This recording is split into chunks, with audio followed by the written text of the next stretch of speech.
General election, what does all this mean for you, the voter? What do the candidates have to offer? How prepared are agencies charged with the election process? Join John Kuria and Safina Chieng on Kenya Decides. This and every Tuesday from 10 p.m. on KBC Channel 1 as we unpack elections 2022 with a panel of various stakeholders. Make informed electoral decisions.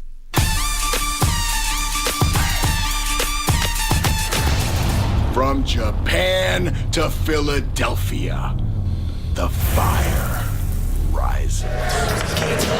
Oh, come on! Contra from behind! Preventing Los Parks from enjoying this. Let's go. Contra in control. Los Parks. I mean, shared the ring with David Boy Smith Jr. and the rest is history. You competed with that injured shoulder. The shoulder was popped out of the socket. Oh, certainly, made the finals, but LA Park. Illo de LA Park. Tonight, Contra.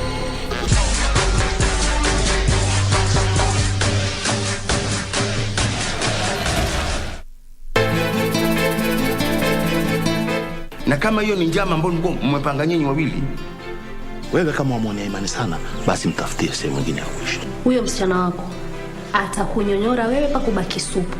Chezea msichana college wewe. Siwezi kuwa na dada mwenye roho mbaya kama yako. Una nia nzuri wewe. Unajua mimi nimechoka kabisa kukuhurumia. It's none of your business. Achana na mimi. Tunataka nini kwangu? Mimi kuja kumwona mwanangu. Toa hivyo vitu.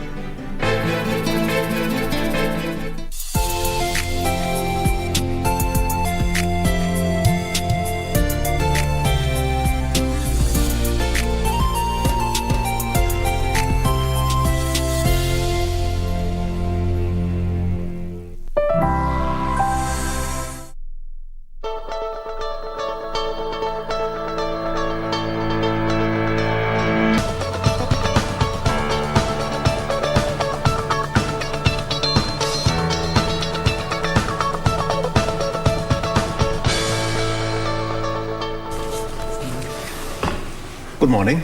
We're glad you're up and early with us here on KBC Channel 1. This is Good Morning Kenya. It is the 31st day of May. 31st day of May 2022. We have only 69 days to the polls. This is the day that many people have been talking about, that the whole country have been talking about for the last 5 years. And now we are counting days, 69 days to go. I hope you had a fantastic day. It's cold here in Nairobi, it's rainy here, but then it has to be so. So this is what's happening. We are going to be talking about Matters celebrations tomorrow that will be held here in Nairobi, and we'll be having the regional commissioner, that is Kangethe Thuku, who will be here with me in the next 30 minutes so that we can talk about Matters preparation as well as politics that will be dotting this particular country, with the electioneering period already on. And IEBC says that is all systems go.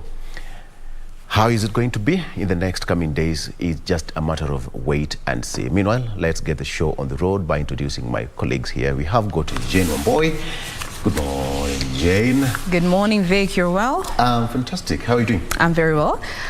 Good morning and welcome to the program once again. My name is Jane Wamboy. As always, we appreciate that you choose to start your morning with us right here on KBC Channel 1. Good Morning Kenya is the program. We'd absolutely love to know where you are watching us from this beautiful Tuesday morning, the 31st of May, the last day of the month.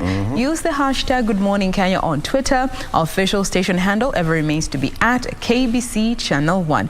But in the meantime, Regina, what's happening when it comes to the news to Uplands?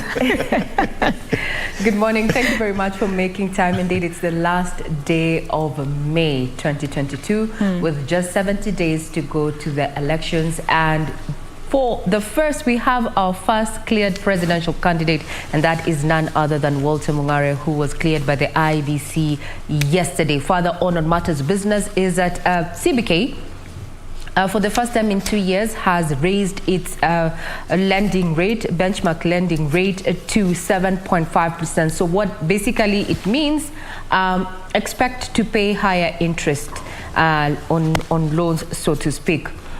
Quoted there, CBK argued that bankers, or other banks, had asked, or rather urged, the CBK to review the benchmark lending rate to, try and rein in on runway inflation that has stood at 6.47 by the end of April. So what does this mean for especially small businesses? Well, we'll be tackling that. Remember, this morning at around 10 a.m., the CBK is going to be having a post-MPC meeting, and our business desk is going to be covering that for you. So aside from matters business, we also have so much lined up for you in as far as sports is concerned. And good news to Manchester United fans there is that Rangnick might just be out of that particular team. If that means... Is that good news or bad news? It's good news. Ni mapema sana kuanza hii vita. No. It's good news. Okay. Leave Arsenal alone. Okay. Now let's bring it back home. Let's bring it back news, home. Clearly. Let's bring it back home. All right. Let's bring it back. Bring it. From the skeleton of the post-election violence 2007-2008, the security apparatus currently has already mapped out risk areas, or rather potential, risk areas in as far as the electoral violence index. And just to name that, but a few, the ones that top the chart that have been marked or ranked as high risk include Nairobi, Nakuru, Kericho, Kisumu, Uasin Gishu, and Mombasa. Those considered to be medium-high risk, this is Narok, Marsabit, Laikipia, Lamu, Baringo, Isiolo, Meru, Nandi, Samburu, and Bomet. Also, we have medium-low risk, Kisii, Elgeyo Marakwet, Migori, Nyamira, Kilifi, Bungoma, Garissa, Mandera, West Pokot, Kiambu, and Wajir. Now, this is according to a state agency report that shows that these areas could possibly pose security challenges. My appeal to you and I, that we remember at the end of the day, the elections just come, it's a one-day exercise. It might determine what happens in the next 5 years, but it equally doesn't change that your blood is red and so is mine. So let's maintain peace. I'm Regina Manyara. Welcome to the show. This is Good Morning Kenya, and In the Headlines is coming up in not long. Our socials are at KBC Channel 1, and mine is at Ray Manyara. Thank you very much for your time.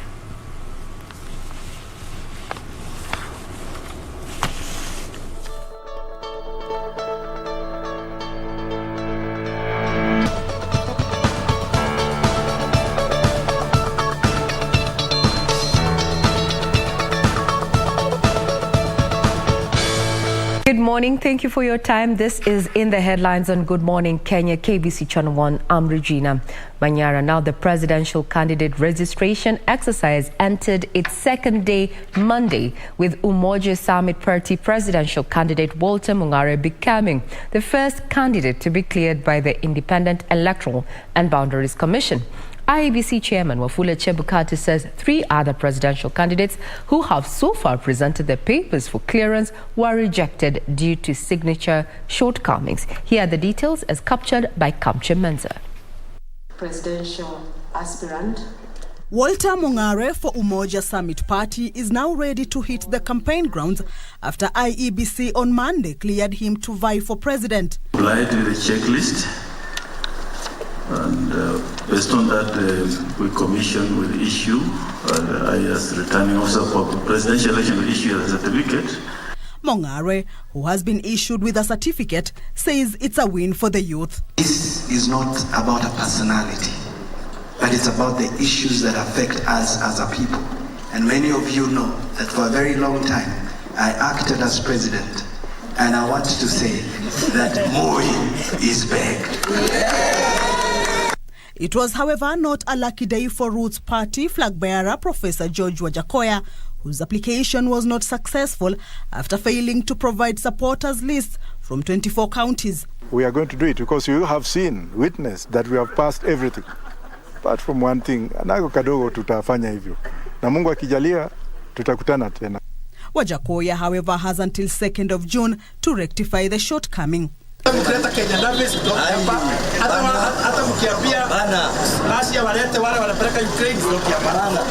Earlier, at the Bomas of Kenya entrance, Usawa kwa Wote party leader Mwangi Wairia put up a show demanding audience with IEBC chairman Wafula Chebukati after his name missed out on the final list of presidential candidates. We have the documents. They signed documents for 24 counties. Yesterday morning, they released a list. All of them were caught. They have all been aligned. The only name which has been left out is mine. Accompanied by his supporters, Wairia camped outside the gate for hours, saying he has been shortchanged. Mimi nasoma orodha, mimi siko kwa orodha.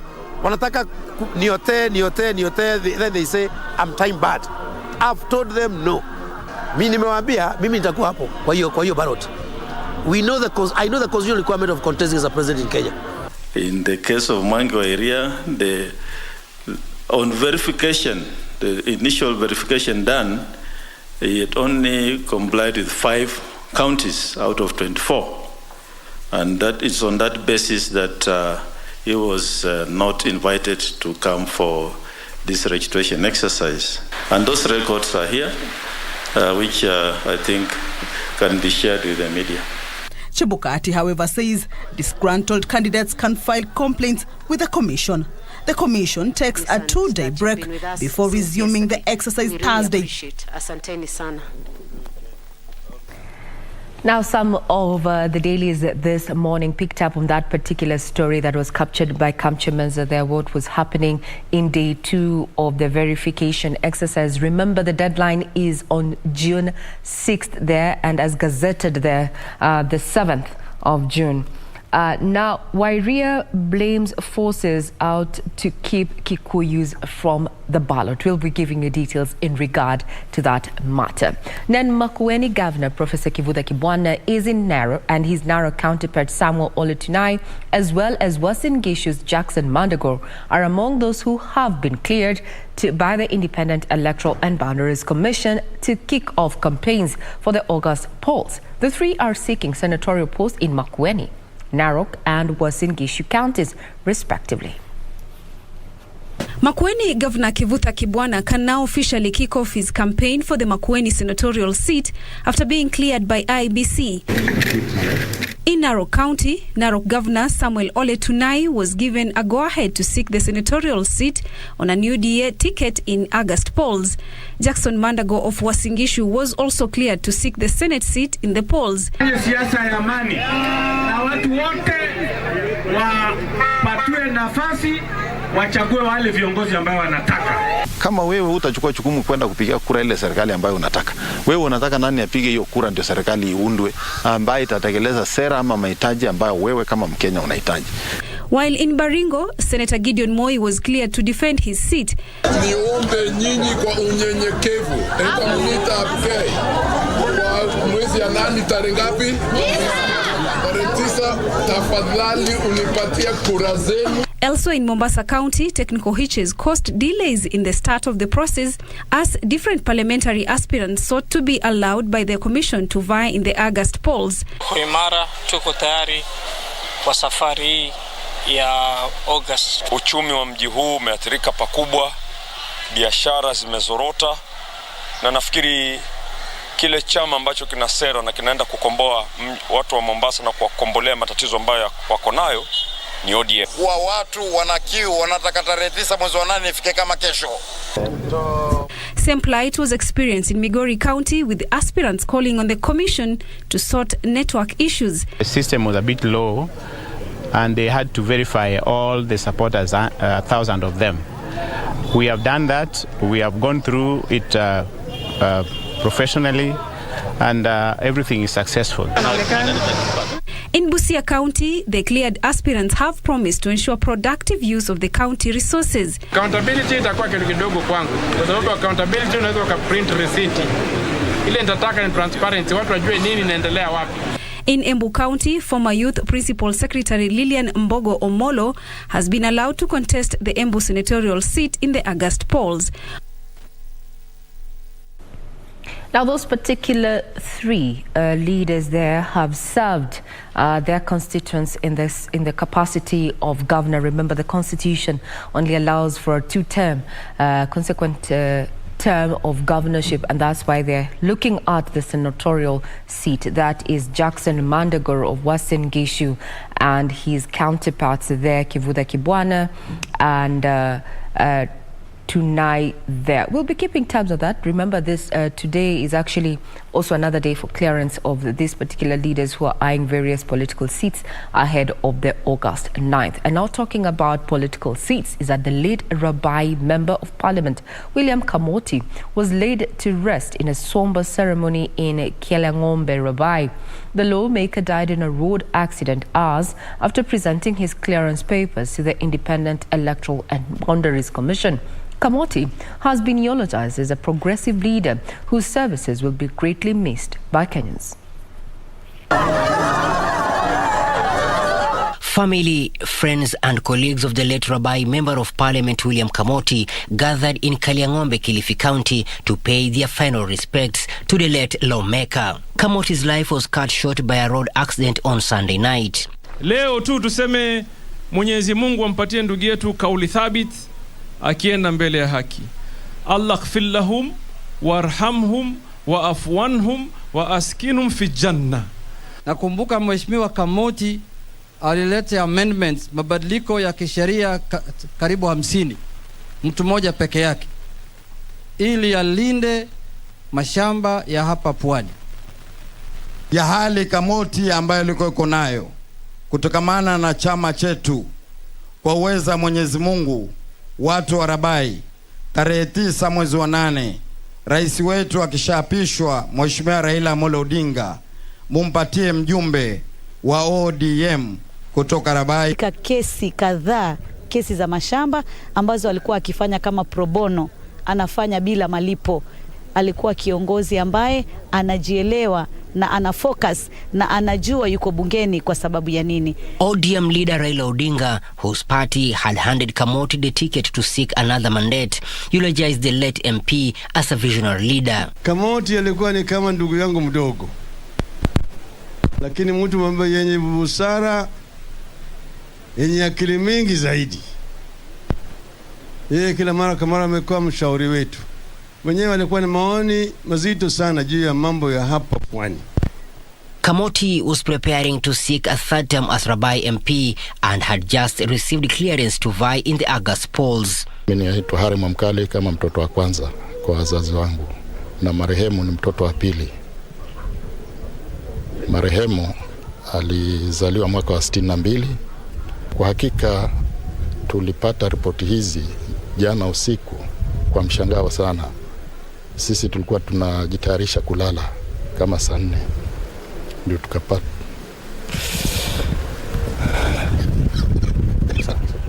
Katika kipindi chake cha 3 ilikuwa ni sana kubase sana mambo yake ya elimu, lakini katika technical part, kwamba sasa hii nimeshapeleka primary, nishamalizana na secondary, hichi kipindi ambacho kimebaki nitafocus zaidi na mambo ya technical courses. Alikuwa anaendea saa hii katika kipindi hichi cha 3. Alikuwa amesema madamu elimu nimeidumisha, nimeboresha vya kutosha, saa hii nataka nijenge Rabai Teachers College na nijenge KMTC Rabai hapa, ili watoto wangu wa hapa Rabai wasiende kuhangaika, wawe wako nazo hapa. Hiyo ilikuwa ni ndoto yake ya kipindi hichi cha 3. Jamaa. The death of the Rabai lawmaker has sent the Orange Democratic Movement back to the drawing board, and the party is now required to pick a replacement for processing by the Independent Electoral and Boundaries Commission.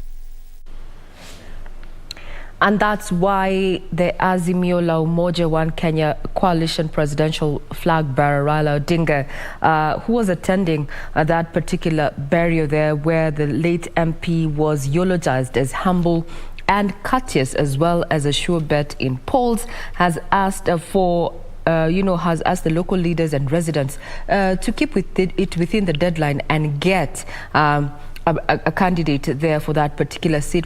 Basically under ODM, before the set deadline, we'll see if this will come to pass. Now, on matters diplomacy and bilateral conversations on trade, Kenya and Sierra Leone have signed 7 agreements bordering on political and diplomatic consultations, trade and investment, among others. The deals were reached following bilateral talks between President Uhuru Kenyatta and his Sierra Leone counterpart, Julius Maada Bio, at State House, Nairobi. On Monday, President Uhuru Kenyatta officially received the Sierra Leone President Julius Maada Bio at State House, Nairobi. President Maada, accompanied by the Sierra Leone First Lady Fatima Maada. The elaborate state reception ceremony included a guard of honor and a 21-gun salute.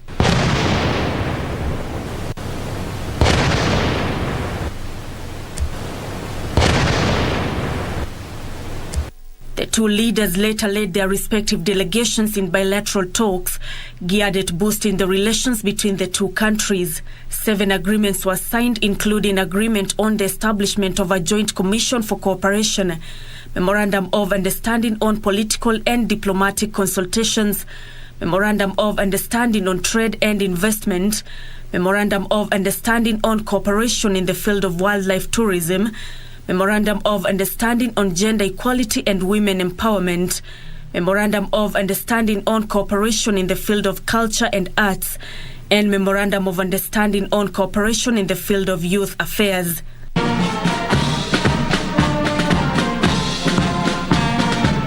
The Sierra Leone president arrived in Kenya on Saturday for a 5-day state visit and is expected to be the chief guest on Wednesday during the Madaraka Day national celebrations to be held at Uhuru Gardens in Nairobi.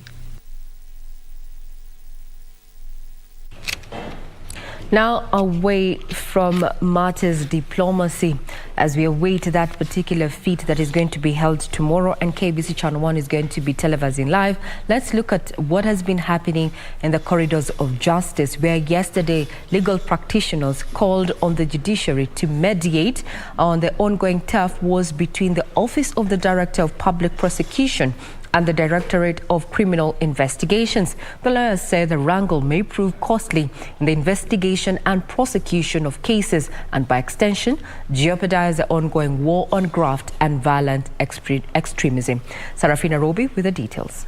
War between the Office of the Director of Public Prosecution and the Director of Criminal Investigation continues as the DCI, George Kinoti, now directs the DCI offices not to record statements in respect to charges or give any evidence in respect to the same.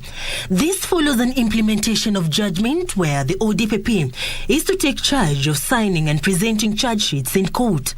On Monday morning at the Milimani Law Courts, only prosecutors will be spotted during the plea-taking session, with the investigating officers not in the picture. Lawyers now call for an amicable solution so as not to stall court processes. Kinoti can go to the Court of Appeal so that the Court of Appeal can pronounce it itself. If the Court of Appeal does not, they go to the Supreme Court. That's the work of the judiciary, to separate executive bodies or constitutional organs that have tough wars or that are fighting over their mandates.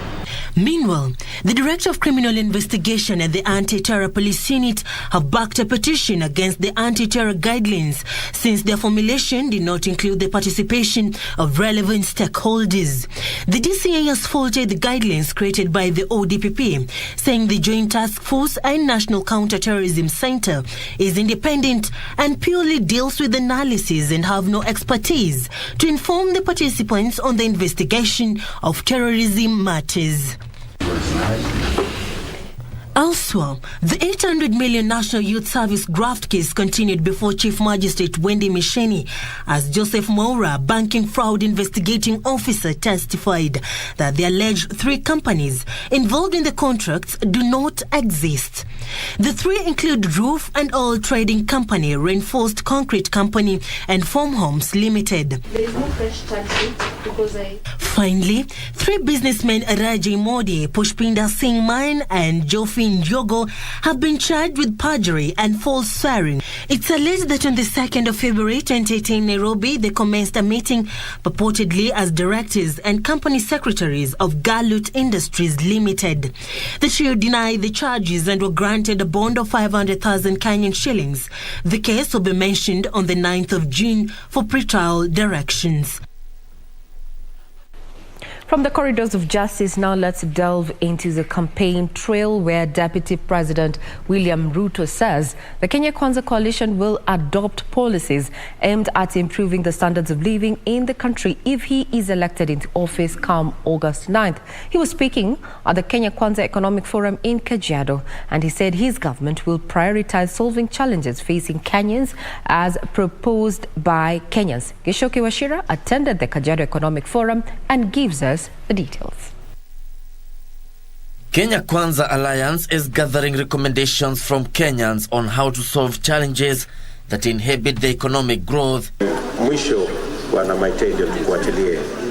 Deputy President William Ruto leading the discussion in Kajiado County, where traders, farmers and pastoralists aired their grievances and suggestions. Wamama wa soko, tunajaribu sana kusomesha watoto wetu. Na tayari tumewasomesha. Naibu wa rais, tukisomesha watoto, mtu hata akimaliza university, unashindwa unapeleka huyu mtoto wako wapi? Anakufuata kwa soko, anaenda kuwa beba pale. Na yale matatizo tuko nayo sasa, we need new ideas to deal with the challenges we have at the moment. The Deputy President promising to work with county governments in prioritizing proposals given during the economic forum if elected president. Shida ni kwamba number 1, hamuelewi shida ambayo inakabili taifa letu la Kenya. Ya pili, hamuna mpango yeyote ya kutatua haya matatizo kwa sababu kwanza hamuelewi. Alafu namba ya 3, mumekuwa siasa miaka 40.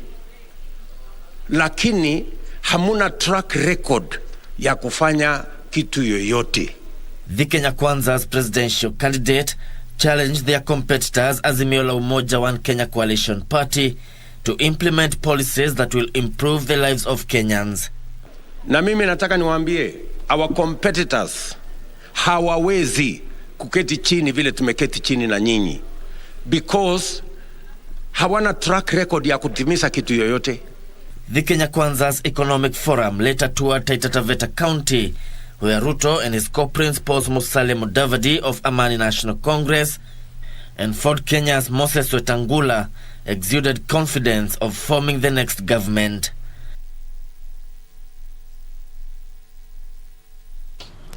Well, with just 70 days to the August 9th polls, indeed, the political scene is fluid and a bit tense, with each and every leader there who is eyeing that political, especially the elective seats, really putting their best foot forward.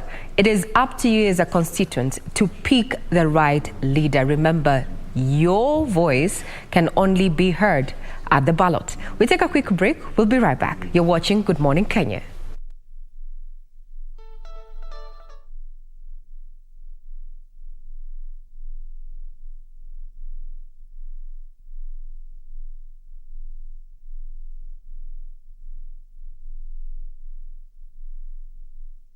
Campaign intensified for the upcoming general election. What does all this mean for you, the voter? What do the candidates have to offer?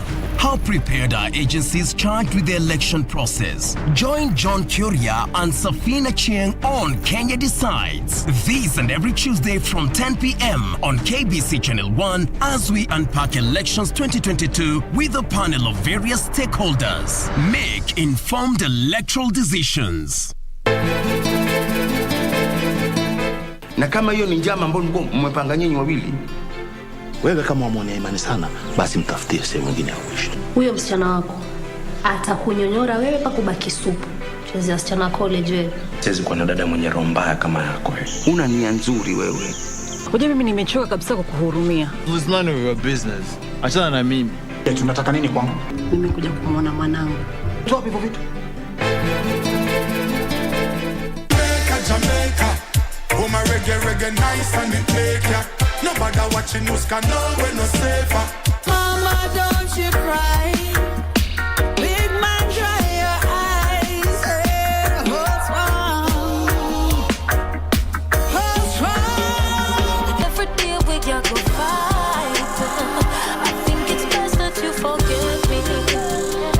Yeah, this is for my sisters. Hold your head high. Still got priceless energy.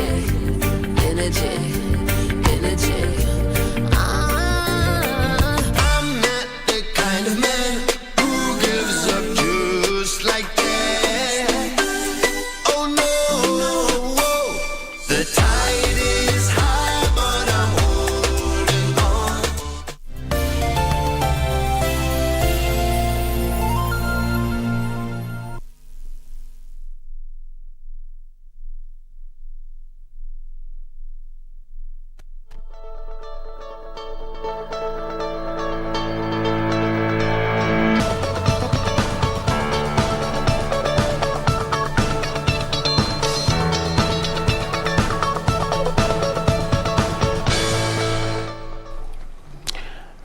And welcome back. Now we are getting into the next segment where we're going to have a one-on-one interview with the Nairobi Regional Commissioner, William Kangethe Thuku. He's here to talk to us about the preparations ahead of the Madaraka Day celebrations, which will be held tomorrow here in Nairobi. And being the boss of this particular region, it's my pleasure to welcome him on the show. Bwana Regional Commissioner, karibu sana to the show. Thank you very much, Mr. I'm quite impressed about the issue of time management. You are here so early. Yes, that is how we work. We are part of the discipline forces. Right. You know that the National Government Administration also does what we call the paramilitary, where we are taught about discipline, keeping time, and actually working on target. So again, we are used to this kind of keeping time. Right. Yes. And this goes across board because time is everything. It is. Time is money, they say. Yes. And this goes back to the preparation on tomorrow's event. Let's talk about that for a moment. And you have a very busy schedule ahead of tomorrow's celebration that will be held here in Nairobi. Tell me how your schedule is today and tomorrow. First of all, let me say good morning, Kenya. Also, good morning, Nairobians. Thank you very much, Aro, for inviting me to this session. Yes, I have a very busy schedule. Today is the eve of the Madaraka Day. I want to say that the preparation for the Madaraka Day are complete.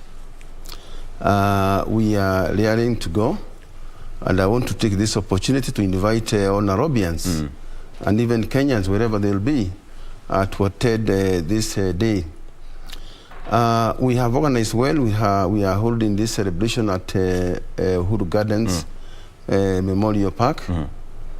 The capacity of this stadium is about 30,000. And we are very prepared. Today will be the final touches. It will be a great day tomorrow. So we are looking forward to you coming, all Nairobians and all Kenyans. And we have put everything in place from how the vehicles will be parked. Remember that 30,000 people are very many. I believe about 5,000 of them will be driving. Yeah. And therefore we are putting in place parking, the traffic control, and I'll be talking about how we'll be controlling the traffic. And therefore today is just putting the final touches so that we can, security has been assured. Yeah. And I would say even guaranteed. Because there'll be a lot of policemen, taking care of wananchi. Right. Remember, in this country, we are always alert for any eventuality. So I would say that we are ready to go. We have, specific parking for vehicles. Yes. First of all, we have the VVIPs, that special group of people. Then we have the VIPs. We have the school children, and even ordinary Kenyans who will be able to attend.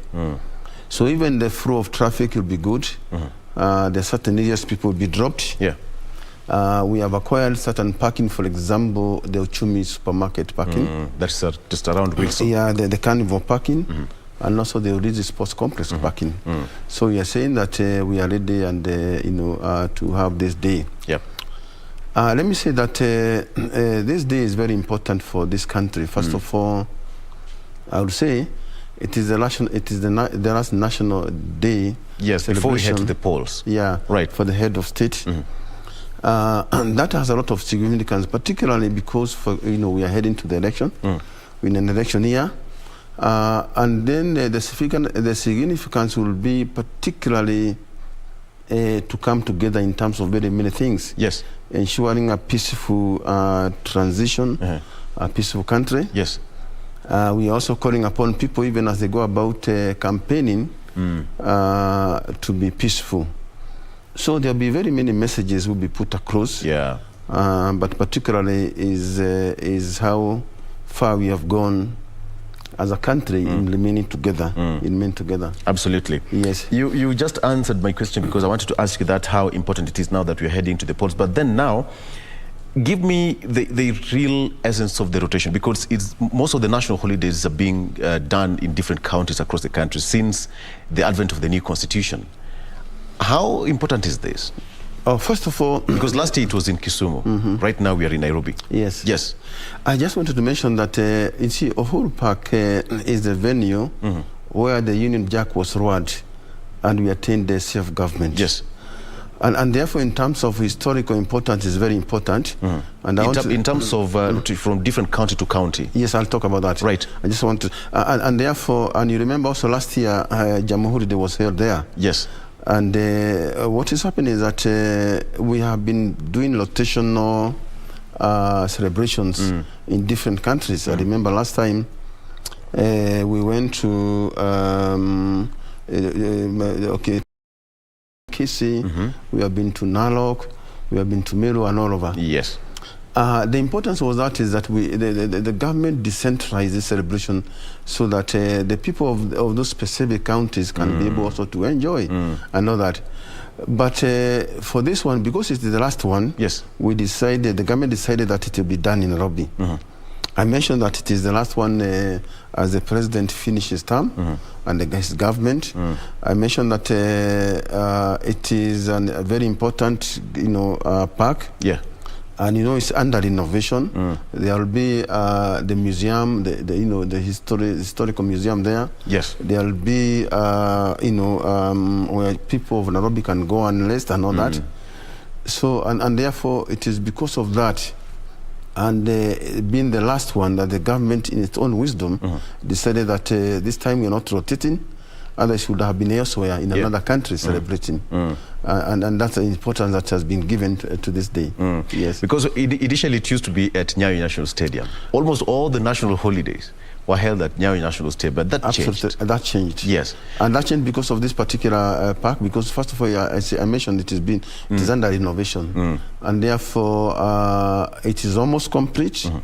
And therefore, even as this government finishes its term, then they also need to showcase what legacy has been left behind in terms of the history of this country. Nobody knew that Uhuru Gardens would look the way it is today. It's under renovation, and that facility is going to be there for many years to come. And even on Saturday, we had the air show, the Kenya Defence Forces air show. Absolutely. Which was fabulous. It was amazing, and it was open to the public. But then now, you talked about the importance of Uhuru Gardens. Of course, this goes way back to the days of our independence.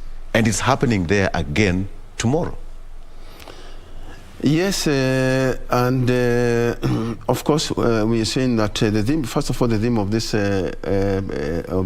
celebration is that Pamoja Tusonge Mbele, as a country, united in many ways, united in development, united in our history, that we are really proud of and all that. And of course, and I mentioned that this is one of the biggest legacy. Yes. This particular government is leaving the people of Kenya. Refurbishing this park, so that we can remember the freedom fighters. Yes. Of course, Madaraka Day is about self-government. And remembering those, the history, there'll be a museum for those freedom fighters that we know about, and the history of this country from the genesis and all that. So it is a very important, and that's why the insistence that even though we held the Jamhuri Day there, yes, we go back again for Madaraka, and being the one to cap, this very wonderful and marvelous, tour of duty of our president in terms of infrastructure, in terms of development in this country, and it is done very well. It's done very well. Yeah, it's done very well. And of course, you talked about the parking area. It will be an easy day. People can you can take a matatu. It's not far away from the CBD. Absolutely. You can commute, drop at Langata Road, cross. Yes. It's good for exercising as well. Absolutely. Let's talk about the sense of preparation that you put in place in terms of security. You said that as security agents, you are very much alert. And nothing, you say that there will be no stone that will be left unturned. How sure are we, or how sure are Kenyans that everything is okay with them tomorrow? See, the importance of this day is very crucial in that we cannot leave any stone unturned in terms of the preparation we are putting across. We will ensure that the people who are attending are secure. We will have a lot of security personnel guiding and directing people. Yes. And I want to mention at the onset that there is no road which is going to be crossed. Langata Road is not going to be crossed. But what will happen is that when the vehicles which are coming from town, they are going to be directed through the Langata Link Road. The Langata Link Road. Where we have several gates. First of all, there's a VVIP gate. There's a gate number 3 where the VIP will be parking. Then, which I mentioned about Chichumi. And there'll be a lot of traffic policemen guiding people. Then there'll also be drop-in places where wananchi who are coming by their own vehicles will be able to be dropped and even be directed where to enter. Yeah. We put a number of security measures. Of course, there'll be a lot of frisking and checking people. It's a national day. We want it to have that national outlook. We are not allowing any political contest. So again, we are telling the people who will be attending, don't come with those colors, whatever colors you are. And therefore, we have a lot of policemen. You will be surprised that even among the wananchi will be having askari seated. Policemen, administration seated with wananchi, and therefore we are saying that we are very alert. Again, this country, because of the history of many things, we are always alert in terms of that organization. So in terms of parking, we are fine. Yes. In terms of guiding, we will have the National Police Service, the National Youth Service, and a lot of other agents, security agencies, guiding and actually directing people and all that. Absolutely. But RC, the government said that we are not out of the woods yet because of the corona pandemic, and they say that we need to be much alert. Tell me something about that. The seating arrangements, you say that it's a 30,000 seater, but in terms of arrangement to ensure that the spread of coronavirus, as was spoken by the ministry, is well taken care of. How is that? Yeah, it's true that this country had adhered to the World Health Organization protocols about preventing the spread of corona, and you'll find that we did very well as a country in terms of that, and that is why for a long time we had the positivity rate of less than 0%. But again, recently we are seeing a small rise in terms of rise in corona, but we are telling people that we have to go back to those the protocols. People must come to wearing the mask because people will be very many. You can imagine 30.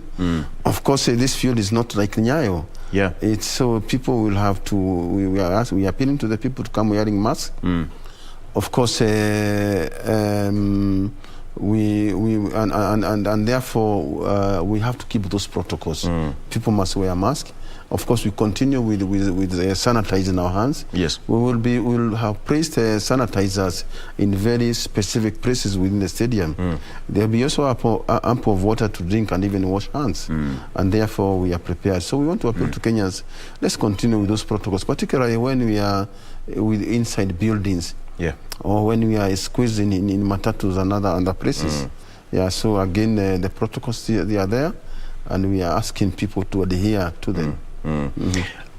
Of late, we've seen a lot of interaction between the police service generally and the civilian and the wananchi. That relationship has increased, and people are starting to have that perception between the civilian and the police service. How important is that, even as we head towards that celebration tomorrow? Because initially it used to be very bad. There was a very big gap between the police. It used to be a police force, then changed to police service. And then the perception changed. Yes, this is a service where I see like any other service, right, supposed to be friendly. Yes. You remember also we have the community, kind of policing, and that's why it started, community policing, where wananchi in their own localities and residential areas interact with wananchi, with policemen. Yes. And even do what you call security patrol together. That exchange of information has brought the police and the members of public together. So that is not, the way you used to fear askari. You'd see a police vehicle at the corner and you take off. Or even a policeman, and all the time we think we are suspect. Yes. So it has grown, I think, under this government. It's been very gradual, and that's we have been wanting to bring that closer. And again, when the policemen are friendly, wananchi can be able to volunteer information. Yes. Let me say that all security information is with wananchi. And we have to create a situation where they are able to really give this information to policemen who are going to use it to come up with strategies to fight crime. Yes. So again, it will continue. It is a deliberate policy and effort of the government, really for the policemen to be very friendly to the people that they are policing, actually, and all that. Yeah. But RC, for us in the media, we might be slightly privileged to go and see behind the scenes and the preparations for these kind of events. But for that person who doesn't understand, they only see the actual day on television or on that particular day. Tell me what it takes to have this day a success. The preparation, the sweat, and the precision, all that, for any person who doesn't understand. The National Celebration Committee, which is chaired by the PS Interior, and I am a member as the Regional Commissioner of Nairobi. Yes. Like we have even other regional commissioners where we take this celebration, they are members. It takes several meetings. And these are multi-agency kind of meetings where different agencies come together. Yes. And each agency contributes their part because we have to work with the military, with the KDF, we have to work with all security agencies, another government department which put together their effort and really be able to do this. We also work with the political leadership of this country. Like members of parliament, because, for example, they are the owners of wananchi when it comes to some of these things. So it has taken a lot. Of course, this particular one, because it's very specific and good, and of course, it has a lot of significance. It has even taken us a lot of time. Meeting for the last 30 days. We've been meeting. 30 days. 30 days we've been meeting daily and all that. That's a lot of work. Yes, to put this effort. Remember, we are saying also, it is the last national celebration for the current government, and it will be a time to showcase, and particularly the issue of how the country has come together in terms of unity and peace. Even as we head to general election, that will be very, very important. Yes. Okay. In terms of, will this be celebrated across the country, different regions? Yes. Let me say that you remember we are coming from the corona where we had actually stopped. Exactly, in different countries. Yeah, different county celebration. But I want to say that this particular one, we are having the county commissioner actually celebrating in their respective counties. You remember the county commissioner come together with the governor of the county. Yes. Then they perform those. They read the county commissioner would be reading the president's speech on that day across the county. So we have opened up because, of course, we've done very well in corona, in checking corona and all that. But again, it's still telling Wananchi that they need to be also careful in terms of wearing masks. So it will be celebrated across the 47 counties. Perfect. Yes. In terms of timing, the gates open at what time? At what point, Wananchi should be seated? And what's the general program like for the Wananchi? Yeah, first of all, we have a seating arrangement of 16,000 seats. We are actually going to provide the seats. And the gate will be opened at 5 a.m. We are asking Wananchi to come early so that they can take their position and all that. I'm appealing that, let me also make an appeal that this day is very special, particularly to our president. It's very special, particularly to the people who fought for this independence. Right. So I want to appeal for us, people to be peaceful. We don't want to see any heckling or booing. Remember, we say that there will be policemen. Is positioned in civilian. So you don't know who is sitting next to you. Yeah. So we remember also we are having a visiting head of state. I won't talk much about that, but I know there's a visiting head of state. So we need to behave as a nation. We need to behave. Yeah, we need to behave. So it's not good to go and heckle people in such a particular day. And I know Wananchi Kenyans are good, Nairobians are good.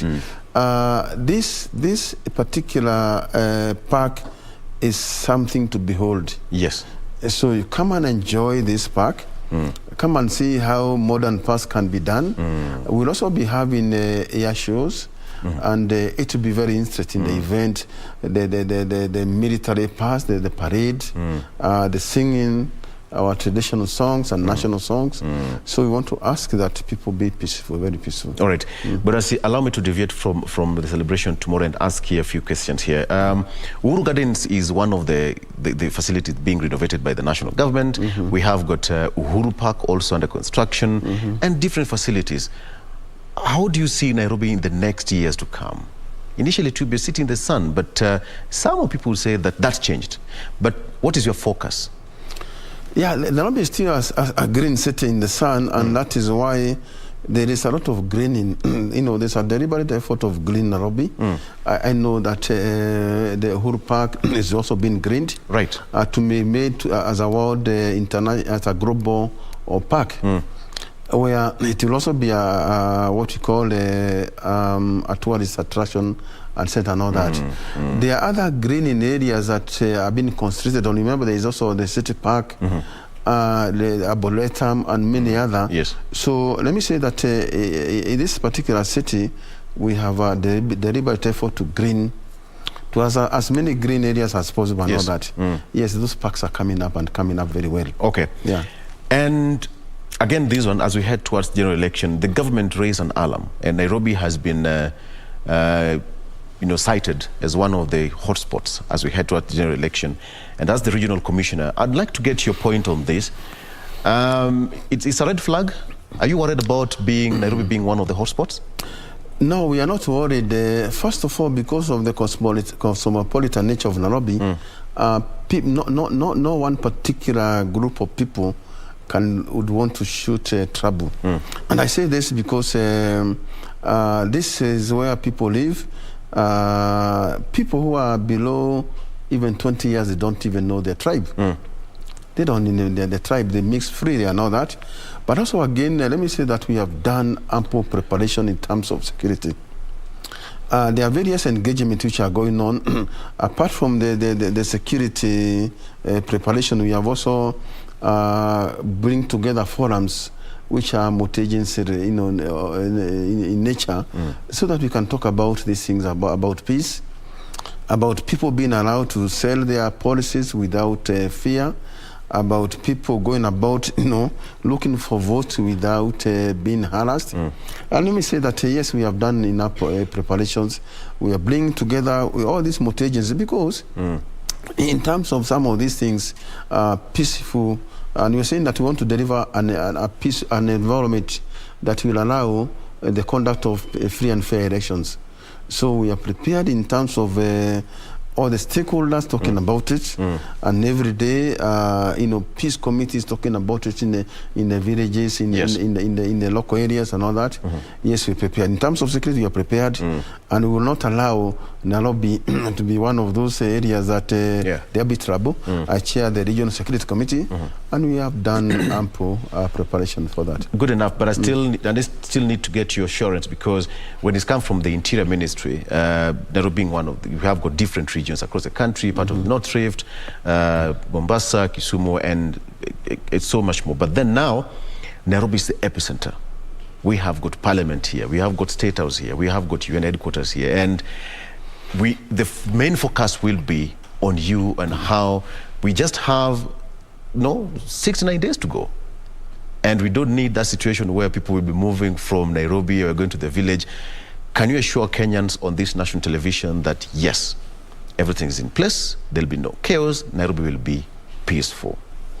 Yes, I want to actually, let me first of all, as the chair of the Regional Security Committee of Nairobi, and again as the chair of the Peace Forum, that want to ensure that everything is okay, that Nairobi will be peaceful.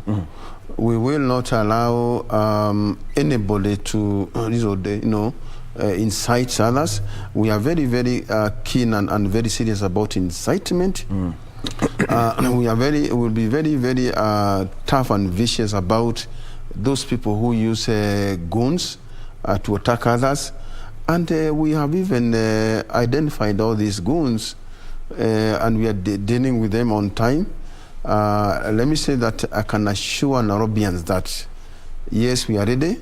Yes, we'll continue socializing Nairobians so that people go and cast their vote and go home and wait for the results. All right. Yeah, we are ready. Thank you so much. Thank you. And lastly, people come to such celebrations with drinks, water, sodas, what have you. Will it be allowed tomorrow in the event? At the event? We will not allow any drink inside the garden, the whole gardens. We are not going to allow bags. These are security measures. Yes. We have very elaborate, system of frisking people what they are carrying. So we are not allowed that because we have provided water within the gardens. Oh, there will be water. different, drinking spots. So we are not allowing those things. So we want a peaceful, celebrations. It will be very colorful. Right. This is in terms of entertainment, what should you expect? Oh, we are expecting a mixture of so many, dances, songs. Yes. Patriotic songs, the youth singing and all that. So if you're a lover of culture and all that, it will be entertaining all through. For me, I'm looking forward to listening to Maroon Commandos. That's my favorite. If Maroon Commandos will be there, I think my day will be done. Welcome. Regional Commissioner, thank you so much for your time. Asante. I know you have a busy day ahead, and we just hope for the best. And as he said, that Nairobi is safe. So part being of Nairobi being hotspot, he said that he is ready to make sure that when you go to the elections, everything will be peaceful. And as far as tomorrow is concerned, it's all systems go. Find yourself there. The gate will be opened at 5 a.m. 3 to 4 p.m. To 4 p.m. Yeah. To 4 p.m. 4 p.m. So it will be a day to enjoy. Thank you so much for joining us. Thank you. We wish you all the best. Let's take a break and we come back. We'll still continue this programming after this.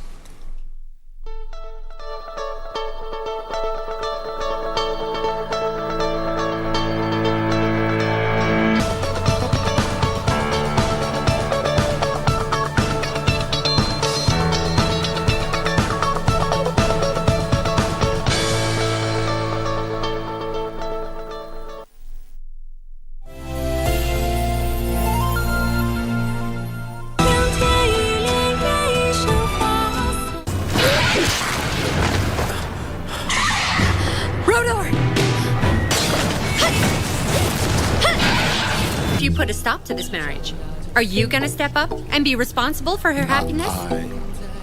You can't do anything bad with this magic. It's all about karma. You reap what you sow. Come with me now. This is Kali, a fox. He's the prince of the avians, Rodor. Rodar! Rodar!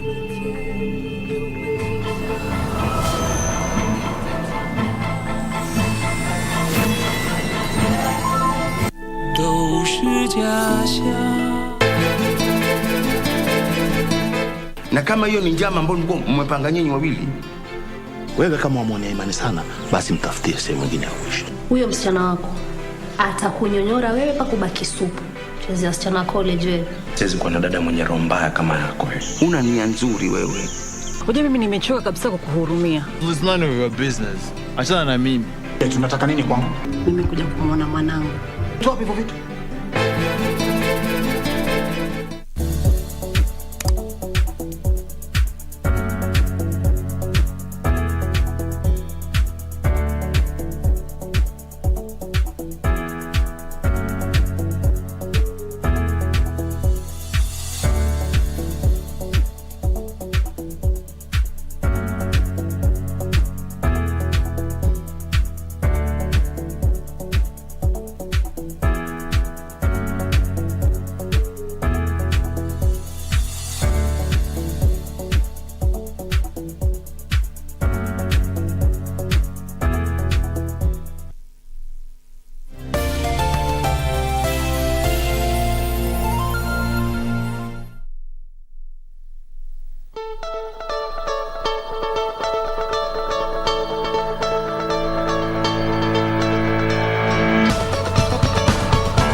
All right.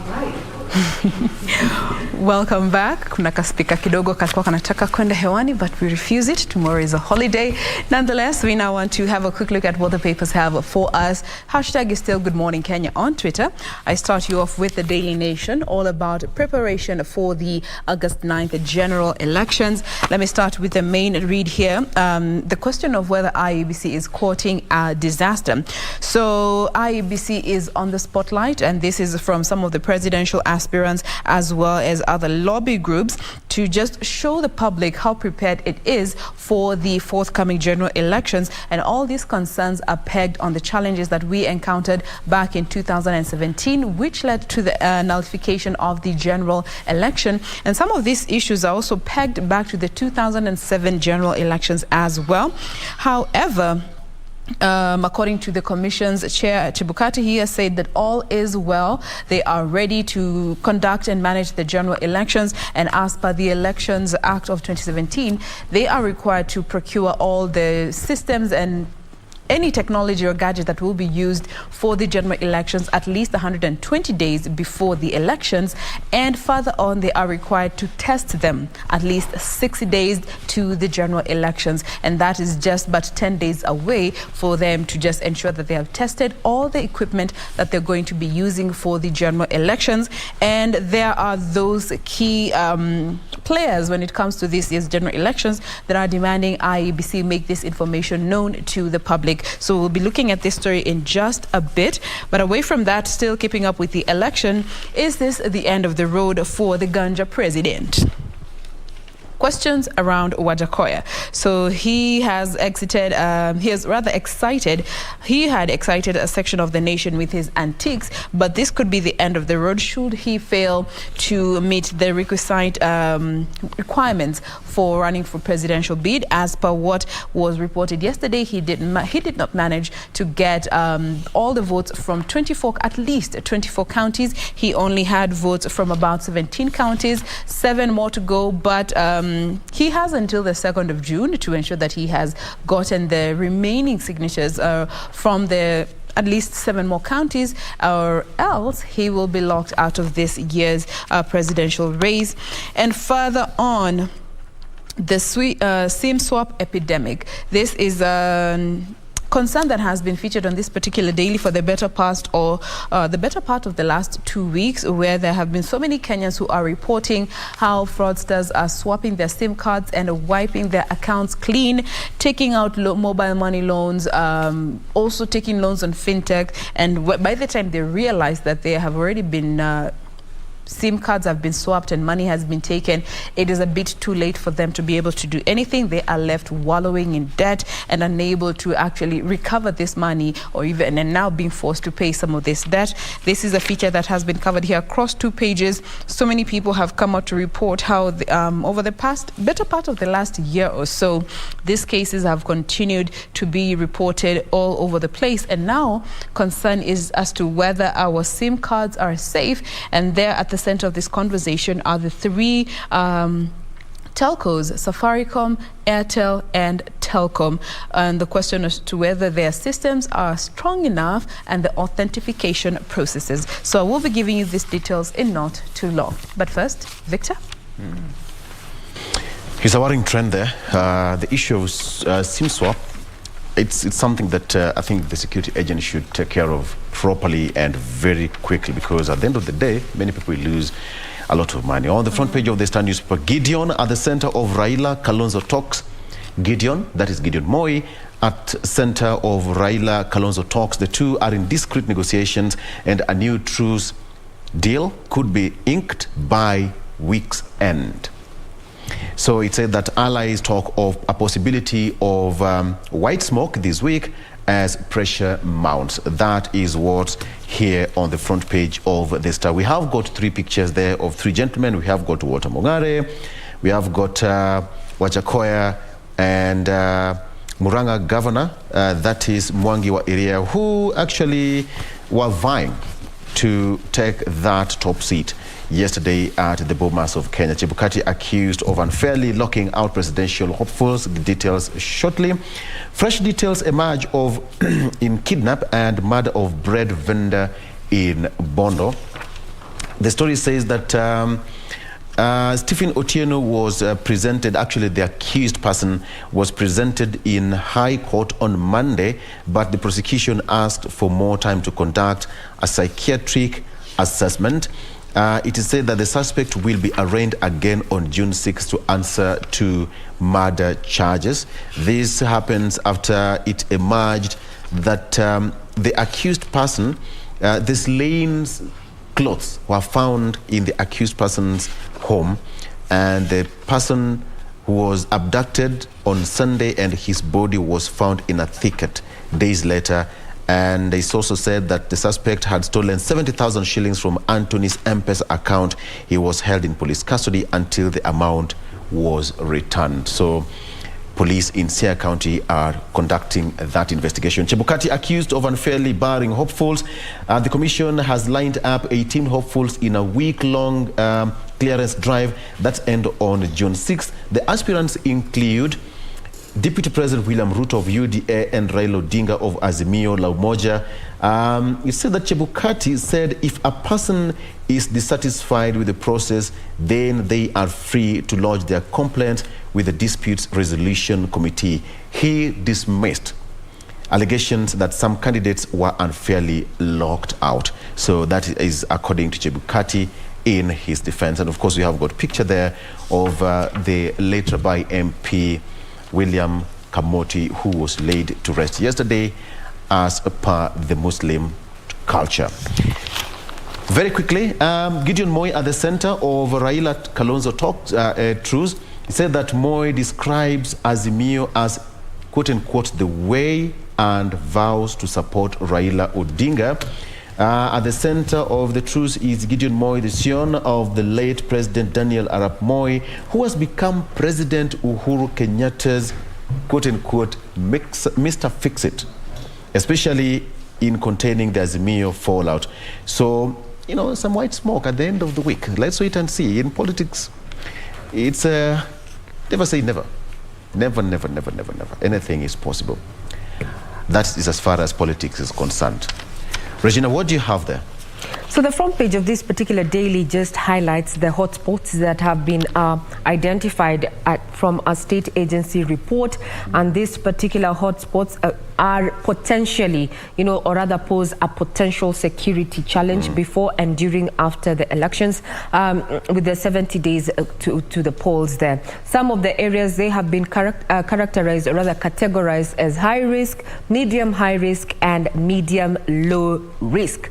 CBD, right here, Nairobi, tops the high-risk area, followed by Nakuru, Kericho, Kisumu, Uasin Gishu, and Mombasa.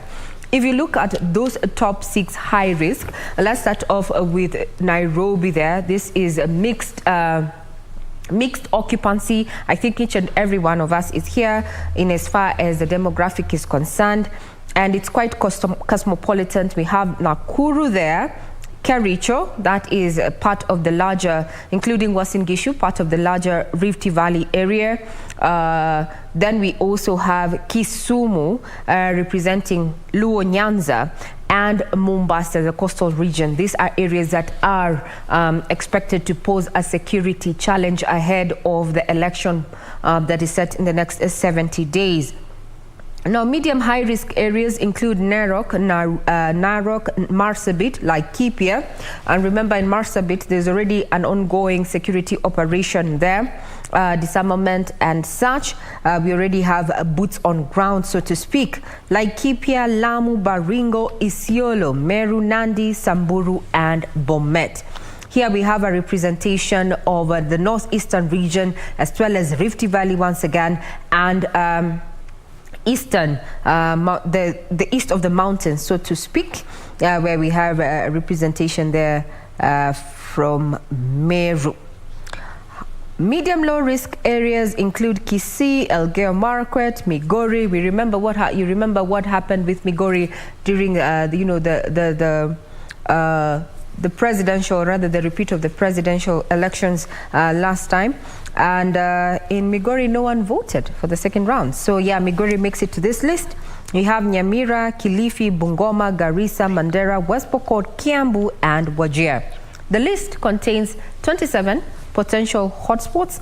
And according to Interior Cabinet Secretary Fred Matiang'i, who has been quoted in this particular daily, he says, ethnic polarization has been erupting before and after the elections, and our multi-agency teams on security are ready to ensure peace before, during, and after the elections. My appeal to you and I is that we remember that at the end of the day, you and I remain Kenyans, and above all is that life is priceless. You cannot put a tag on the value of life. So those areas that have been named, the top 6 been named as high risk. This percentage runs between 71% to 100%. Medium is 54 to 70%. Medium low is 35 to 53, and low risk is 0 to 34. And I think this particular report, Jane and Victor, is also going to inform the coverage of these particular elections by journalists. Remember, safety of journalists who are going to be covering this election is something that has also been raised by various bodies, including particular media houses and the Media Council itself. Also, a sneak peek into what was happening yesterday in the corridors of justice. This is a story that we have also highlighted for you, that push and pull between DCI and DPP there. Kinoti Haji fight now is at a security risk. Analysts have come out to say that this might actually work in retrogression in as far as strides that have been made when it comes to the fight against corruption there. Constitution gives the Director of Public Prosecutions powers to prosecute, but the new orders by DCI boss to police could undermine investigations into criminal cases. Further details available on our website. Then yesterday we saw during the verification of documents and clearance of persons eyeing elective post come August 9th, and the first person aspirant there, now we can refer to them as candidate because they have been cleared, is none other than Walter Mung'are, famously known for being in the entertainment industry, and for a short while between 2012 thereabout, he was serving as the Kenya Broadcasting Corporation Radio Department Programs Manager. That is Walter Mung'are. Talking about matters politics, with the passing of Rabai, a member of Parliament, Kamoti there. Now Raila wants Rabai, a new Rabai aspirant from ODM ahead of the deadline, to beat that particular deadline. Some worrying news, so to speak, especially if you are looking to access credit either from a commercial bank, especially from commercial banks, is that you may expect to pay higher interest rates. Why? Because CBK reviewed its MPC upwards for the first time in 2 years to cater into inflation that is at 6.47. So now the MPC stands at 7.5 thereabout, and this is likely to affect the cost of credit. That is just but a sneak peek of what we have on the front page of this particular daily that also includes quite a pull out there, an article focusing on matters sports, and now they're focusing on my team, Manchester United there, where Rangnick, it goes like why Rangnick had to leave Manchester United. Looking at our scorecard there, Manchester United has played 29 games and had 11 wins, 10 draws and 8 defeats. In as far as win percentage is concerned, it has been capped at 37.9. Well, we need to change this. And according to Erik ten Hag, the Manchester United manager, that's on the club. Now, I speak with a lot of people, but I will draw my own line. So while Rangnick's obvious strength has been lying in long-term projects, he did so well in Germany and Austria. It was clearly the input, that his input to the Ten Hag era was going to be peripheral at best. You want to read more about what is happening in the sporting arena? Our website, www.kbc.co.ke. Jane? Now, let me bring you back to the Daily Nation and focus on this particular article here of the bill that pushes for mandatory integrity tests before hiring. So lawmakers are seeking to have EACC mandate of undertaking the integrity test for all job seekers. All right? Now, this bill proposes to amend the Leadership and Integrity Act of 2012 to give EACC the sole mandate of undertaking integrity tests on those that are seeking employment. And this includes fresh graduates, fresh from campus, those already in the public sector, in the private sector, and even informal employment. All right? Basically, whomever you are, if you are looking for a job, you'll have to go through EACC to just verify that you qualify when it comes to integrity. And this got me thinking about the Leadership and Integrity Act. We always talk about Chapter 6 of the Constitution, and especially so where our leaders are involved. Now, this integrity is going to trickle down, should this bill actually be passed, is going to trickle down to every single Kenyan. But from what we have seen with our leaders, and this was part of the conversation we were having yesterday, Victor, how practical is Chapter 6 when it comes to our leaders? Yes, I remember the lawyer said, our analyst, Stephen Katisia, said that there's a very thin line between practicing the Chapter 6 and actually having it in place and practicing it. Most people will always intertwine that particular chapter and act to get away with it. We all know that it's a requirement under the new constitution. But the question is, how serious are we at any given point that, like for example, you're heading to an election. We've been accusing, many people have been accusing several of these leaders. Some of them have court cases after court cases, but those are integrity issues. So when you say that it's going to trickle down, then it means that at the very beginning, we'll start looking at these, leaders. But my concern is they want this to be implemented on the common mwananchi, and yet they who are supposed to be leading by example are not practicing to the latter. Because now, when you get to read this article, they even say, especially for those, when you usually see universities going on strike, if they find out that you are one of those that led those strikes, your chances of getting it has to start from somewhere. Is going to be very minimal. It has to start from somewhere. But then are you looking at how much they'll make it harder for the common mwananchi and the leaders themselves? Yes. They are not practicing it. They get away with it. Yes. On the flip side, it will be a good idea because you have to nurture some good manners from the very beginning. Yes. you are in class 8, you are in Form 1 or in Form 4. You are involved in arson attacks in school and what have you. You can imagine how it would be, because all habits die hard. If you are a crooked kind of a man in high school, then that will follow you all through your life. But hey, we have to start with our leaders first, because we learn a lot from them, if you ask me. Let's wait and see if it will actually push through, because of course these are the changes that we need when it comes to the whole question of integrity. But then again, you cannot drink from a poisoned chalice.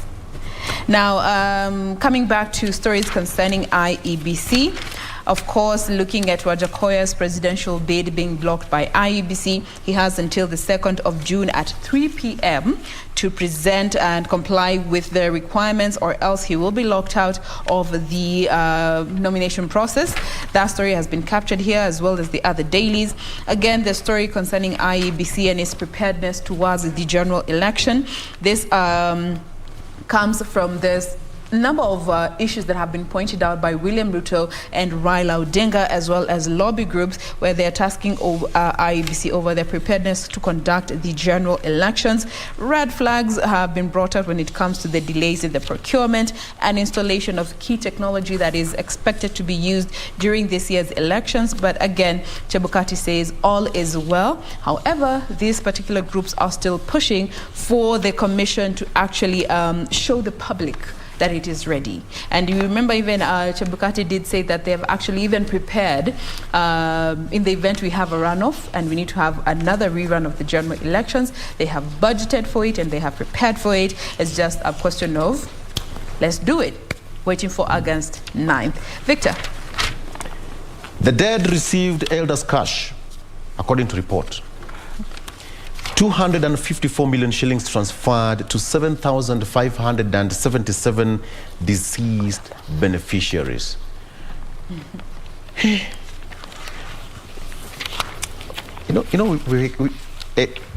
A lot of stories that we read on newspapers on a daily basis here will make you wonder what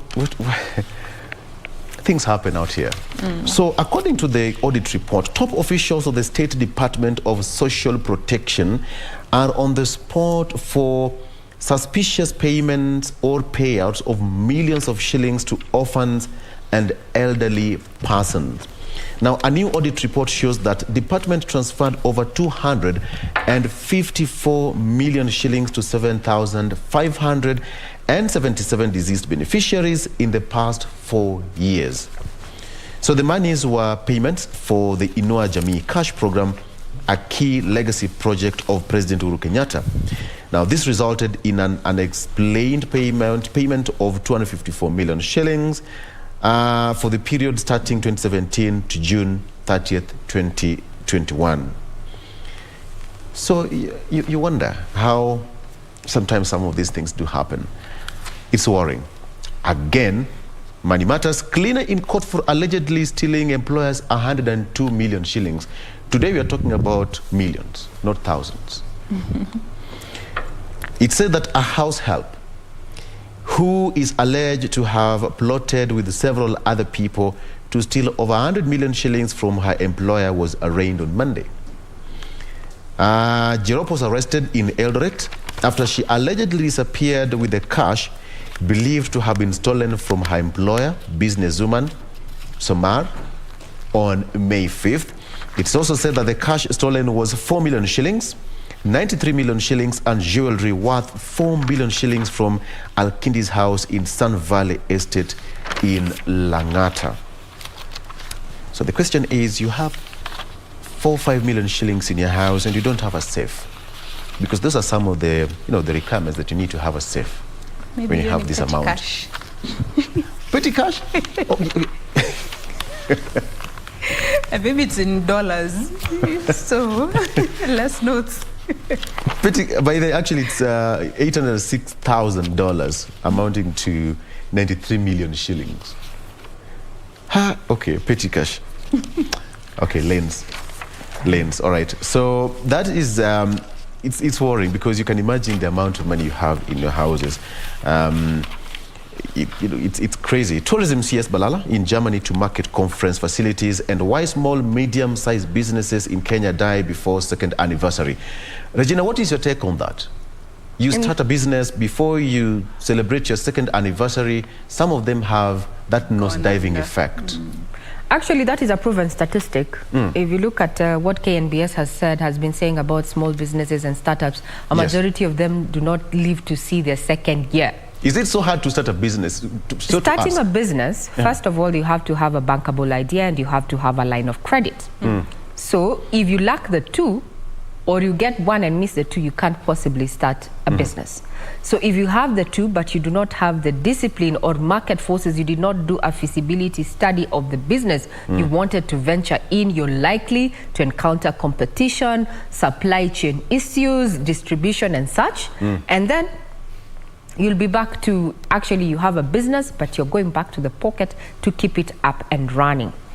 That's why microfinances especially have been doing campaigns to just sensitize startups, on how to start a business and see it through. Leverage on what is already there. Find a niche in the sector.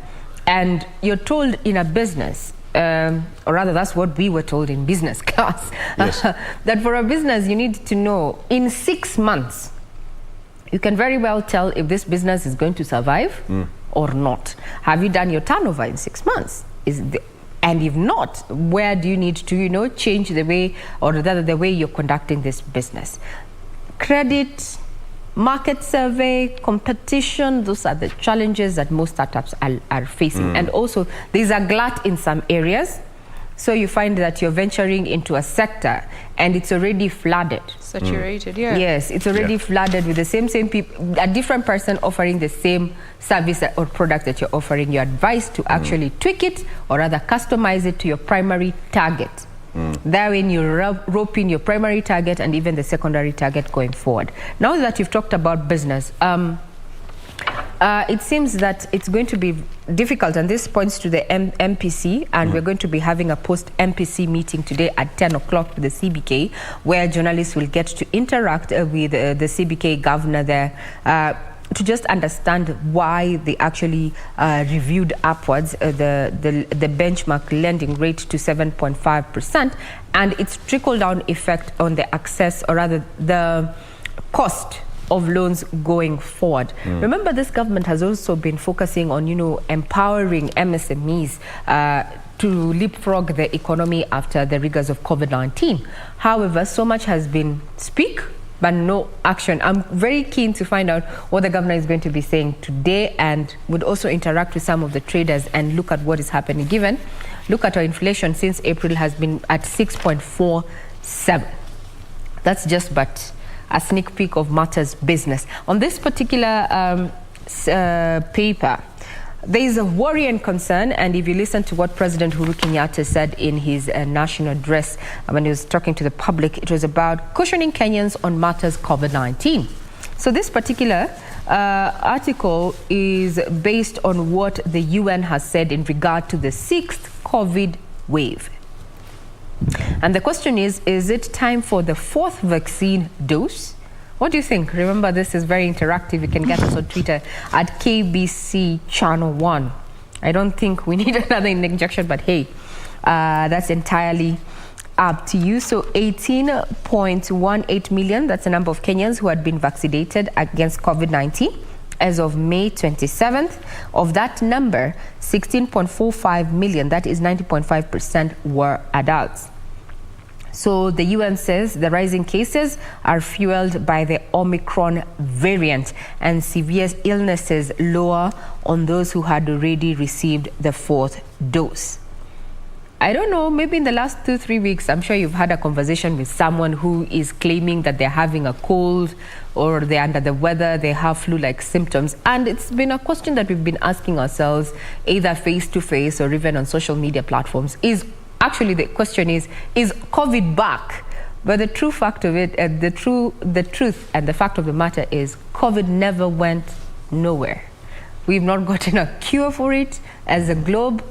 So yeah, you need to take care of yourself. If you have to mask up, in as much as the government relaxed its containment measures, while mask up, continue sanitizing and thoroughly washing your hands with running water and some soap. That is a report by the UN. Though the CDC, in regard to whether we need a fourth vaccine dose, the CDC is skeptical on the need of the fourth dose for those who are healthy, who happen to be healthy. So we can wait and see what exactly is going to be happening. But in the meantime, well, you need to take care of yourself. And talking about the lady who was arrested with, in relation to the theft of 104 million shillings, what I know, and this is off cuff, what I know, Jane and Victor, KRA are looking into the owners of the money. Yeah. Yes. Jane said that maybe it's just a petty cash. And trust me, all authorities that look at illegal trade and such are already on that. Even before it went on air, I'm sure they were already on that. And just in another story that is related to that issue is that now you remember the student who received millions from the boyfriend, right? The Belgian Mark Di Mezo. The girlfriend was Kenyan, and he had sent money to Waigwa Minor. Yes. Now, he's suspected to be part of a syndicate involved in complex money laundering scheme involving a Belgian, Mark Di Mezo, which they received a total of 47 million on a single day. Yeah, now a 22-year-old university student had become an overnight sensation, after receiving a gift, from a Belgian fraudster, and is at risk of losing 47 million shillings. And this is following a formal application by the Asset Recovery Agency to have the funds held by Timothy Waigwa Minor forfeited to the state for being proceeds of international crime and money laundering. Am I talking to someone? Am I speaking to someone there? Habari ndio hiyo, so to speak. That was just but a sneak peek of what I have in as far as this particular daily is concerned. More details are available on our website. We're going to be keeping tabs on what is happening with the electoral body that already entered. This today is its third day, continuing to just verify and also fully give a go-ahead or not to those who are seeking elective posts ahead of the August 9th polls that are set for the next 70 days. I'm Regina Manyara. I leave in the capable hands of my colleagues Victor and Jane for the rest of the viewing and broadcast. Thank you very much for your time. Keep it coming, especially on Twitter. Thank you very much, Enoch of Nairobi, for keeping tabs and keeping us company all the way from 6:30 a.m. until now. We're not done and dusted. This is In the Headlines on Good Morning Kenya.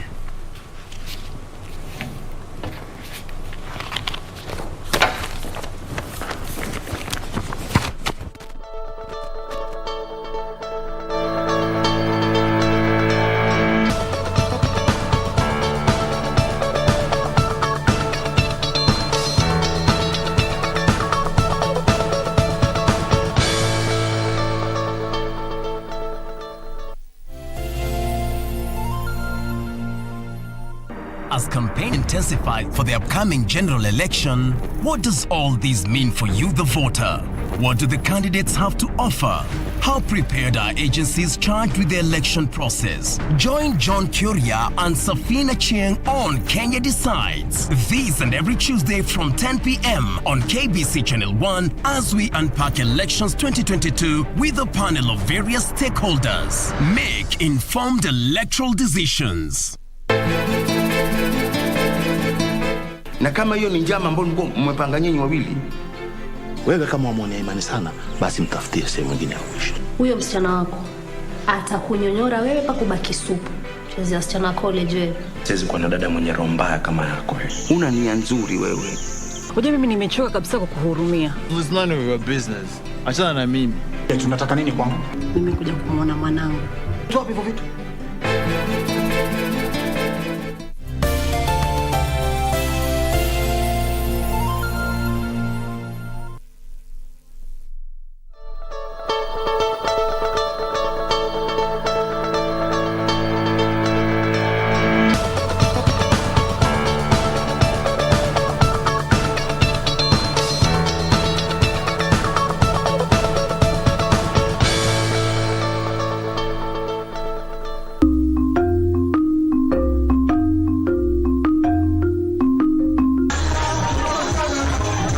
At Malava, Kakamega County, a family dispute was brewing after the patriarch passed on. Saulo Muchendo was the head of a polygamous family, and his body was picked up from the funeral home for burial. Muchendo's second family organized and oversaw the funeral arrangements. Sasa hata nasika mse yangu kwa poma yangu, na mimi ni mke mkubwa. Ninashukuru sana. Kwa maana shemeki yangu walikuwa wameninyang'anya mse yangu. Paka nilikuwa nimeshangaa sana kwa shemeki yangu hatujakosana, na lakini wakaninyang'anya tu mse yangu wakasika mahali penye hakutakikana. However, according to Baloya traditions, the patriarch remains are supposed to be interred at his first wife's homestead. This requirement prompted the need to adhere to traditions of laying the body to rest at the rightful home. Tukaenda kwa polisi wakatuambia tuende kwa mahakama. Tukaenda mahakamani tukafanya kesi tukashinda, wakatuambia tukuje kufukua mwili. Si kutaka wasika huko kwa maana mimi ni mke mkubwa na tena huyo ni mke mdogo na ni mchane. Asitahili kusika wase wawili na mimi niko. Hiyo ndio ilifanya nikasema paka lazima nisike mzee yangu. Umezika mume na uolewe na mume mwingine, uwa uziki mume wako akifa. Alikuwa anafanya hiyo ndio bibi ambaye alifungua poma hiyo bwana. Huyo ndio alifungua hiyo poma. Ndio alifakia poma. Bwana ni wake sika pale pengine. Ni sherehe yote ya matanga itafanywa kwa poma. The family successfully sought a court order to exhume the body. On the material day, the exhumation was witnessed by the first family, security agencies, residents excluding the second family. Mimi nimekuja tu hapo kutazama kuhakikisha kwamba mwili umezikwa vile inafanyika katika mila na desturi zetu. Kulingana na marehemu alikuwa ameweka mwelekeo kwamba atazikwa kwa pipi mdogo, ambayo kulingana na desturi na mila zetu mara nyingi wanaume huwa wanazikwa kwa pipi mkubwa. Hiyo ndio sababu koti ilifuatilia hizo mila na ikatoa ule uamuzi, na sisi hatuwezi pinga uamuzi wa koti. Huwezi kujua kisa na maana ya wao kutokuwa hapa leo, kwa sababu walizika kimakosa. Wanaonekana tena wakiparticipate kwa siku ya leo, maybe watachukua laana, kwa sababu hata sisi tunatoa, kwa sababu kwa sheria ya Mluya nyumba hii yote, jamii yote mbili itajukua laana kwa sababu haitendeki hivyo kwetu. It took efforts of several young men to break into the sealed grave and remove the remains from the coffin. Mpaka niwe na madawa ya kienyeji, niwe na kondoo kidogo, niwe na kakuku, nitengeneze, nipe watoto wangu na wachukuu watumie, ndio tekaye pamoja. Sipo kukunya hiyo, wakiwa waje wengine watakuwa kombo, watakuwa tofauti. The remains are then transferred into a fresh coffin. The group involved in the process drank some traditional herbs so that the spirit of the deceased could not haunt them. The grave at Muchendo's second home was then destroyed and the graveyard set ablaze. With the exhumation, the family had to return to the drawing board and make fresh burial plans. At Muchendo's first family home, another grave was then dug according to Baloya traditions. Yeye aniaminie mimi, atakapokufa atakuwa anaishi. On the same day, a burial service was held. The remains of Saulo Muchendo were reburied at his first wife's home. A cockerel, sheep, and a bull were then slaughtered to cleanse the family. Baada ya hapa kuna sherehe, kwa sababu unaona hapo wanakimbua, tutakinja kondo. So hii ni makosa walifanya hawa.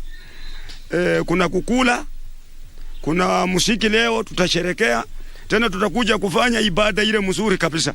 In some cases, after exhumation, the remains are returned to the mortuary, unlike in this situation. Tukimaliza tuwaache kwa amani, tuwache tu watoto wa boma hili wote kwa amani. A few weeks after the body was exhumed and reburied, both families come together and try to use alternative dispute resolution.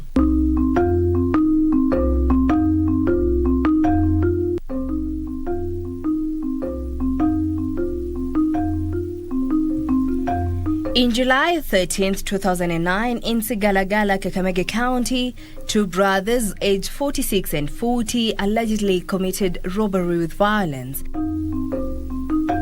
2 years later, in 2011, they were sentenced to death, but upon appeal, the sentence was later reviewed. After serving 17 years in prison, the time has come for their release. When their relatives heard of their release, they started preparations to receive them and help them integrate into society. Nilisikia furaha sana. Hata nilifika hapa mapema saa 12 mimi niko kwa keti hapa. Sasa hivi vile nilisikia wamewaachiliwa. Tena mimi tena nimekuwa huko. Wenye walikuwa wamefungwa hata mimi sasa nilikuwa tu kama mfungwa tena. At the prison, a send-off organized by the prison takes place.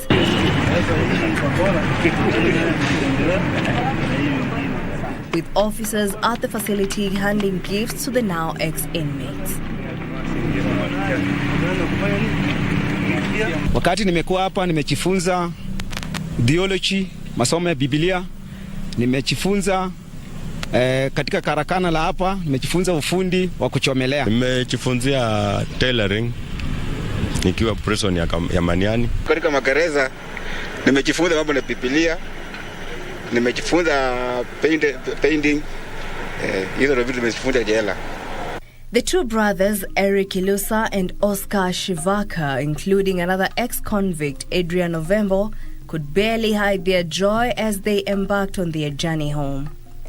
Nashukuru Mungu kwa sababu Mungu amefungua milango ili ya kwamba nikaweza kurudia jamii yangu. Kwa sababu ya kesi ya kutumia nguvu, robbery with violence. Nikafungwa. Mimi pia nitawahimiza ya kwamba nimeokoka, nimepatilika, si yule waliona wakati mwingi. Kuachiliwa kwangu, wakati nilitoka nyumbani nilikuwa bado mimi mtoto mdogo. Lakini kwa saa hii nimeachiliwa, nimefurahia. Bila naenda nyumbani, najua jamii itanikaribisha vizuri. Tutakaa nao vizuri, tutapanga vile hasa nitakuwa, kwa sababu ndarudi huko tofauti, sitakuwa venye nilikuanga hapo nyuma. In Hayega location, Ikolomani, a homecoming ceremony is held. Before the reintegration of the ex-inmates, cleansing rituals are performed on the two before they're allowed to interact with the community. Mtu akitoka gerezani akija nyumbani alikuwa hawezi kuingia nyumbani mpaka asimame nje, na akisimama nje kulikuwa na kitu kinachofanywa, kwa kuwa lazima iwe kondoo iko iwawe akanyage ndani miguu, alafu akisha kanyaga ndani apewe madawa ya kizamani ndio aingie kwa wenzake. The elders give the brothers a concoction and watch them as they drink it.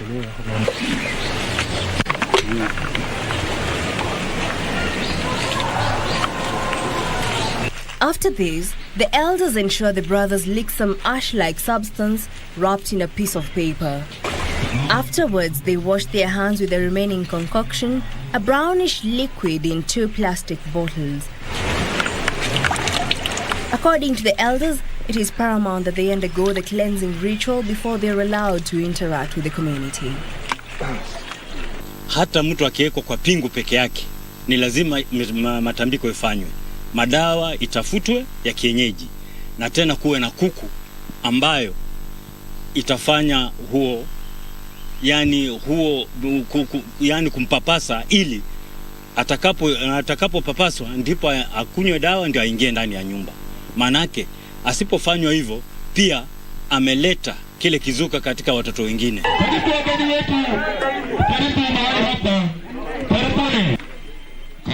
To Pastor Crispinus Wafula, Ex-convicts experience a myriad of challenges when reintegrating into the society. Ni kitu cha maana sana familia ikiwa katika picture hii kwamba ikaweze kuwachukua.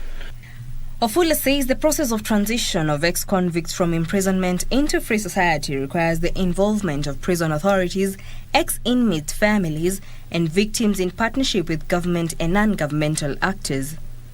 Tumekuchukua jukumu na wachungaji wenzangu ambao wako hapa na timu ya welfare, tukaweza kutembelea familia, kanisa, tukakutana na local administration ili ukaweze kushughulika shughuli hii ya kuweza wao kwenda katika kuachiliwa kwao. So community yote ikawea kwamba wanaenda. Vilivyokuja kama alikuwa hapa tangu miaka 18 afungwe. Zile nguo alizokuja nazo hana, viatu vile hata hatujui viko wapi. So sisi ndio tunashughulika ku make sure wamepata hizo vitu ambavyo wanahitaji kutoka nazo wakienda nyumbani. Tunawapatia transport. Wengine tunawanunulia malazi wale ambao hawana mahali pa kulala. Alafu pia tukienda nyumbani tupate kuna changamoto, kuna wale ambao tunawasaidia ku identify mahali wanaweza fanya kazi. The integration of the two took an all-inclusive approach that also involved the church. The team offered psychological support and counsel on the reintegration process in society. Since their conviction, the family kept hope alive that their kin would one day come home, as they kept the share of their land to hand it over to them once they were freed. The two are now ready to integrate into the society.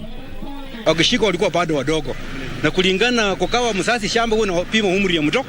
Sasa hivi mimi naona wamefika. Vile mimi natoka nao hapa sasa nitaenda kuonesha kile mtoto sehemu yako ndio hii, sehemu yako ndio hii. Na vile nimekupangia tupate wewe nyumba hapo iwe boma yako. Na nitarajia nikifika huko Mungu anijalie nipate mke mzuri mwenye ameokoka kama mimi, tuweze kuendelesha maisha yetu. Tutakaa nao vizuri, tutapanga vile hasa nitakuwa, kwa sababu ndarudi huko tofauti, sitakuwa venye nilikuanga hapo nyuma. Hata wenyewe wakiniona wataona niko tofauti. Reporting for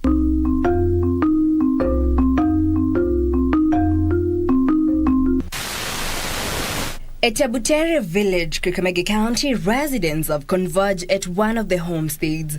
This is after 3 houses and 2 vehicles were allegedly set ablaze, while plants and crops were intentionally destroyed. This erupted after one of the neighbors knowingly grazed his goat at his neighbor's farm. When the owner of the farm found the tethered goat, he impounded the same and took it to his compound. It is then that the owner of the goat went to inquire on the whereabouts of his goat, only for an argument to erupt, leading to a scuffle and one of them hitting the other with a jembe, allegedly killing him on the spot. Wakapigana hapo ndio aliweza kumpiga huyo mwenye alikuwa mwenye mbuzi na akawa ameanguka chini, na hapo hivyo ndio alisirai na akakufa. After family members learned their kin had been killed, they allegedly stormed the suspect's homestead and set ablaze the homestead. Sasa sisi kama wenye hapa hatukuwa na uwezo, hatukuwa na nguvu, na tuliweza tu kusimama kando kwa sababu hatungeweza kuingiana na hawa kuanza kufurukana nao kwa sababu walikuwa na hasira sana. Na wakichoma manyumba yako watakatakata hata miti, wakipata hapo ng'ombe watakatakata, na wewe ng'ombe wakikatakata wanakata tu nyama yake, wanaenda na ngozi hawatengenezi, wanakata tu hao watu. Wanauanga, wanaua kila kitu ambayo wamepata kwa boma, wana destroy everything. Na wanafanyanga hivyo kwa sababu ya kurevenge kwa ule maisha ambayo huyo mtu amepoteza. Na walikuwa wanafanya hivyo na wanafanya hivyo ili vijana wakuwe wakijua kwamba ukiua mtu, kuchukua maisha ya mtu ama kuua mtu ni vibaya. Meanwhile, at Ikolomani, Kakamega County, 2 Nyumba Kumi members visited a homestead of a suspected thief, only to arrive and find him armed. The suspect then hacked one of them to death, while the one who escaped alerted the neighbors, who then stormed his homestead and allegedly set the homestead ablaze. So the public came rowdy, and they went to the homestead of the suspect and they torched the house. According to elders, the practice of banishment from the community dubbed Kusola is invoked in the event one takes the life of another person, or they are considered murderers, which means they are seen as unclean, and as such they should not share any more meals with the rest of the community members, adding that the practice is meant to deter others from committing crime. Akiruti kukaa hapo hata kuwa na maisha yake itakuwa mafupi, yeye pia atawawa kwa panga, kwa sababu mwenye kuua kwa panga atawawa na panga. The elders add that in some situations, the suspect is forced to sell his land and the children advised to live with their uncles. Kwa kwenda kama umeua bibi yake, sheria inasema ya kwamba wataenda kuishi uchombani, lakini hiyo shamba ni lazima wauze. In some instances, if the person who commits murder is caught, he can be killed by an angry mob on revenge mission. Kwa mkono, amwezi ruti mkakulia pamoja, paka ukuje uombe msamaha mbele ya wazee. Ukishaomba mbele ya wazee msamaha, wataleta dawa mtakunywa wote, alafu muendelee kushirikiana pamoja kama mandugu, kama hajakufa. Lakini ukipata kwamba wewe umekata ndugu yako, umemtoa damu, alafu unarudi unaanza kukula na yeye, tena utapata hiyo damu itamwandama. Ndio maana hata kwa Biblia vile Kain aliua Abel, damu ya Abel ilianza kulia. Mungu akauliza, wapi ndugu yako? Kain akasema sijui mahali haka. Akasema lazima uchunge ndugu yako. Ndio maana hata sisi Waluya tunasema ya kwamba maisha ya ndugu yako ni yako. The elders add that despite practicing Christianity, there are things the community must do traditionally. Individuals who participate in banishment from the community dubbed Kusola are cleansed by drinking herbs and keep watch to ensure the person who committed murder does not sneak back into the village. Anapeana tawa kwa wale ambao wamefanya hiyo solo, kuangalia hiyo poma, mtu asiruti tena. Huyo mwenye aliua mwingine asiruti kuishi pale, wakunywe maji moja kwa mtoni moja, aende mbali kabisa.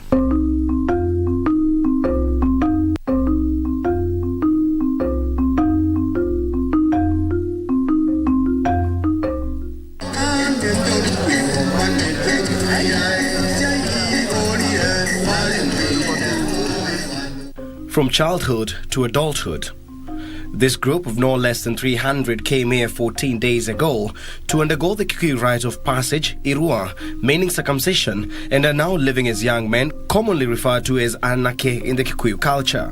Hii inafanyika tuseme kwa zile counties sana sana ambayo watu wetu wako, lakini inafanyika mpaka Mombasa, mpaka Lamu, mpaka huko Eldoret, huko Uasin Gishu.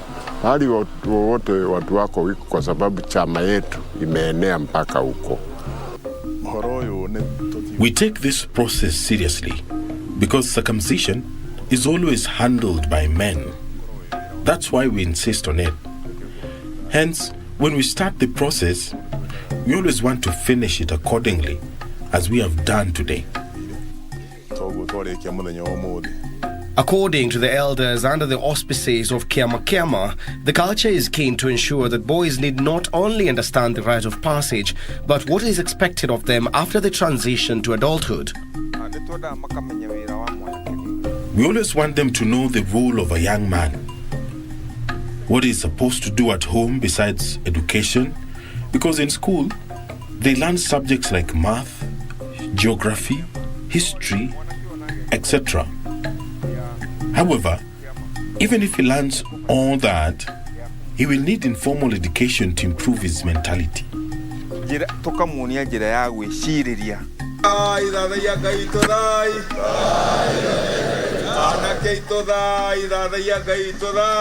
A Kikuyu elder is a God-fearing person, so we call upon God every day as we face Mount Kirinyaga, so we have also taught them those prayers. Tangu nikuja hapa, naweza sema ni kuzuri.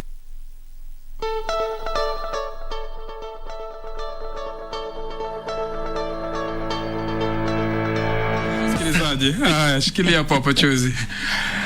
Naam, barabara kabisa mtazamaji wa KBC Channel 1 mahali popote ulipo. Ni furaha iliyoje asubuhi ya leo ndani ya kipindi Good Morning Kenya, tukishirikiana na Radio Taifa ndani ya Zinga, ikiwa ni saa 2:26 saa za Afrika Mashariki. Karibu kwenye kitengo chetu cha Gumzo Pevu, na studioni tuko naye makamu mwenyekiti wa chama cha Jubilee Mheshimiwa David Murathe, ambaye tutazungumza naye siasa za mwaka 2022, yale yote aliyofanya Rais Uhuru Kenyatta na anapoondoka tutarajia nini. Mimi ni mtangazaji wako, jina langu naitwa Rashid Momkondo na siko peke yangu. Na msikilizaji yuko na mimi hapa, nafahamika kama Mwajuma Ali, niite chozi la almasi. Na unaambia kwamba David Murathe aliingia bungeni kama mbunge wa Gatanga mwaka wa 97, na mwenendo wake kwa wengi unaonekana kuwa mkali tangia mwaka wa 82 hapo, na inasemekana ya kwamba alikuwa mmoja kati ya wanafunzi waliochangia vurugu ya kupindua serikali ya Rais Moi mwaka wa 82. Lakini msikilizaji, hayo yote ni yale yaliyopita. Kwa sasa hivi tunaganga yajao na yale ambayo yatakuwa yanajiri, tukiangalia kwamba tunasogelea uchaguzi mkuu wa mwezi Agosti. Bila shaka mheshimiwa, asubuhi ya leo karibu sana ndani ya studio zetu za Radio Taifa. Ni mara ya kwanza umekuja hapa ndani na ni baraka kubwa sana kuwa na kiongozi mwenye haiba ya juu kama wewe. Karibu sana, jihisi huru. Kwanza kabisa poleni sana. Barabara hii ya Uhuru imefanya magari yamekuwa mengi sana. Ndio.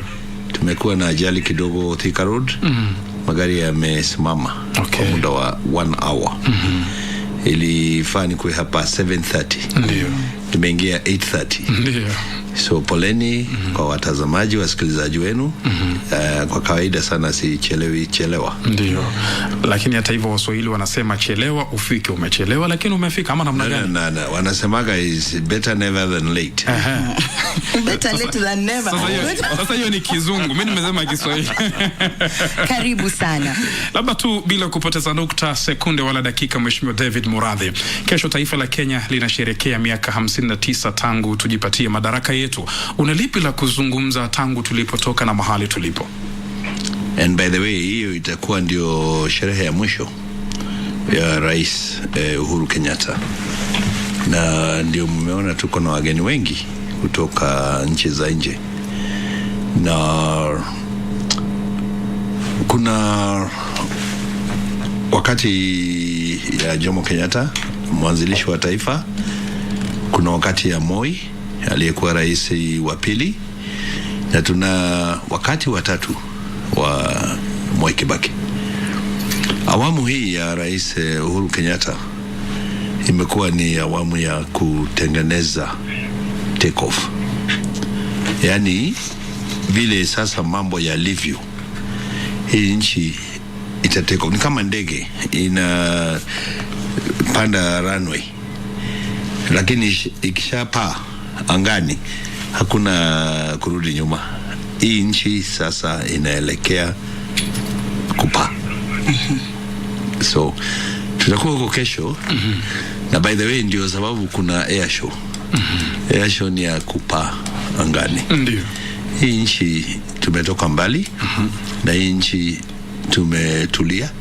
Ukiangalia zile nchi ziko karibu na sisi, zimetuzingira, zote ziko na wasiwasi na matata. Somalia kuna vita, Ethiopia kuna vita, Sudan kuna vita, South Sudan, Rwanda, Burundi, DRC. Watu wapatie serikali ya Kenya na haswa Uhuru Kenyatta shukran kwa kutuliza nchi hii, na pia aliyefanya iwezekane ni aliyekuwa Prime Minister Raila Amolo Odinga. Tumekuwa na amani, tumekuwa na stability, utulivu, ili watu waweze kufanya kazi zao. Na ndio unakuta hata kama kulikuwa na COVID, kumekuwa na janga la mambo mingi duniani, wakati huu nchi ya Kenya, najua kuna shida, lakini sana sana watu wanaendelea kufanya mambo yao kwa amani. Ukitembea nchi zingine unasikia tu mlio wa risasi. Ukitembea kwingine unakuta mama kina watoto na mizigo wakitoroka kama refugees. Hii ndio nchi yenyewe haujasikia kuna watu ambao wametoroka kwenda kuwa refugee nchi zingine. Ni kwa sababu ya sera ambazo zimeunganisha taifa. Na haswa Rais Uhuru Kenyatta amesema angetaka kuacha hii nchi kama ni watu wameungana. Hataki kusikia kuna watu wametengwa. Hataki kusikia exclusion. Anataka watu wanasikia inclusion. Nakumbuka baada ya 2017 watu walikuwa wanasema labda wajitenge na nchi. Watu wa pwani walikuwa wanasema pwani si Kenya. Alafu tumefika kiwango ambapo sasa kila mtu, angalia kina Joho, angalia kila mtu ameingiana. Enda Mombasa saa hii uone hii maendeleo iko. Kutoka airport, ingia Ndongo Kundu, ingia Mahighways, ingia Likoni, utakuta kuna the enabling environment ya kufanya kazi. Umemtaja kiongozi wa ODM Raila Odinga na vile vile umesema kwamba nchi inaendelea kupaa, inaelekea kupaa. Ulisema kwamba wewe na Wakikuyu wanaomsapoti Odinga mna jukumu la kuondoa propaganda iliyomchafulia Raila Odinga jina katika eneo la Mount Kenya katika chaguzi 3 kuu zilizopita. Je, Martha Karua ndio mojawapo ya juhudi zenu za kufanya hivyo? Martha Karua hajawahi mchongwano ya Raila. Sisi ndio tuliifanya hiyo. Kemodo, Mogoroki, sijui nini. Sasa sisi ndio tunaingia huko mashinani. Na the reason, ile sababu ilitufanya tukubali Raila akuwe the fifth, ni kwa sababu ya utulivu wake. Tumemwangalia haswa kutoka wakati ya Nyayo. Alifungwa na Nyayo miaka 9. Alafu akakuja akafanya na Nyayo. Nakumbuka ile kwa cooperation government ya NDP na KANU. Hata aliishia akiwa Secretary General.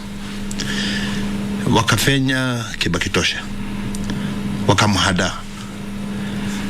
Bado akasema handshake na Kibaki, wakafanya the coalition government ile ya nusu mkate, akawa prime minister.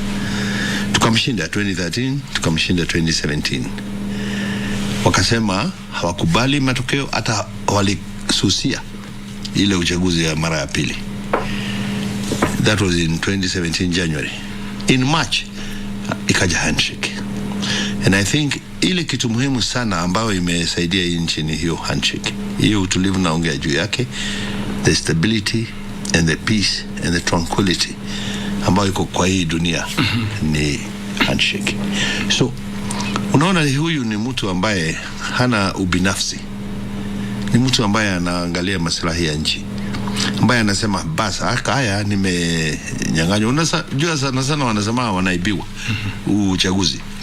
Anasema basi nimeibiwa, lakini for the sake of the country waje tuendelee. He shakes hands with his competitors. And right now we believe yule mtu ambaye ataweza kushikilia the transitional arrangement, because we are transiting from one era to the next era. We are transiting from the era of independence to the new era of the young people. Yule mtu ambaye atachunga na ataangalia kwamba tuko na what you call continuity in terms of the peace, the stability prevailing in this country, ni Raila Amolo Odinga. Hawa vijana ambao ni wapinzani wetu, historia yao ni YK92. Musalia Mudavadi tulikuwa na yeye university, alitoa university na Nyayo na Vincent Maitsi. Alikuwa kutoka university akaingia kuwa waziri. Amekuwa waziri miaka 30 plus. All right? Ruto from 1992 is another 30 years. In fact, Musalia is older in government than Ruto. Ruto amekuwa serikalini tangu 1992, YK92. All right? Sasa unashindwa, wamekuwa serikalini all these years na sasa wanakuja kuahidi watu mambo ambayo wangekuwa wanasaidia wananchi kutatua. Hiyo ndio shida ambayo tulio nayo. Tumeona jinsi wametenda kazi, na tunasema inahitaji mzee ambaye amekomaa, ambaye anachunga jamii, anachunga kina mama, anachunga watoto. Na tumefurahia sana sana sana amechagua mama kuwa naibu yake. Amechagua Martha Karua kama suluhu wa Kenya. Bila shaka mtazamaji wa KBC Channel 1 kipindi Good Morning Kenya, na vile vile kwa wewe unayetusikiliza kupitia KBC Radio Taifa Sauti ya Mkenya, kipindi hewani ni Zinga, na studioni tuko naye makamu mwenyekiti wa chama cha Jubilee Mheshimiwa David Murathe, ambaye tunapiga naye siasa za mwaka 2022. Zaidi ya yote, je, ni nini alichofanya Rais Uhuru Kenyatta na tutarajie nini? Ameweza kuelezea mengi, lakini bado mchakato mzima unaendelea. Nikirudi kwako Mheshimiwa, mwaka wa 2013 ulicheza dori kubwa sana ya kuweza kuwaleta pamoja naibu Rais William Ruto na Rais Uhuru Kenyatta katika hatamu yao ya kwanza wakashinda. Hawa watu wamekuwa pamoja. Ni nini kiliharibika baina yao mpaka leo hii David Murathe hataki hata kusikia stories za Ruto? What happened? Hebu tupe kidogo. Sasa wewe unaniingilia. No. Ni kweli tulikaa, kuna PS anaitwa Njoroge, PS wa Kawi, PS wa Energy. Mimi, Ruto, Charles Keter na Joshua Kutuni, na tulikuwa tunaangalia jinsi makabila ambayo yalipigana 2007 yasiwahi kupigana tena. So tukamsihi Deputy President Ruto akubali waungane na Uhuru waende kwa hiyo uchaguzi. Ruto mwenyewe hakutaka hivyo, alikuwa anataka kusimama. Yule mtu alimsawishi asimame ni Joshua Kutuni, lakini tulichangia kwa sababu tulikusanya wazee wa Kalenjin, tukakusanya wazee wa Kikuyu, sisi tukaongelesha wa Kikuyu, tukaongelesha na yeye na watu yao wakaongelesha wazee wa Kalenjin, ndio wakakubaliana na tukahakikisha kwamba uchaguzi wa 2013, remember tulikuwa tumetoka ile post election violence, this was a peace dividend. Hii ilikuwa uchaguzi ya kuleta jamii ambazo zinazozana pamoja, na ndio sababu tukasema sio love affair, ilikuwa a necessity, ilikuwa necessary washikane. Lakini unajua sana sana kwa ndoa sio ya kulazimisha, yeah? Kama juzi Kalonzo alikuwa amesema you must make me your running mate, eh? Na nikamwambia Kalonzo is my friend. Nikamwambia ukisikia msichana akikwambia lazima unioe, toroka. Kwa sababu haujui amekuwekea kitu gani. Ama kwa lugha nyingine unaelewa. Sasa baada ya hiyo kushikana tukashinda hiyo uchaguzi, tukafanya serikali ya mhula wa kwanza. Ukiangalia hiyo serikali, walioteuliwa na naibu wa rais wote walikuwa wametoka mlengo wa kabla moja. Ikabidi sasa Mheshimiwa Uhuru Kenyatta awe ndiye anagawa mamlaka kwa hizi jamii zote zingine. Kapatia Wajaluo, kina Umamo, kapatia kina Balala, kapatia kina Wamalo, you know, na kina Eden wa Somali nini. Huyu jamaa watu wote yake ukiangalia orodha yake ya list yake, kina Chirchir, kina Kandi, kina ilikuwa jamii moja. Na ndio hapo maneno ikaanza kuwa, kwa vile walikuwa wamekubaliana 50-50 kwa serikali, na alichukua zile nono. Yeah? Alichukua wizara ya fedha, right? My good friend huyo ametolewa juzi, anaitwa nani? Aliyekuwa waziri wa fedha Henry Rotich. Akachukua mabarabara, akachukua kawi, akachukua kilimo, agriculture. Hata juzi nimeshangaa naongea maneno ya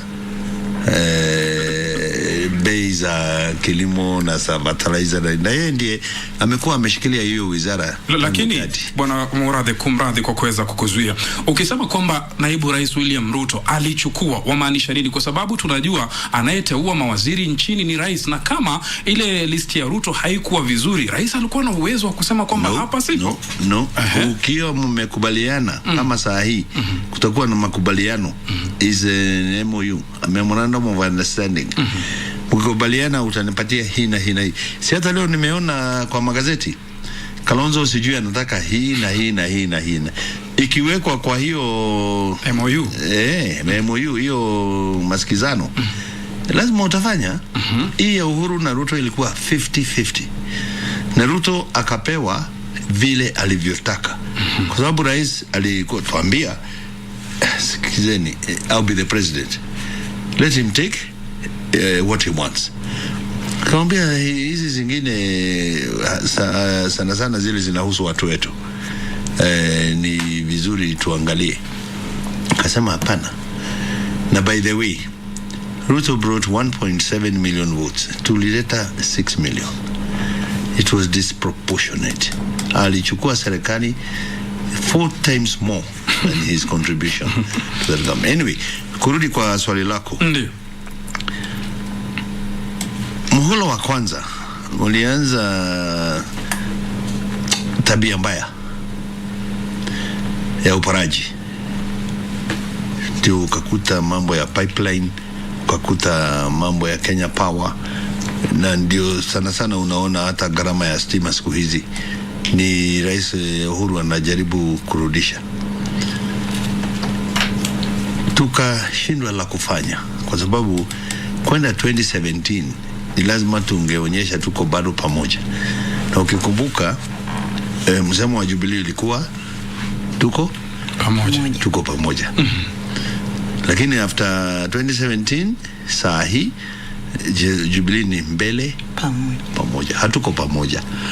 Hatuko pamoja kwa sababu walikimbilia tamaa ya uongozi. Na rais alikuwa anamwambia hii kitu ni relay, gojea nikuletee baton nikupatie. Akawa na haraka, akakuwa ni mtu ambaye sana sana alifanya parallel. Rais anaita parliamentary group meeting, kazi yake ni kudemobilize watu wasiende kwa PG. Ndio tukafika pahali hata tukachange leadership ya parliament. Kina Duale tukatoa kina Ichung'wa, tukaweka wale watu ambao watasaidia rais. In fact, yule mtu ambaye amesaidia rais kutawala awamu ya pili ni Raila Amolo Odinga, kwa sababu mlengo wa ODM ulikuja kusaidia tukapata the numbers. Na hawa sana sana unasikizaga wakisema wako na numbers zao zilikuwa za kupindua. If in fact they had numbers, wangefanya impeachment ya kutoa Rais Uhuru Kenyatta. Lakini kwa sababu ya numbers za Raila Odinga, in fact hii numbers za hawa tunaitaka za namba za simu, sababu hakuna wakati tumeenda kupiga kura ambapo wamewahi kushinda mswada wa serikali. Lakini sana sana wale ambao wamesaidia serikali kushinda ni mlengo wa ODM.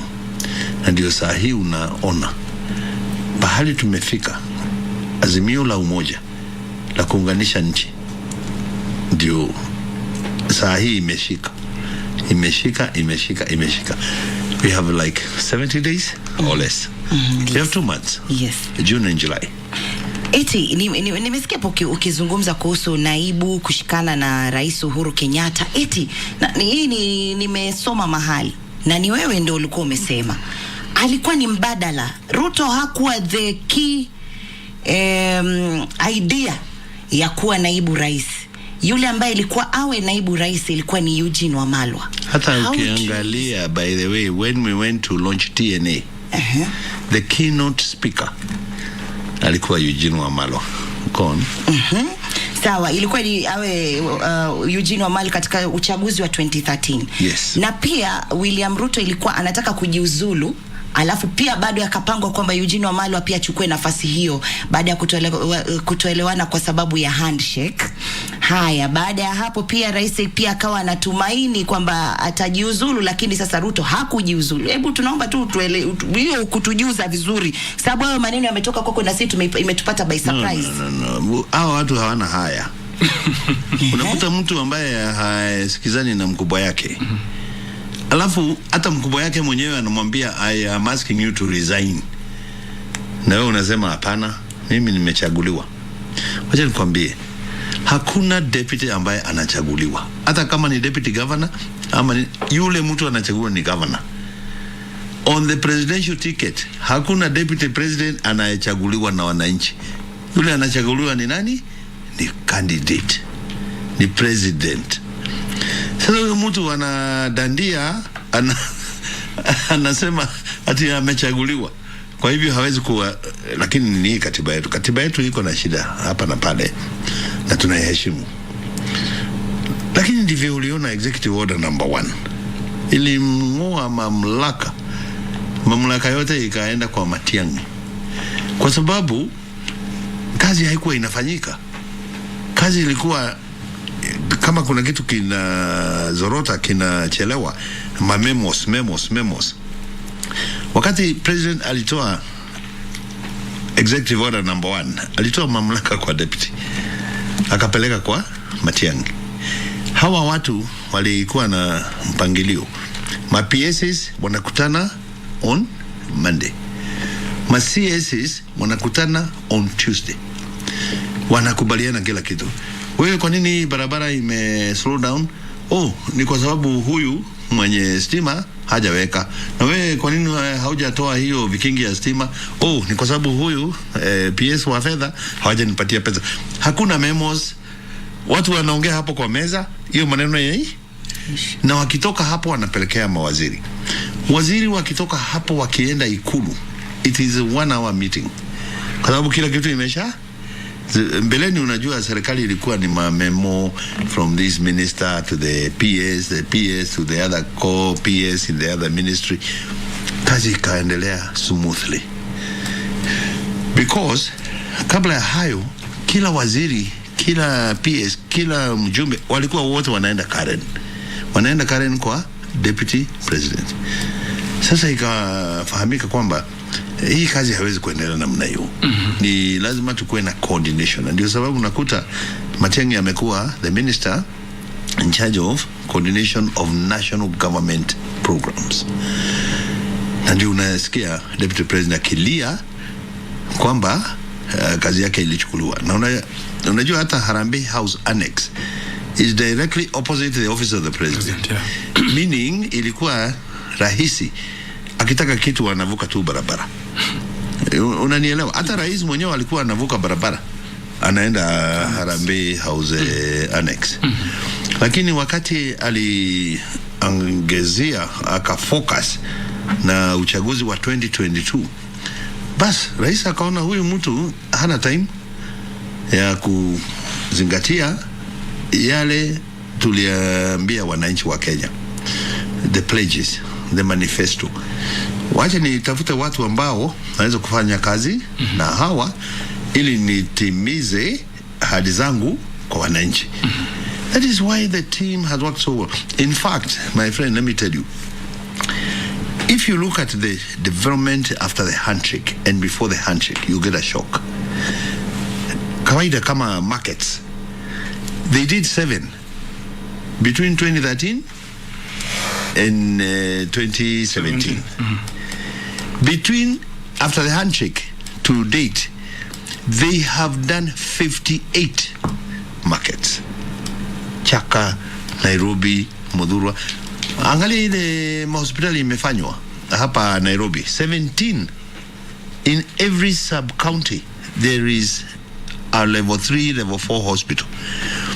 Kenyatta is decongested. All right? Those hospitals are equipped. Ziko na kila kitu. Hii Nairobi uangalia, enda Mudhurwa, enda Mukuru. It is motorable. Watu wanatembea. All right? Hiyo mambo yote imefanyika after the handshake. Okay.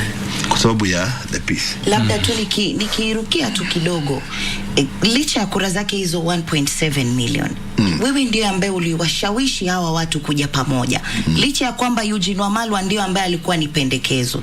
Je, wewe unaweza kusema kwamba ulifeli kuwaleta hawa watu pamoja? No. Tuliwaambia unakumbuka kulikuwa na hiyo kesi ya ICC. Na Ruto akasema wacha mimi nijaribu na Uhuru ajaribu, alafu tutafeli, alafu tutashikana baadaye in the runoff. That was the game for Ruto.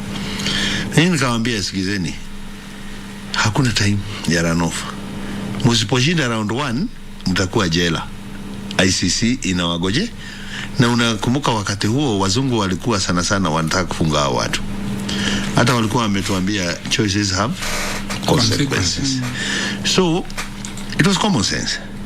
Kwa hivyo wakati walikubaliana kwamba Eugene a step down na Ruto awe ndiye mgombea mwenza, ilikuwa a peace deal, ilikuwa ya kuleta watu pamoja. Na unakumbuka that was the most peaceful election, kwa sababu sana wale watu wanaozozana, wale watu wanaopigana ni wale karibiana, neighbors. Haiwezekani Mkikuyu atoke huku aende akapigana na Mjaluo Lake Victoria. Haiwezekani Mjaluo aende akapigana na Wakamba ama Wamasai ama Wataveta. So we agreed that election was about peace, and we did it. 2017 was also by and large largely peaceful. Now 2022 will be the most peaceful election in this country ever. Bila shaka mtazamaji wa KBC Channel 1, ikiwa hivi sasa ni saa 3 bado dakika 7, saa 3 kamili taarifa ya habari, alafu tutarudi tena kwenye mzunguko wa pili. Ndani ya studio tuko naye makamu mwenyekiti wa Jubilee Mheshimiwa David Murathe, ambaye ni furaha iliyoje asubuhi leo yuko ndani ya Zinga, na tunapigia siasa kwenda mbele nikiwa na chozi la almasi. Asante sana Caroline Mrambo, anasema kwamba unafuatilia kipindi na unapenda jinsi mtiririko unavyoshuka. Nikirudi kwako David Murathe mheshimiwa, kabla kwenda kwenye taarifa ya habari ya saa 3. Yeah. Nizungumzie swala la Kalonzo Musyoka kidogo, siasa za sasa. Umemtaja hapo nyuma, nikasema wacha kuna mahali tu nitakushika. Sasa Kalonzo Musyoka umenukuliwa ukisema kwamba hata yeye akisimama urais hata athiri Raila Odinga kivyovyote. Lakini swali ni hili mheshimiwa, mbona mnamngangania mara mwatuma watu mara hii? Kwani kuna nini? Si yeye hana maana, si mumwache, mbona bado mumfuata? No. Siasa ni perception. Ukambani tayari tuko na numbers. Tuko na Ngilu, tuko na Kibwana, tuko na kina Musila, tuko kina Waita. Kuna watu ambao wana mobilize. Lakini mwenye Ukambani ni Kalonzo Musyoka. Tuambiane ukweli. Kalonzo Musyoka ndiye mwenyewe alisema anaingia Azimio bila ushawishi wowote. He said he's coming to support Raila for the 3rd time unconditionally. Nakumbuka kuna wakati alikuwa amesema I have to be stupid to support Raila a 3rd time. But it is only a fool who does not change his mind. So akatangaza huko Jakaranda kwamba amekubali kusupport Raila Amolo Odinga unconditionally. That is the key word for the 3rd time. Sasa Kalonzo akiingia Ukambani is locked. You're looking at 800 to 1 million votes. The reason we are saying it doesn't matter if he wants to run or not is because we believe we'll more than make up for it in Mount Kenya. Mount Kenya, the basket is about 6 million. We had a lot of apathy. Tulikuwa watu sio kama watajitokeza kupiga kura, kwa sababu ilikuwa hawana candidate. Wakati tulitangaza Martha Wangari Karua, she has excited the ticket. She has energized that ticket. My own sisters who were telling me they will not vote are telling me they will be accused at 4 a.m. Simply because of Martha effect. Hata sijui baba na mama ama nini, lakini nakwambia Mount Kenya, if we are going to do 60-40, the minimum tutapata Mount Kenya ni 4 million. So ile milioni moja itatoka kwa Kalonzo, kwa hesabu zetu will be more than made up in Mount Kenya. Naam, msikilizaji, dakika zimesalia 4 itimie saa 3 kamili. Nitauliza swali fupi tu tukiwa tunasubiri habari, alafu turudi tena kwenye mazungumzo yetu. Je, ni kweli msingesimama na kiongozi wa Azimio asingechagua mgombea mwenza kutoka Mount Kenya? Sio lazima. Hata nimeshasema hii kitu ya Kalenjin akimaliza Kikuyu nachukua, Kikuyu akimaliza Kalenjin nachukua, ni kama table tennis. Kwani ni ping pong? Sisi tumesema hapana, ni wakati ya jamii zingine kupata hii kitu. Lakini zile hesabu za ushindi ambazo tulipiga was informed by the choice ya UDA. UDA walichagua Rigathi Gachagua. Sasa ukienda Mount Kenya, the game is not between Raila and Ruto. The game is between Rigathi and Martha Karua. Who can best take care of the interests of Mount Kenya? Because we're feeling this sense of insecurity. Because Uhuru is going home. Who will represent us? Who will protect us? Who will take care of our unfinished projects, for example? Who can we trust to stand firm in defense of our resources and our representation? It is obvious. Between Rigathi and Martha, the chapter closed.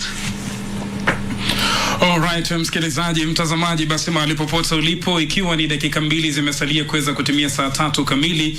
Saa 3 kamili tutapata taarifa ya habari, alafu tutakaporudi tutaendelea mbele. Bado tuna maswali mbali. Hivi majuzi bwana David Murathe alisema kwamba, alinukuliwa akisema kwamba Rais Uhuru Kenyatta hahitaji kuandamana kwenye mikutano ya kampeni na Raila. Si Martha Karua yuko. Tutakaporudi tutalijadili zaidi hili, na vile vile pia tutakaporudi nitataka kujua kwa nini kuna baadhi ya mawaziri wana kampenia Raila Odinga. Atatuambia mtazamaji, ama namna gani kabisa msikilizaji. Na vile vile tutataka kujua mbona alitaka kwenda kule mahakama ya juu kumzuia DP Ruto kuania kiti cha urais wa 2022. Alafu what happened? Because sijamuona huko mahakama ya juu.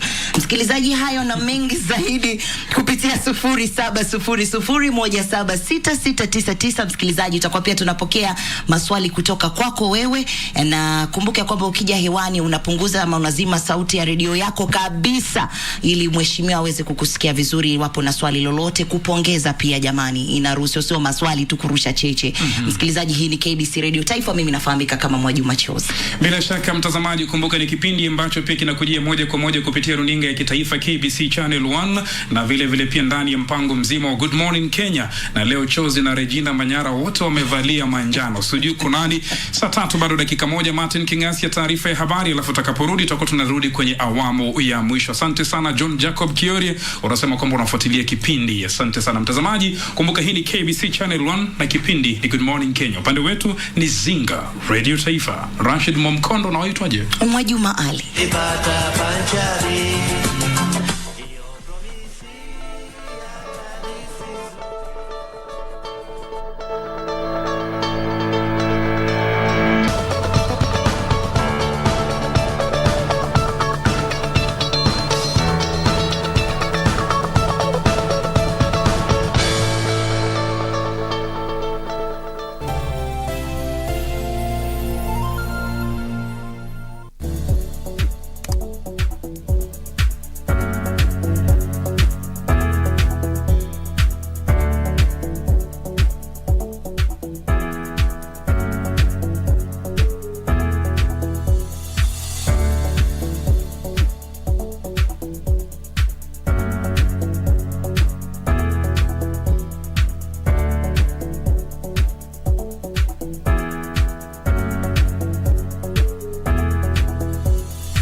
Reggae nice and it make ya. Nobody watching us can know we're no safer. Mama, don't you cry. Big man, dry your eyes. Hey, what's wrong? What's wrong? Every day we got go fight. I think it's best that you forgive me.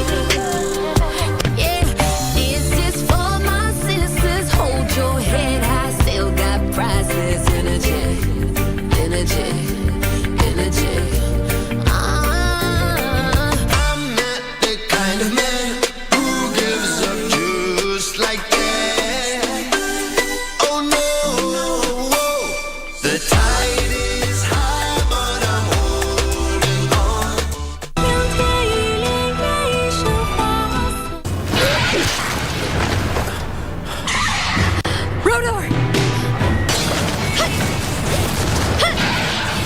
put a stop to this marriage.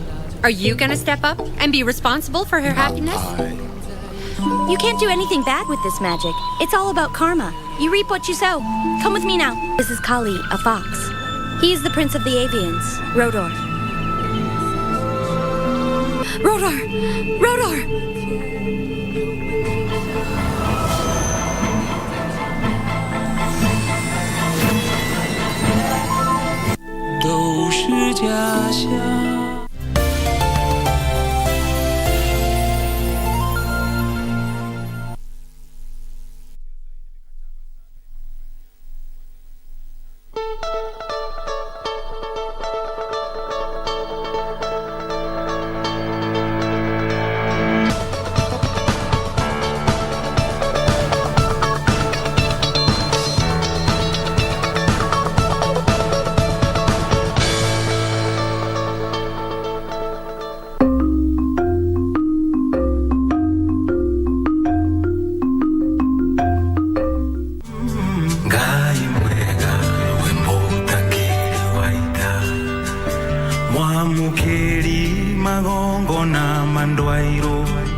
Bright and early in Nairobi County, at a shrine, a selection of Kikuyu elders with ranks of Adhamaki, also known as rulers or leaders, Atonyi, alias advisors of morality, cultural issues among others, converge at the shrine for prayers ahead of the Maturanguru coronation.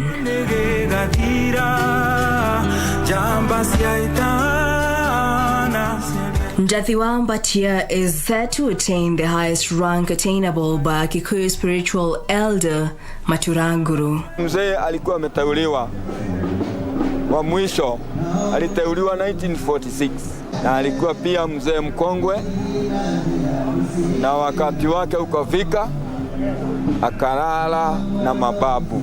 Tumempatia heshima, tukamuinua kutoka chama ya Matadhi ile mimi niko, tukampatia Maturanguru. Utoitore na profi waku na niguo wamukire mahoya maitu thai thai gai thai. Once the group complete prayers,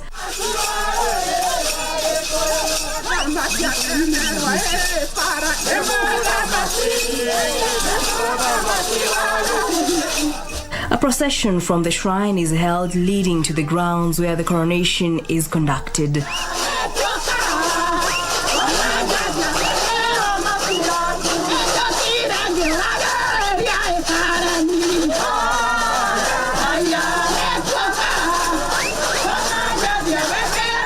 The ceremony is filled with pomp and color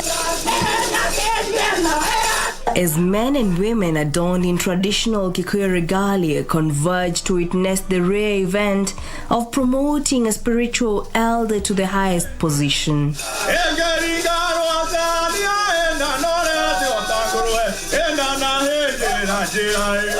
Yule anapitia katika gazi zote za wale wa Kikuyu wa kitamaduni ya Ukikuyu. Amepita hizo ngazi zote. Alikuwa mzee wa Matadhi. Accompanied by elders known as Adhamaki, Njathiwambatia is presented to the audience ahead of the ceremony.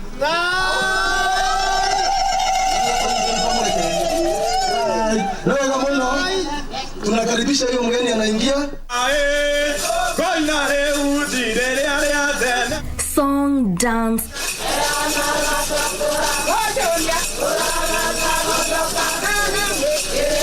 and ululation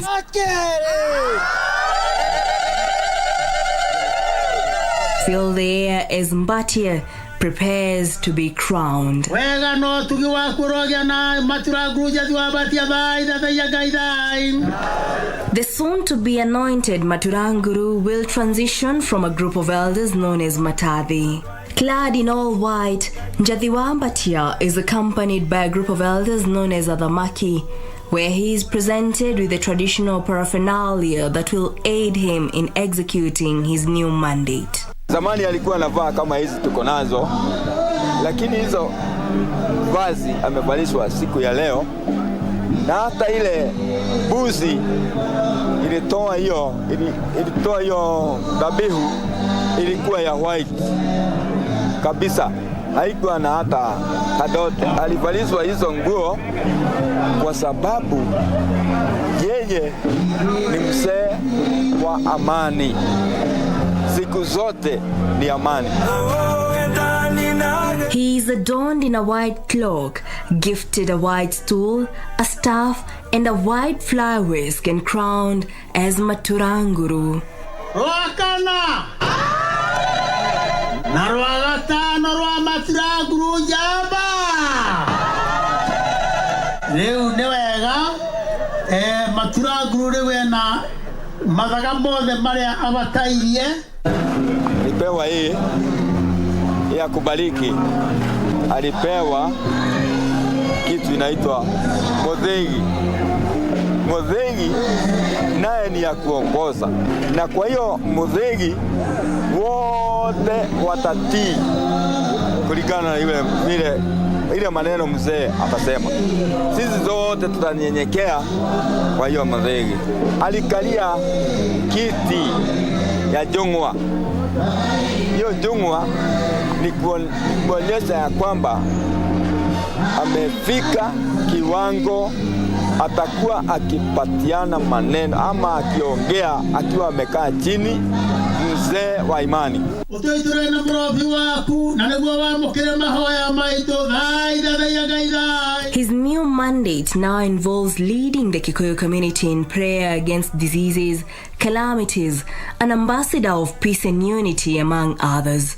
Jamii yetu inamupatia heshima hiyo ili awe akiongoza sisi kwenda huko mlimani kuomba Mungu ili aweze kuunganisha jamii za Wakikuyu na jamii zile zingine. Vile kulikuwa na kiangazi, Maturanguru ataomba na mvua itakuwa mingi, na ataenda kuomba ili kuomba ugonjwa iishe katika nchi yetu na nchi zote katika dunia hii.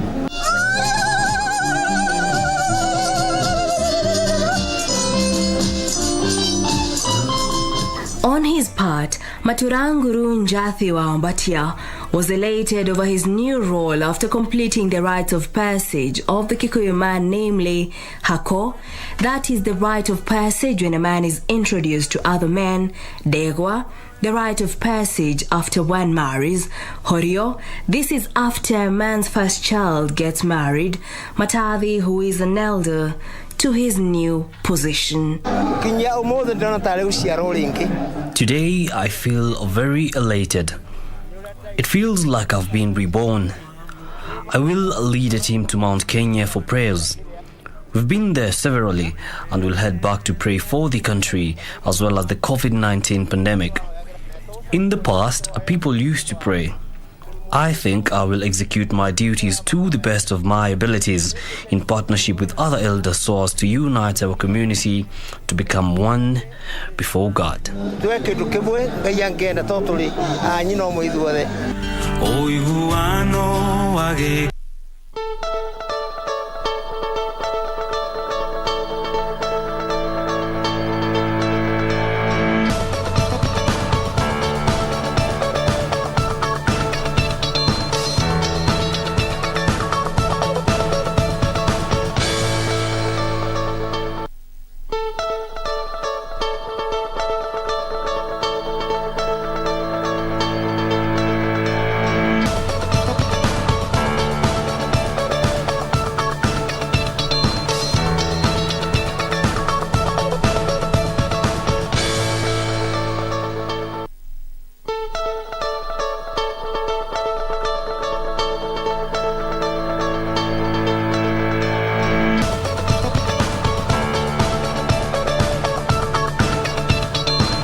zilizothibitishwa na zilizo sahihi.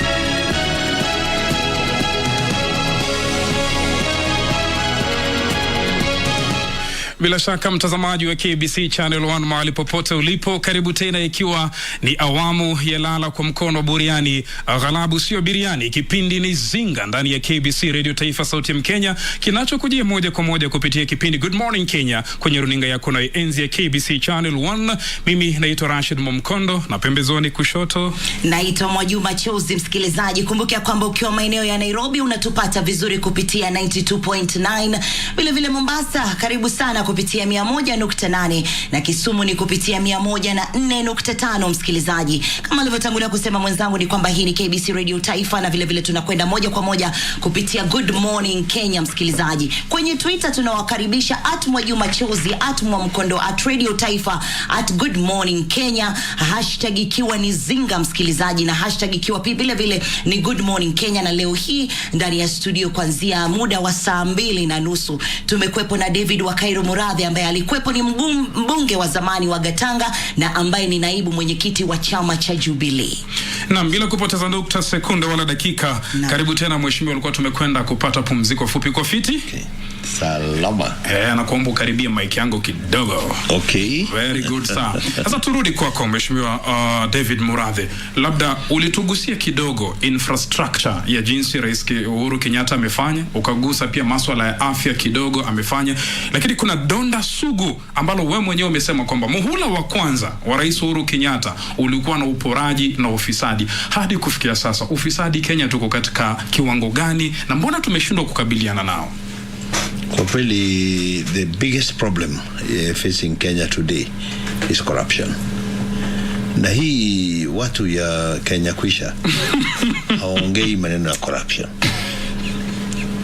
Umewahi kuwasikia wakiongea vile watapambana na ufisadi? Martha Karua anaongea juu ya ufisadi, Raila Odinga anaongea juu ya ufisadi, kwa sababu hata Uhuru mwenyewe rais amesema vile karibu 2 billion inaporwa ama ilikuwa inaporwa kila siku. DCI wamejaribu, EACC wanajaribu, lakini corruption fights back. Sana sana tunaona kama huko kotini wameregea. So it is taking forever for corruption cases to be dealt with, because Kenyans want blood. They want to see these people who are involved in corruption behind bars, and they want these people. There is a FRC, the Financial Reporting Center, and there is the Asset Recovery. Hawa wamekuwa wakisiz mali ya uporaji, illegally gotten things. In fact, on the scorecard of the Uhuru Kenyatta administration, the worst score he gets is the perception about the fight against corruption, because people have not seen people getting jailed. Watu hawajaona watu wakishikwa, wakifungwa, lakini kila siku. Na unajua ufisadi inakuja aina mingi, lakini hii ya hawa ilikuwa imeenda zaidi. Unakuta kuna project inatakikana kuwa 3 billion. Mtu anapiga simu anasema hapana, tunataka ikuwe 5. Hiyo leta. I can give you several examples. I myself was approached here at Wakedam, which by now it's 70% done. In fact, it's going to 75%. Wakamba watapata maji, watapata stima, watapata irrigation. At the same time, kuna ile ilikuwa inaitwa Arol and Kimwara. Nothing. Zero. Na 20 billion shillings ilipotea. All right? So I think kama kuna kitu rais ameshindwa kupambana nayo kikamilifu ni ufisadi, lakini amepatia the institutions za kupambana na ufisadi nguvu. Lakini unajua serikali nayo kama judiciary ni independent, na ufisadi saa zingine una fight back So you find there are cases which are being delayed. Kama mgombea mwenza wa deputy president ako na kesi ya 12 billion, lakini imewekwa after 20 2022 elections. Imewekwa September. Juzi ilikuwa aende kotini, ikawa ni mazishi ya ndugu yake. Pole sana. But you find people are manipulating the justice system, court system, to delay these things. And what Mother Karua has said, they will be dealt with swiftly. And remember, Mother is not a joke. Wakati waliingia na Kibaki, the first thing that we did was called the radical surgery of the judiciary. Now all those corrupt judges were handled properly. Walitoa wale majaji ambao walikuwa na wana taswisi za ufisadi. I expect in the next dispensation wao wataweza kupambana na ufisadi. Ile kitu inazuia maendeleo Kenya hii, kwa sababu hata hii mipango yote, hata hii mikopo yote na nini, ikiwa hii pesa yote itaingia mifuko ya watu, haitaenda kwa manufaa ya wananchi. Ndio sababu hakuna haja ya kukopa. Na Uhuru mwenyewe amekuwa akisema tunakopa kujenga, sio kukula. You know, there is borrowing for infrastructure development na kuna ile ya consumption. Ya Uhuru ilikuwa ya kujenga. Lakini unakuta hao watu ya Kenya Kwisha wengine, Mheshimiwa, mbona umekazana na Kenya Kwisha? Wacha twende. Mbona umekazana na Kenya Kwisha? Kenya Kwisha ni Kenya Kwisha. Watu wakichagua Kenya Kwisha, Kenya imekwisha. Kwa hivyo hatuwezi kusema ati ni Kenya kwanza. Kenya kwanza ni nini? Hawa wenyewe walipinga BBI. Walipinga BBI, wao ndio wa kwanza wa kusema wataweka prime minister. Musalia Mudavadi amepewa nini? Amepewa waziri mkuu, the chief minister coordinating the others. Hiyo kitu ingeingia kwa BBI. Hiyo kitu ingetengeneza a prime minister who is head of the government, and you have a president who is the head of state. The only reason walikuwa wanapinga BBI, walikuwa wanatuambia ni kwamba BBI inagawana viti, alafu wao wenyewe ndio wamekuja kugawana hizo viti. Hata kabla ya Raila promise Kalonzo hiyo kiti, tayari mgombea mwenza Ruto alikuwa ametangaza atapatia Musalia Mudavadi. So what was it that they didn't want in BBI? It is the representation which you wanted to equalize, and the rationalization of resources, resource allocation. Mount Kenya was going to gain so much, but because they are haters, they don't like Mount Kenya. Anyway, I don't want to go there. Today, wacha tusiongee siasa. Ndio. Today tuongee vile umeniuliza in terms of infrastructure development. This government, this president. Na mheshimiwa ni mjanja, ushapiga siasa alafu naepa. No. This president, this government has achieved more in terms of power penetration than all the previous 4 administrations combined.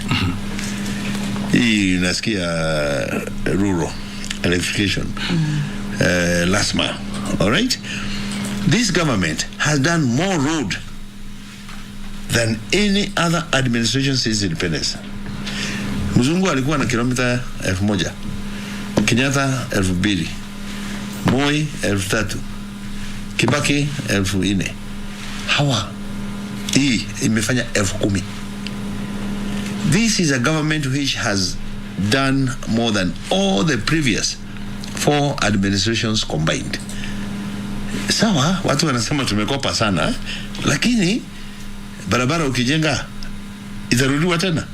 Siko. We are doing 7 minutes from here, hapa kwenu, Museum Hill, to the airport. It used to take us 2 hours on the expressway. Watu wanapiga nduru ati misplaced priorities. Do you know how much time and money? We were losing 30 million shillings an hour on the road. Kwa hiyo traffic jam. Hata si leo nimechelewa. Hii Thika road. And 5 lanes. Imagine hii lane mbili. Anyway, so I think the record speaks for itself.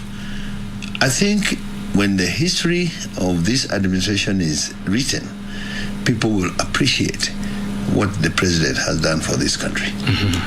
Kabla kumpisha mwenzangu Chozi, labda pia tumshirikishe msikilizaji na Mheshimiwa Murathe. Kuna mmoja hapa kwenye ukurasa wetu wa Facebook KBC Radio Taifa Sauti ya Mkenya anauliza swali, anaitwa Nyolei KE. Tunaomba kujua kuhusishwa kwake na sakata ya KEMSA. Alafu vile pia tunataka kujua kama kweli anadai Eugene Wamalwa alikuwa best than Ruto. Mbona hawakumuadvise Raila amchukue kama running mate? Number one, hiyo sakata ya kansa ya KEMSA ni mchezo inachezwa na UDA. Ni mchezo inachezwa na Kenya Kwanza. Yani wanakubali sisi ni corrupt. Alright? Lakini hata pande ile ingine wako corrupt. Wanatusingizia maneno ya KEMSA.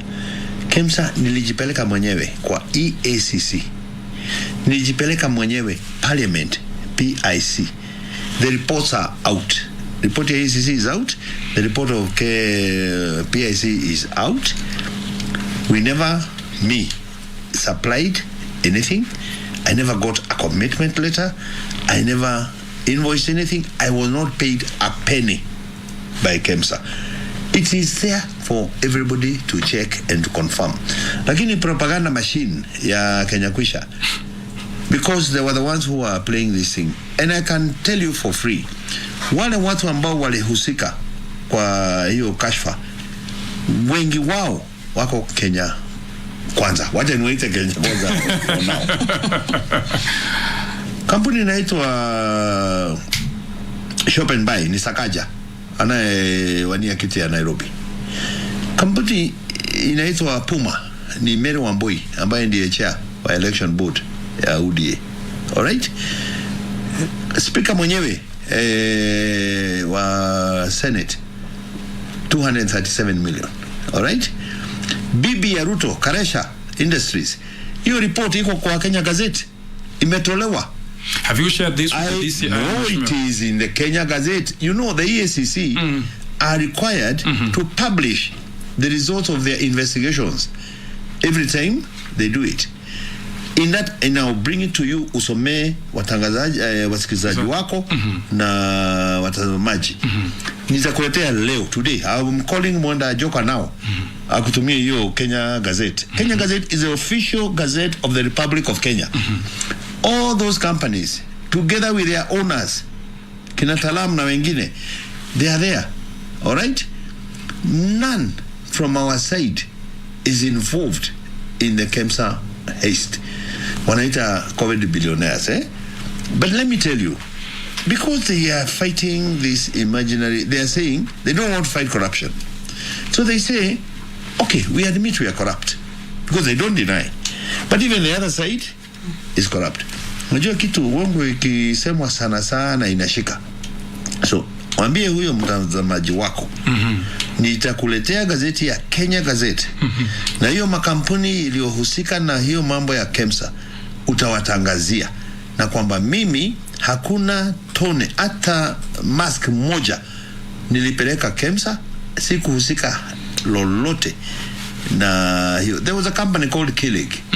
Kilig known to me, wakaniambia nikuwe guarantor kwa sababu walikuwa wamepewa commitment letter ya kupeleka hizo vitu.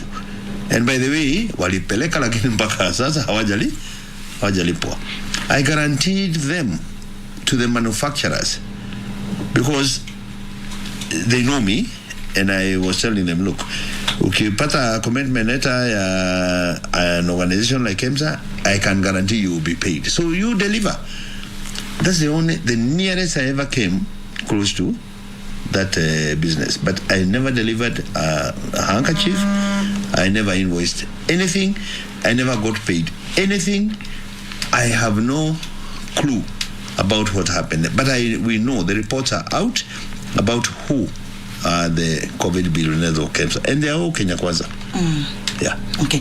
Mwezi wa Septemba ulidai ya kwamba kampeni za Ruto uliziita premature campaigns ndizo chanzo cha migogoro ama damu chafu kati yake yeye na Rais Uhuru Kenyatta. Na ukasema ya kwamba rais yuko tayari kumfanyia Ruto kampeni zake mwaka huu. Labda hiyo nia ilipotelea wapi? Haya, hilo ni swali la kwanza. Tukizungumzia hayo mambo ya kampeni, ni kwamba IBC juzi imetangaza rasmi ya kwamba watu sasa hivi wanaweza wakaanza sasa kampeni rasmi Je, wewe kama mwendani wake Rais Uhuru Kenyatta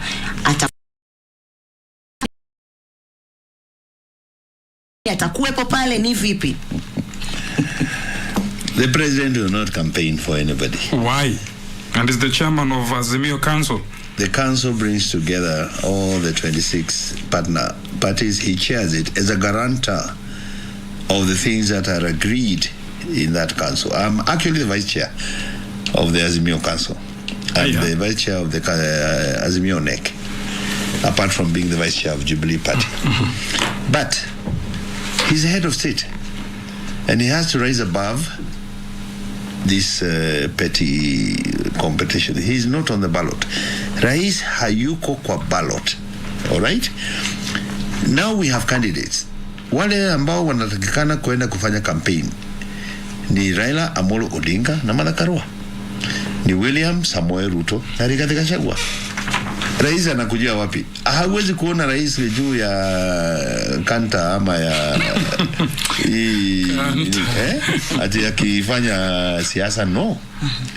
Let the best man win. His job as the head of state ni ku guarantee a peaceful, free and fair election. Na yule atashinda atamkabidhi the sword. Unajua ukikabidhiwa hii sword ya uongozi ni ile imewekwa kwa Bible. You're even allowed to use it to slaughter people. Because inasemekana ni afadhali mtu mmoja akufe ukijali maslahi ya 50 million Kenyans. You understand? So you don't expect the president. Lakini wakati anazunguka akienda kufungua Voi, Mwatate, Loitoktok Road, akikuta watu barabarani, the president has pronounced himself about his choice of his preferred choice. All right? Atawaambia wa Davida, atawaambia nasikiza, mimi ninajua Ruto sana na ninajua Raila Amolo Odinga sana. Katikati ya hawa wawili ningewasihi ni afadhali mchague Raila badala ya Ruto, na sababu zake. He has his reasons for preferring Raila to Ruto. He had said yangu 10 ya Ruto 10, lakini sisi vile tumeona wameserve Uhuru akiwa president 10 na Ruto akiwa deputy 10, kwa sababu hii presidency is like a pair. It is actually, there is no difference between the president and the deputy. So wameserve, kila mtu ameserve 10. Ruto akiingia saa hii asabu ingine 10, atakuwa ameserve 20. Sasa ile nia ambayo ulisema ya Septemba, leo tu ni mwezi gani tu hapa, juzi tu, ile nia ya kwamba ataka kampeni ya Ruto sasa imepotelea wapi? Sio mimi nilisema, yeye ndiye alisema. Yeye ndiye alisema munipatie alafu mimi na twende kazi. Wakati ikifika mimi ndio nitakampenia huyu jamaa. Ndio. Lakini jamaa akaenda akakimbia. Kuna katuni inaonyeshana wewe uko pale unagojea baton. All right? Lakini yule akikuletea unakimbia opposite. Sijui kama umewahi kuona hiyo katuni. So huyu jamaa badala ya kugojea baton alianza kukimbia in the opposite direction. Ndio sababu unakuta there was a miscommunication. Na sio mimi nasema, ni rais mwenyewe amesema hii kitu ni relay, wacha nimalize yangu alafu ukuje nikupatie na wewe uendelee. Na rais aliweka ahadi yake. Sisi hatukufukuza hawa, isipokuwa alikuwa amesema hamwezi mkanifukuza ODM alafu mkuje munifukuze Jubilee. Yeye mwenyewe na watu wake ndio walitoka. Sisi hatukufukuza mtu. Okay, tunawaregesha upande wa pili wa studio kwenye KBC Channel 1 kule ambapo Good Morning Kenya inaendelea, lakini kwa hapa Radio Taifa naona simu zinawaka hapa na wengi wanataka kuzungumza. Ametuambia yeye pia kumbe ni vice chair wa Azimio Council. Alright, asante sana basi Ben Kamuti na wenzako wote upande wa pili.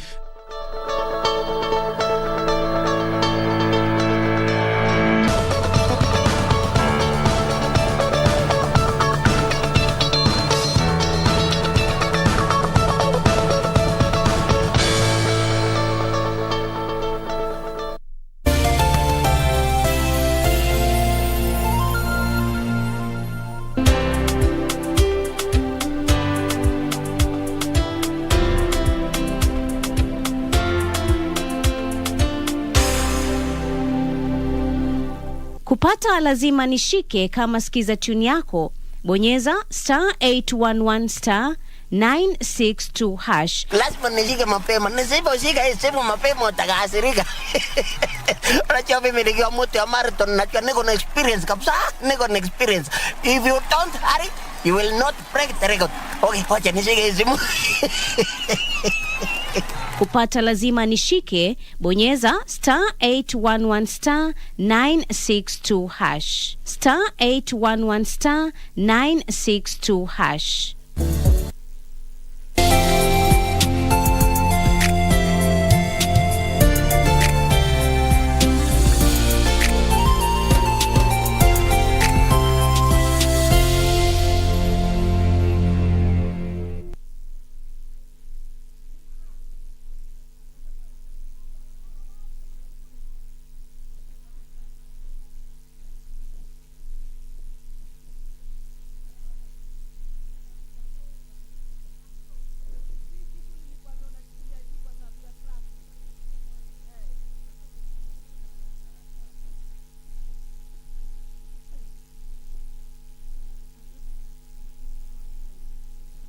You are a protector.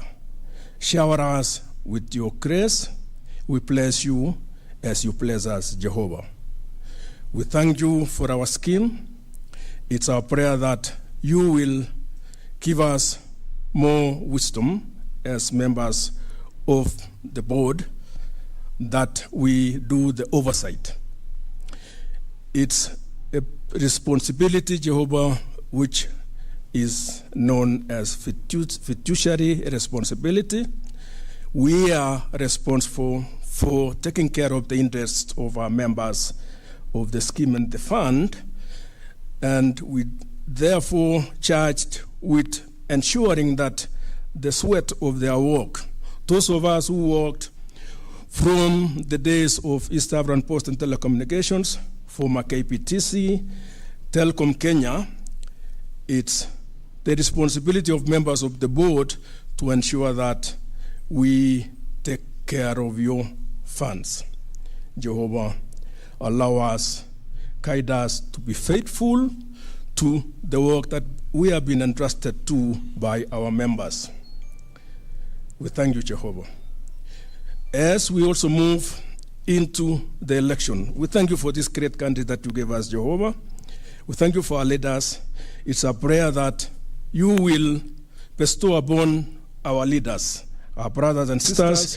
You know, Jehovah, those that will be picked as our leaders come August 9th. Shower us with peace of mind. We pray for peace in our country, Jehovah. We pray for our leadership, His Excellency the President, that he may steer our country to great heights. And as we transit into the next government, Jehovah, give us trustworthy leaders, give us faithful leaders who will move our country to the next level in terms of infrastructure. We thank you, Jehovah. We honor you, we glorify you. I pray all this trusting and believing in the name of our Lord Jesus Christ. Let us all say amen. Amen. Thank you. Thank you. Thank you so much, Bona Gabriel A very good morning to you. We are coming to you live from a location here in Nairobi, and this is the Telposta Pension Scheme Fund Annual General Meeting. This is the 18th Annual General Meeting, the second of its kind in terms of being a virtual meeting, considering that the 2020 AGM was postponed and the 2021 AGM and now the 2022 AGM are being held virtually. There are, of course, members here who are going to propose some of the suggestions that will be coming from the board. The board chair, Rachel Mwendia, is here. She is the board chair and she's already here to lead the AGM now. Something about the Telposta pension scheme. The scheme was constituted via trust deed dated 1st July 1997 and operates on a defined benefits basis. Now, the Provident Fund was registered via trust deed dated in 1st September 2001 and operates on a defined contribution basis. Now, the scheme fund was closed to new entrants and to future accrual of benefits with effect from 30th of November 2007, and the membership of the fund is comprised of deferred members and pensioners. Deferred members are ex-employees who left the service of the employer on or before the 30th of November 2007, while pensioners are retired employees or dependents of former employees who died while in the service or in retirement. Now, the Board of Trustees of Telposta Pension Scheme has put in place checks and balances that ensure that scheme funds are accurately collected, invested, and reported appropriately through timely management accounts, annual audited financial statements, actuarial valuations, and financial projections, of course, including the AGM that is happening today. And just some of the agenda that will be dealt with during this meeting include the confirmation of minutes of the annual general meeting held in 2021, as well as a report on recent changes in the retirement benefits sector, which of course affect how the pension scheme is going to be run. Another agenda on the table is the report on Telposta Pension Scheme and Telposta Provident Fund Administration, as well as the presentation of audited accounts for 2020-2021 and a report on the investments to date. That is just some of the things that will be looked at during this AGM, but the AGM is officially starting now. We hand you over for the AGM to continue. Do remember that we are at a location in Nairobi. This is a virtual meeting. Some of the members who are here are just here to propose and accept some of the things that are being proposed during this meeting. We now hand you over to continue with the proceedings of the AGM. 2005, as well as the market conduct guidelines. The minimum agenda today, shall include the opening remarks, a confirmation of the minutes of the AGM that was held in 2021, report on the recent changes in the retirement benefit sector, report on Telposta Pension Scheme as presented to you by the administrator, presentations of the financial statements for the year ended 2021, and report on investments, remuneration of trustees, and the last agenda item shall be members' questions and answers. Thank you, members.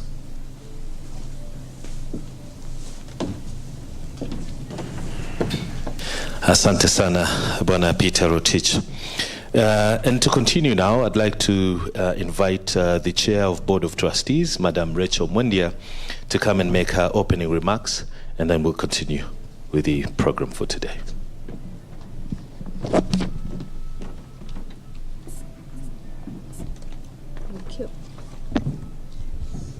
Esteemed members, my fellow trustees, invited guests, distinguished ladies and gentlemen, on behalf of the Board of Trustees of Telposta Pension Scheme and the Fund and the Secretariat, it is my pleasure to welcome you to the 18th Annual General Meeting of the Scheme and the Fund. Allow me to introduce the trustees who served in the scheme and the fund in the year 2021-2022. In that year, we welcomed 2 new trustees, and I'm going to just give a brief about them. Rosbella Mbai, who was duly elected by members in 2021 and brings a wealth of knowledge in matters human resources and international relations. Rosbella, please wave. Thank you. Ignatius Wamalwa was nominated by the sponsor, a financial controller with a meticulous eye on matters finance and investments. Ignatius, thank you. Allow me to introduce the other trustees. We have Asienga Ebole, who is a director, real estate in Telkom, Kenya. We have Julius Cheption, who is the Chief Strategy Officer at Telkom Kenya. Gabriel Chepkwon is a pensioner and member elected. We have Manuel Deleco, member elected. We have Wangeshi Gishuki, Director Legal and the legal advisor to the scheme. Thank you very much. Allow me to introduce our guests today to recognize the presence of the regulator, represented by Madam Caroline Wabwire. Thank you, Madam. We have our fund managers with us. We have Old Mutual. We have Cop Trust, of course, represented by the CEO, Nicholas. Thank you very much. And we have Gen Africa with us, represented by the property manager, Frederick Maloba. Thank you very much. We have our custodian, Kenya Commercial Bank, KCB, Florence. Thank you very much for being with us. We have our auditors, PKF, represented by Mr. Kuria. Karibu sana. We have our partner in health and wellness in retirement, Patricia. Karibu sana. And we have, of course, members in record. We represented by our lawyers, Gikera and Vadgama. Thank you very much. Karibuni sana. Last but not least, I wish to recognize the presence of the Secretariat and the staff of Telposta Pension Scheme and Fund, a dedicated team led by Peter. The staff members, if you're here, please just wave. Thank you very much.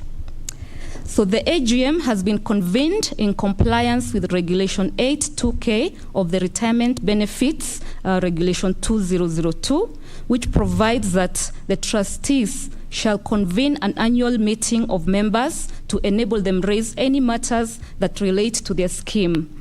Thus, the objective of this AGM is to enable the trustees explain the activities of the scheme and enable members raise any relevant matters.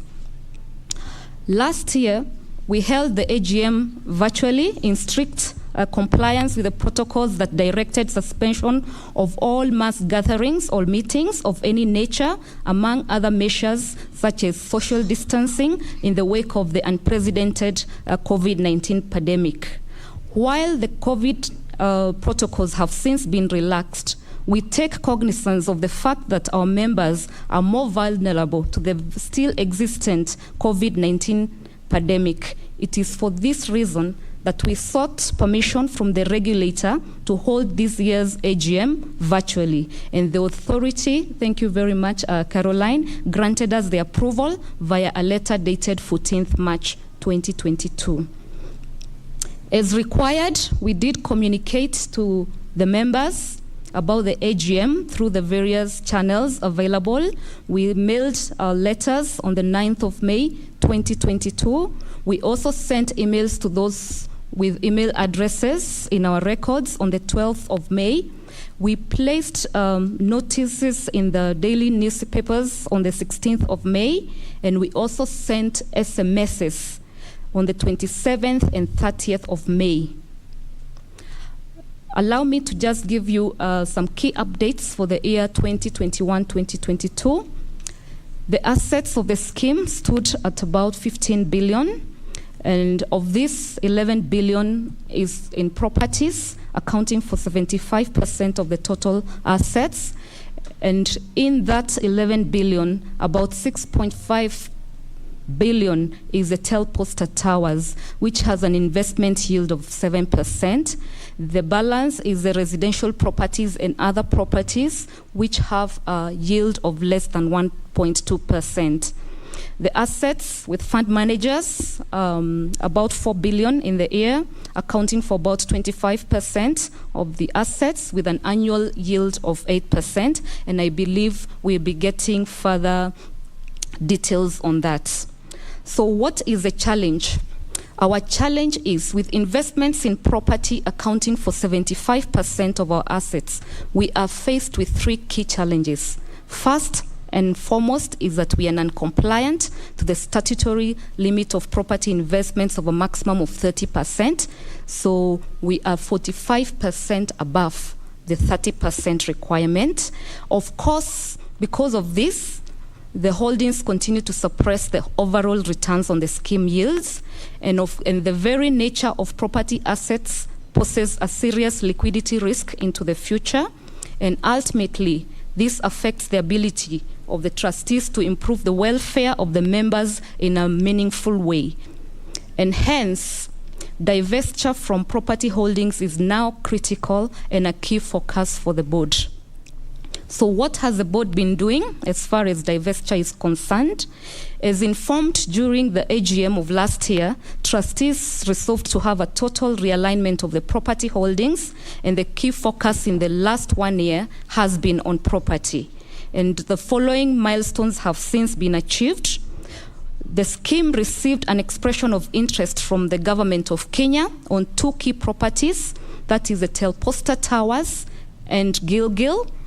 And with the advice of our property fund manager, Gen Africa, the board wrote back to the government entities seeking approval for sale of properties in November 2021, and we also did a reminder in March 2022. The board is proactively following up on the approval, upon which the scheme shall embark on disposals in line with the provisions of the Public Procurement and Disposal Act. The trustees also visited most of the properties across the country in Q1 of 2022 with a view to understand the property portfolio better as we prepare for the sale process. It should be noted that the disposals will also be in line with the mid-review of the strategic plan in December 2020. And with the help again of Gen Africa, we have come up with a framework which is going to guide the trustees through an excellent divestiture mechanism. We want to reiterate to you members that the properties will be disposed at maximum returns. Dear members, as we seek to dispose the properties, we are faced with further challenges, such as we have irregularly acquired properties, which currently are valued at about 1.5 billion. And these properties, the critical ones, we have Mushai Drive. I'm sure members know the property. We have Milimani in Kisumu. We have Mwingi Road and Mandera Road in Kileleshwa. We have Kizingo in Mombasa and Naivasha. We also continue to have tenant-related issues in properties such as those in Kangudo Road, Kileleshwa, Elgeyo Marakwet in Kilimani, Jogoo Road, Bombolulu, Aga Khan, and Makande in Mombasa. Litigation against the trustees by our very own members is another challenge that we continue to face, which then holds back the fast disposal of the properties. Members also continue to litigate on other issues other than properties, and of course this has a cost implication, and I am sure when we go through the financial statements you will be able to see the implication of that. So as trustees, we continue to engage the relevant government institutions, namely the Judiciary, Ministry of Lands, and National Land Commission on the land-related matters. The trustees also continue to pursue other means of fast-tracking matters. For instance, out-of-court settlements. We have a case in point. We recently had a very amicable engagement with the county government of Kisumu, and we are seeking an out-of-court settlement on that. And we continue to aggressively pursue all properties without titles with a view to regularizing the same. Allow me to touch on the review of pensions in payments. The scheme is compliant with all statutory requirements other than the property holdings, which is at 75%. The actuarial valuation of June 2020 revealed a funding level of 118%, meaning that we have and we are in excess of the 100%. However, the actuarial surplus is illiquid, as it mainly stems from the appreciation in value of the properties. And that is why it is critical that we now start getting out of the property portfolio. The actuary has recommended an accelerated sale of properties to avert liquidity deterioration. Part of the surplus from property disposal could be used to enhance member benefits, of course subject to the sponsor's approval. And the trustees, I reiterate, we tabled a proposal for bonus to the sponsor for consideration, and I think we reported this last year. The sponsor is in agreement to payment of a bonus, but on condition that the trustees first strengthen the liquidity position by disposing some of the properties. And the trustees communicated the position of the sponsor to the members in December 2021, and I think that position has not changed. Now, we have some milestones, and in a bid to enhance communication with our members, the scheme and fund has adopted the use of interactive USSD platform.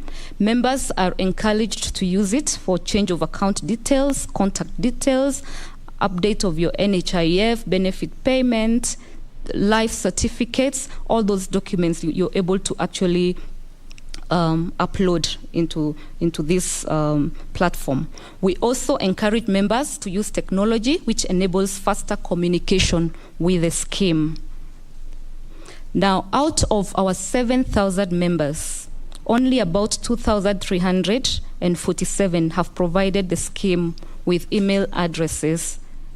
These members who have provided their emails usually get real-time communication from the scheme from time to time when we have information that we need to disseminate. So we encourage members to forward their email addresses to the scheme. We also encourage members to adopt use of technology, which facilitates faster interaction.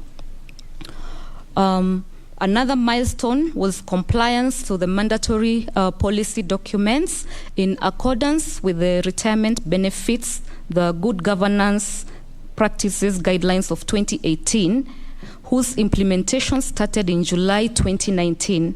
The Board of Trustees reviewed and updated 11 documents by December 2021, and all the mandatory ones have been forwarded to RBA by February 2022.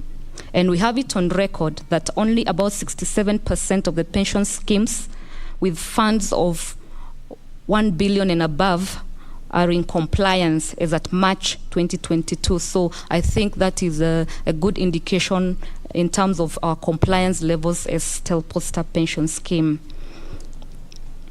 As part of the compliance requirements, we also intend to comply with the Data Protection Act, whose implementation is effective July 14th, 2022.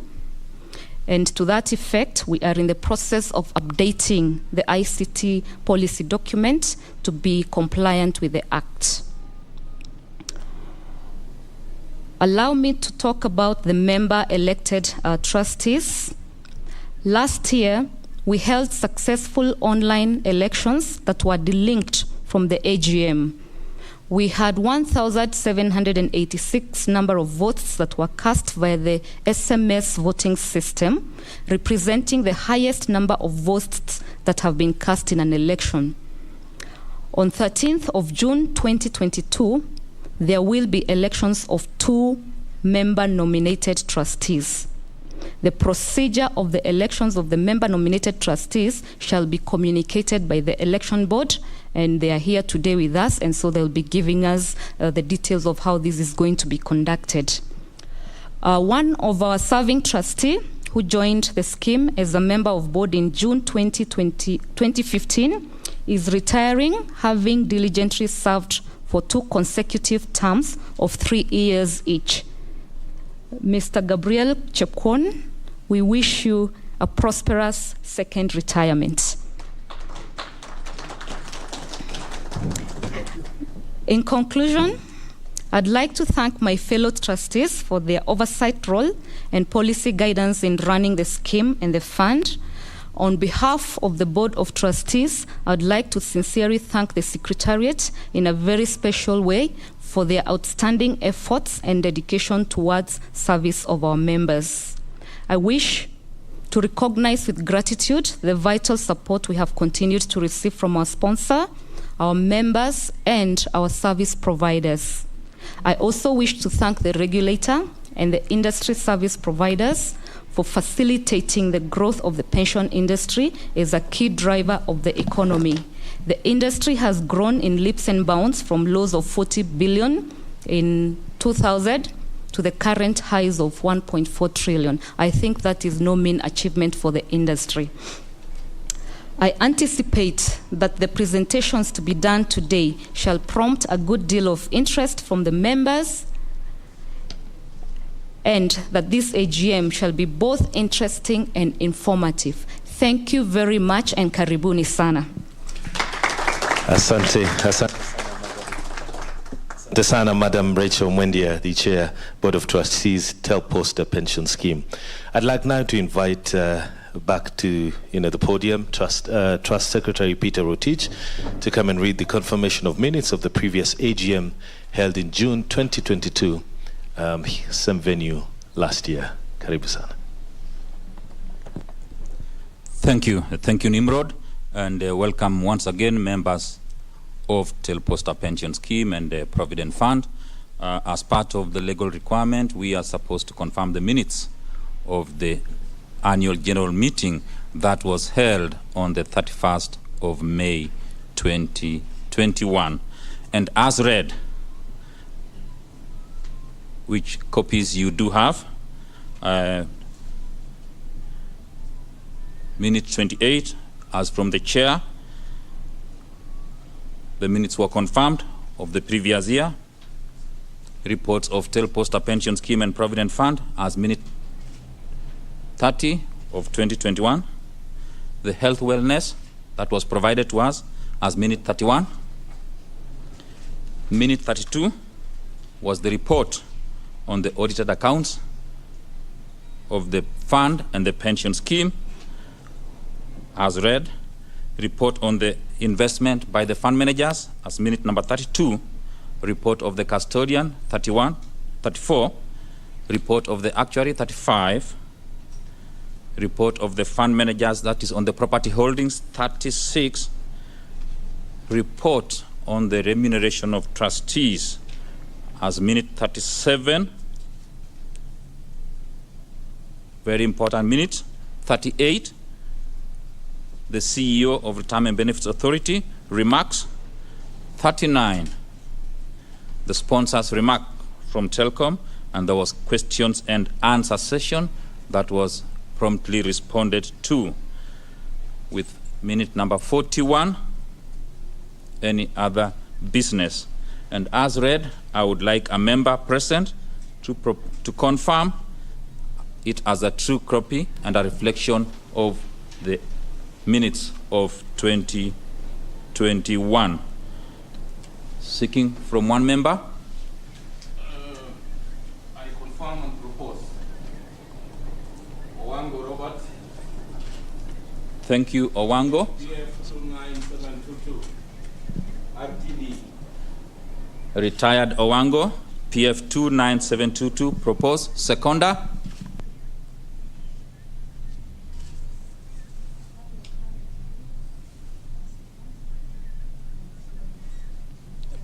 PF number?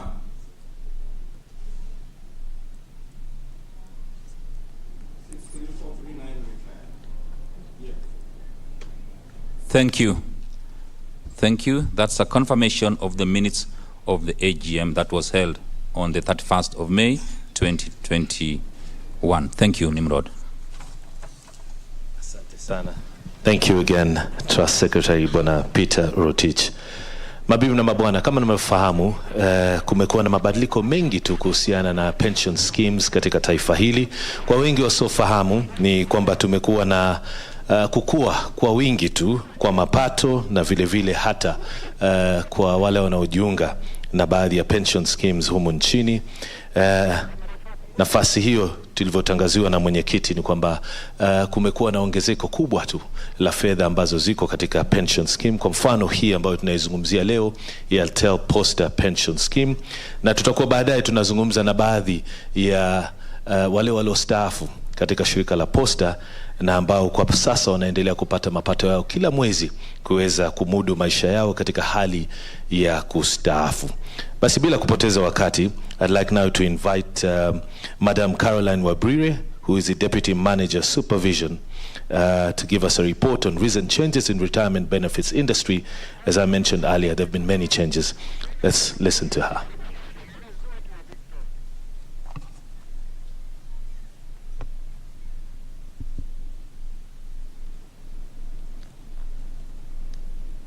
Good morning.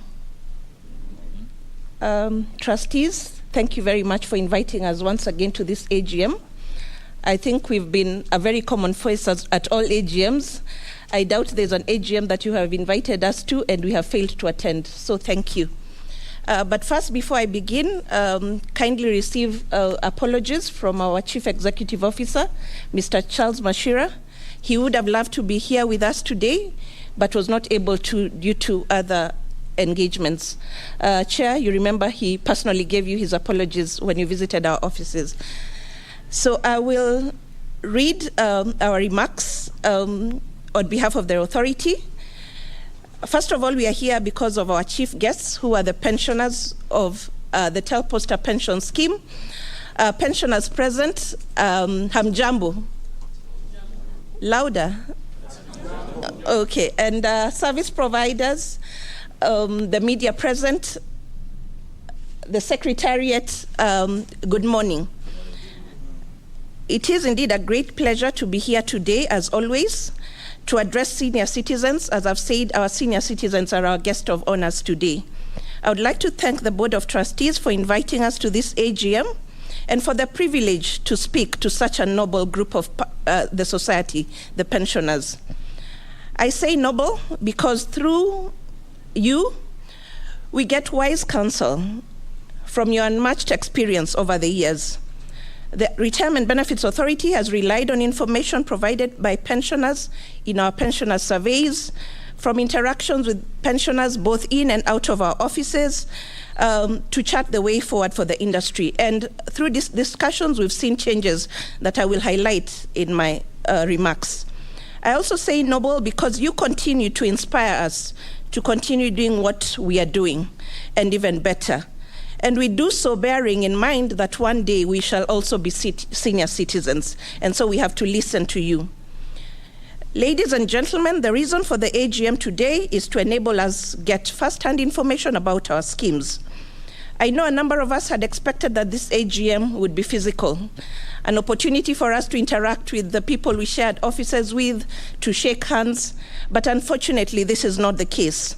Trustees have continued to exercise caution and are holding a virtual AGM, taking into consideration that their members are senior citizens who are categorized as vulnerable and likely to get very sick from COVID. You're already aware that we have seen a surge in the number of COVID cases, especially as a result of changing weather, and we are called upon to continue to take necessary precautions to protect ourselves. Ladies and gentlemen, the AGM enables members to get first-hand information on their schemes, particularly information on the financial position of their schemes. I'm glad we have an auditor here, PKF, who will be telling us how our scheme has performed. To get information on investments, and our fund managers are here today, the custodian to assure us and confirm to us whether our assets are safe, to understand the structure of the scheme and changes, if any, and most importantly, to ask members to provide questions and seek answers. Members also get an opportunity to learn about the sector, and so I will be hoping that they will learn from me. It is said that anyone who keeps learning stays young. Pensioners, you keep learning, you'll stay younger, so I hope you will be able to learn today. Today, ladies and gentlemen, we'll tell you about highlights of what has been happening in the retirement benefits industry, some of the milestones that we have achieved. The Retirement Benefits Act was enacted to address the problems that face the retirement benefits sector and provide a framework for harmonized governance of schemes. Prior to the enactment of the Act, schemes were majorly governed by the income tax regulations, and you would be sure that the income tax was mainly concerned about schemes for tax purposes. In October 2000, after gazettement of the regulations, the authority commenced its operations, and later this year, we shall be celebrating 22 years in existence. What does that mean for the authority? It means that we are a young adult, having successfully passed through the toddler stages, the terrible twos, the puberty, the teens, and now forging forward. Among our achievements during this period is that we have seen the sector grow, and the chair has alluded to that. This has been attributable to the injection of professionalism in management of scheme funds and prudence by our trustees and service providers in management of schemes. Without them, we would not be celebrating the successes.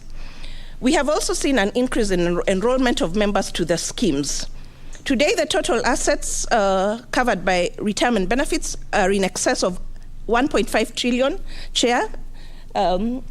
Not 1.4, actually 1.5. I believe if we look at the statistics clearly for March, we've probably hit the 1.6 trillion, even though we have been told the first quarter has not done very well for us. Like the growth in the sector, we've also witnessed growth in your schemes. For example, for the Telposta pension scheme, the assets under management in 2003 were just 7.7 billion. These assets have grown now to 15.9 billion, as reported in the audited accounts for the period ended June 21.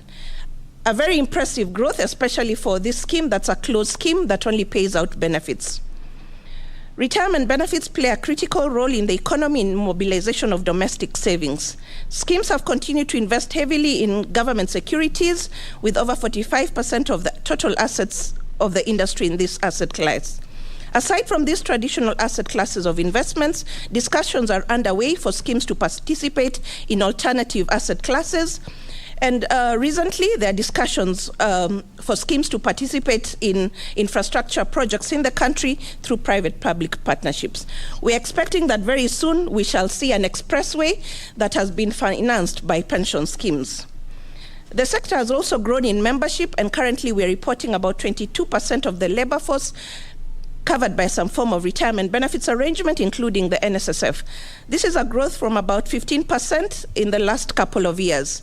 We still have a lot to do with regard to that. We want every Kenyan to be covered by some form of retirement benefits savings.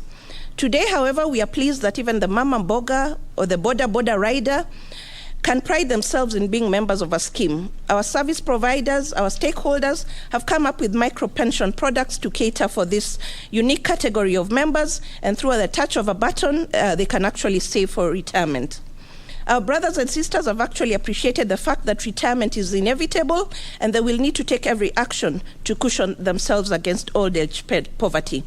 As I have previously mentioned before you, you are our ambassadors, and we call on you to assist us in preaching the gospel on the importance of saving for retirement. We have our responsibilities to tell our brothers and sisters, our children, our grandchildren, that they must take the step forward to saving for retirement, and there are very avenues that have been provided for that. Also, taking cognizance of the growing informal sector and its challenges, the government has not been left behind and has taken a step to address the challenges of our informal sector. The sector covers about 80% of the workforce, and the government has established the Kenya National Entrepreneurship Scheme, abbreviated KNEST, to provide us savings mechanisms to address the unique challenges of the informal sector. We've seen enhanced government in management of schemes. The chair has reported what Telposta Pension and Provident Funds, a scheme, have done with regard to governance. Retirement Benefits Act requires the distinct separation of roles of different players in the retirement benefits sector, and this has ensured professionalism, good governance, and accountability in operations of schemes. In 2018, the good governance guidelines were enacted to set the bar in management of schemes even higher, and as a result, we have witnessed improved governance in schemes. We now require board of trustees to manage schemes just the way, and even better, like it is done by boards of directors of blue chip companies and Fortune 100 companies. Trustees are required to implement proper standards of conduct and sound governance practices as they manage schemes and continue to exercise their fiduciary duties, ensuring that they act in the best interests of members. Your scheme has not been left behind in adopting good governance principles, and we commend the trustees for having formulated and documented policies and procedures to guide their businesses. They have further developed a code of conduct that ensures interests of members are protected and fair treatment is given to all. We shall expect that these beautiful pieces of documents are not left behind to gather dust on our shelves, but trustees actually implement them and leave them. I hope you will promise to do that. We have also noted in the good governance disclosure statement provided in the audited accounts, trustees have disclosed the necessary information as required, and together with pensioners, we are able to interrogate this information. We are able to see how many meetings trustees held, we are able to see how much they earned, and that information is important for us. We also noted that trustees conducted an evaluation, and I believe this was a useful exercise for them to enable them review their performance. I said, pensioners, you're indeed a noble citizenry. Through your wisdom and experience, we continue to learn a lot. You have talked about the challenges, such as huge costs of medical bills at retirement. Some of you used your lump sum benefits to acquire homes at retirement, meaning a reduction in the take-home that you had. Drawing from these lessons, we have been able to come up with new and innovative products for the sector that are making saving for retirement more attractive. Members of schemes can now start building a kitty that will enable them finance a post-retirement medical during their working life. They are also able to access a portion of their benefits and begin owning a home while continuing to save for retirement. This is as opposed to them acquiring a home when they're 60 or 55 or 70. With regard to your schemes, we are happy, and I think we have been happy to report that a number of times, that your schemes continue to remain largely compliant with the provisions of the Act and regulations. Unlike other schemes we manage or you may be aware of, we have never received a complaint from a member of Telposta pension scheme that they have not received their pensions on time or they have not been paid at all. So we commend the trustees and the Secretariat for ensuring that pensioners get their money on time. Your scheme is also in a healthy financial position. We have been told you're funded at 118.8 as of 30th June 2022, or however the funding declined from 124.8 in the previous valuation.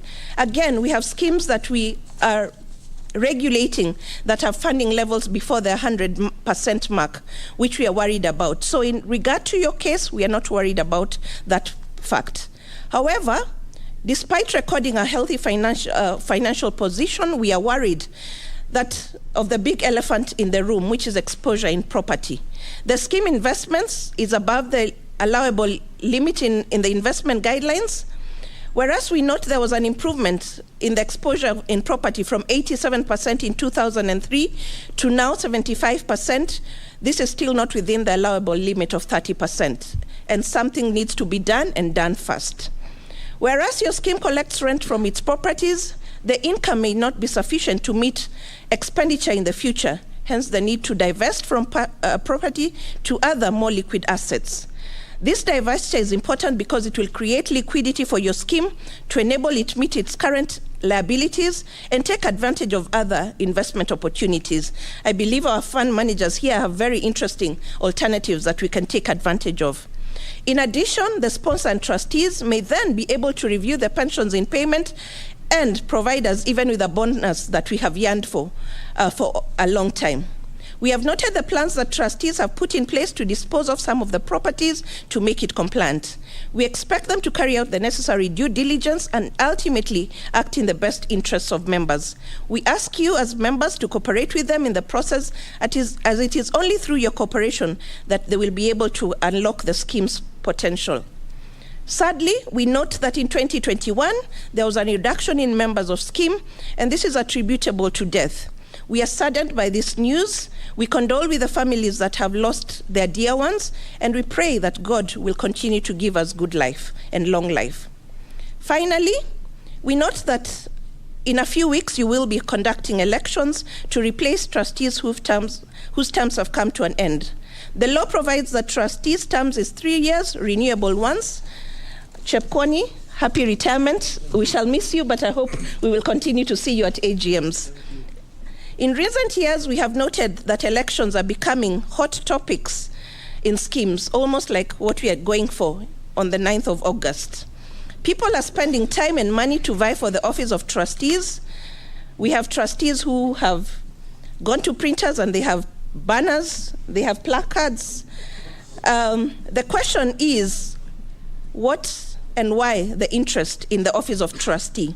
We hope that those who seek the office of trustee are doing so because they understand their responsibility as a fiduciary to manage the scheme in the best interests of members and not to enrich themselves. So for you pensioners, Before you cast your vote today, later on, it is important that you ask yourself several questions. Who are you electing as trustee? Why are you electing that person as trustee? Do they have the necessary qualifications and experience? Are there candidates who have satisfied the requirements under Chapter 6 of the Constitution and any other laws? What qualities do the trustees stand for? Are they people of integrity? Do they have leadership skills? Are they committed and devoted to duty as trustee? Are they people of good character? And are they people who are dependable? Those are some of the questions we have to ask ourselves. If a trustee is eligible for re-election, are you re-electing them on the basis of their performance?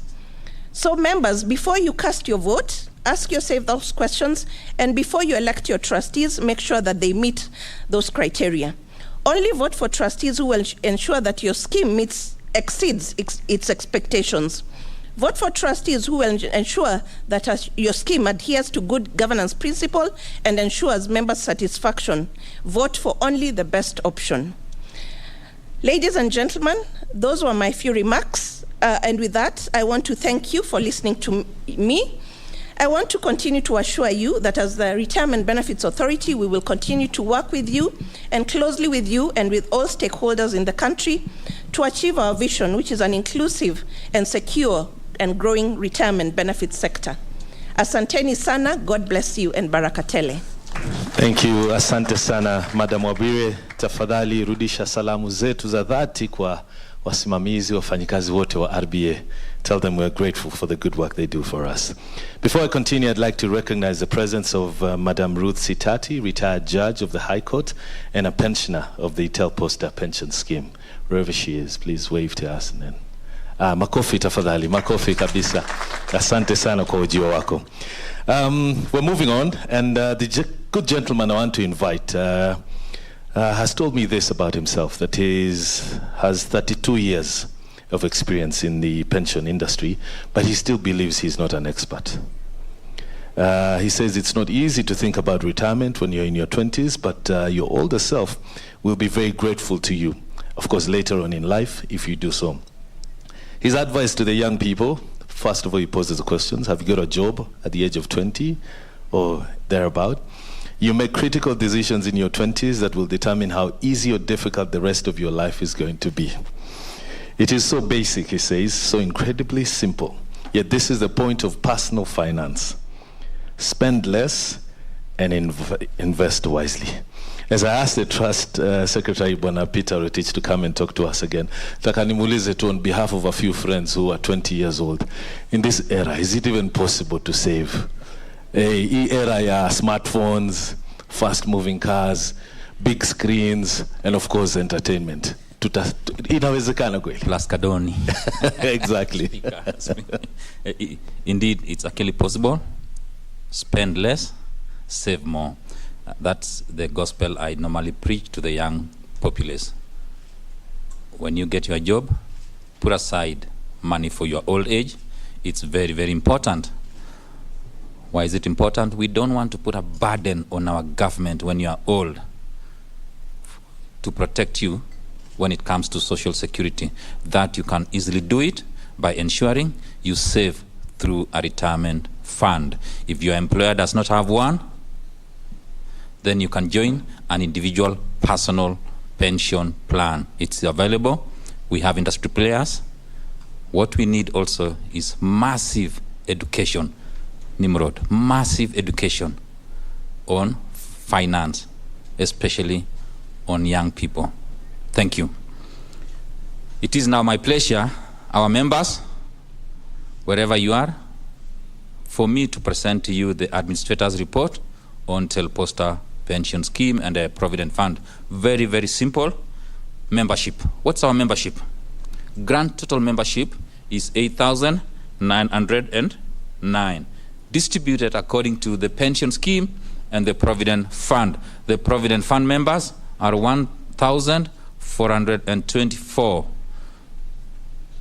Persons in receipt of a monthly pension, those entitled are 7,485.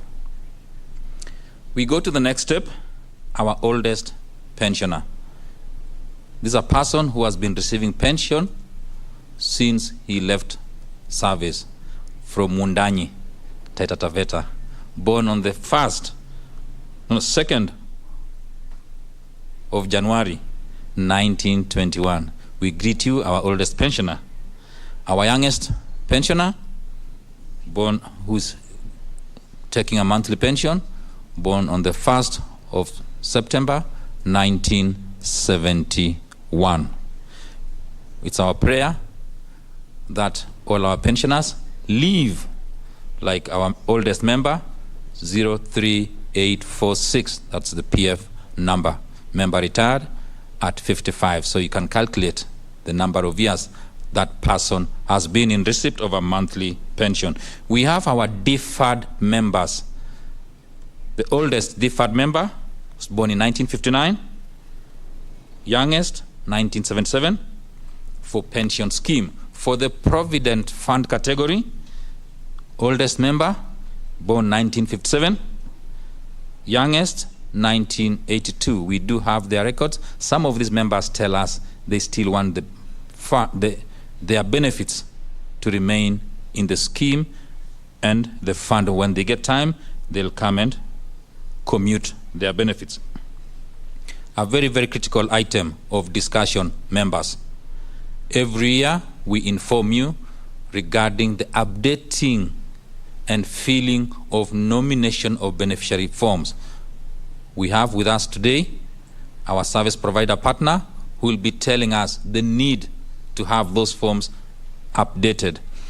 In 2013, we had a category of members who had never updated their nomination of beneficiary forms. There were 1,926. I'm happy to inform you that that number has since reduced, and we are now at 290. We do write to you, members, to update those forms.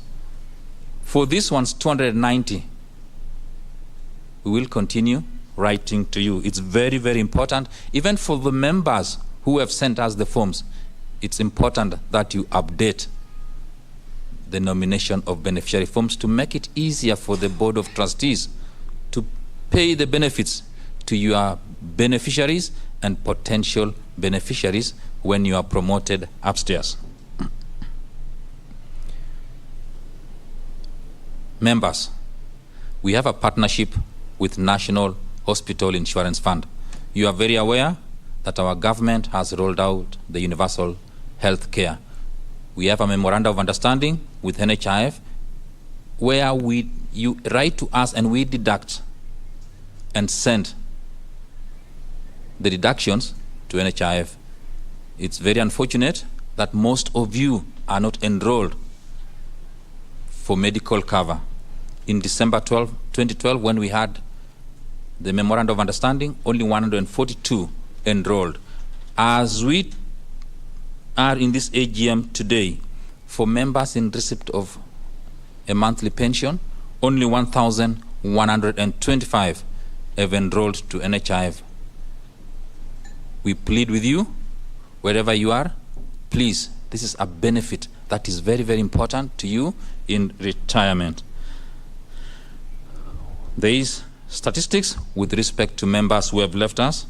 As you can see, when we were rolling down from 2020 to 2021, and in the rate, and also statistics and reports filed from other pension schemes, that number must have gone up. In 2021, the number of pensioners reported as deceased was 173. As at May, from the financial year ended 2021, we had received 44. An important category. We would not like UFA to penalize us, unclaimed financial asset authorities. We have members who have contacted the scheme. There are those who have not contacted the scheme. There are some we are processing the benefits yet to contact the scheme. As of 2021, 155. We continue engaging those members. Thank you. That is my presentation. Asante sana, makofi kwa Bwana Peter Rotich. Shukran sana. Asante. And as he sits down, I'd like to recognize the presence of retired CEO of Post Bank and former board member RBA, Mr. JP Lusa. Yuko pamoja, nilimuona upande ule. Makofi kwake tafadhali. Thank you so much for making time and for being here with us. Imesema kwamba mara nyingi tu kwamba vijana wa siku hizi ama wanaoishi kwa sasa, wale wana umri mdogo hawajafikia umri wa kustaafu, wanaponda maisha sana. Na imesema pia wameonywa kwamba siku za usoni watakuja kutaabika baada ya kustaafu, kwa sababu saa nyingine huwa kwa bahati mbaya magonjwa ndio yanaanza kunyemelea na matatizo ya kiafya. Lakini tunamshauri hapa, anataka kutufahamisha kuhusiana na masuala ambayo yatatusaidia. Maana saa nyingine inapendeza kumuona mtu aliyestaafu ana mvi, anatembea kwa miguu yake. Wao walifanya nini ambao sisi tunafanya tofauti? Madam Patricia Kiwanuka, tafadhali tunaomba wasia kuhusiana na wellness in retirement. Karibu.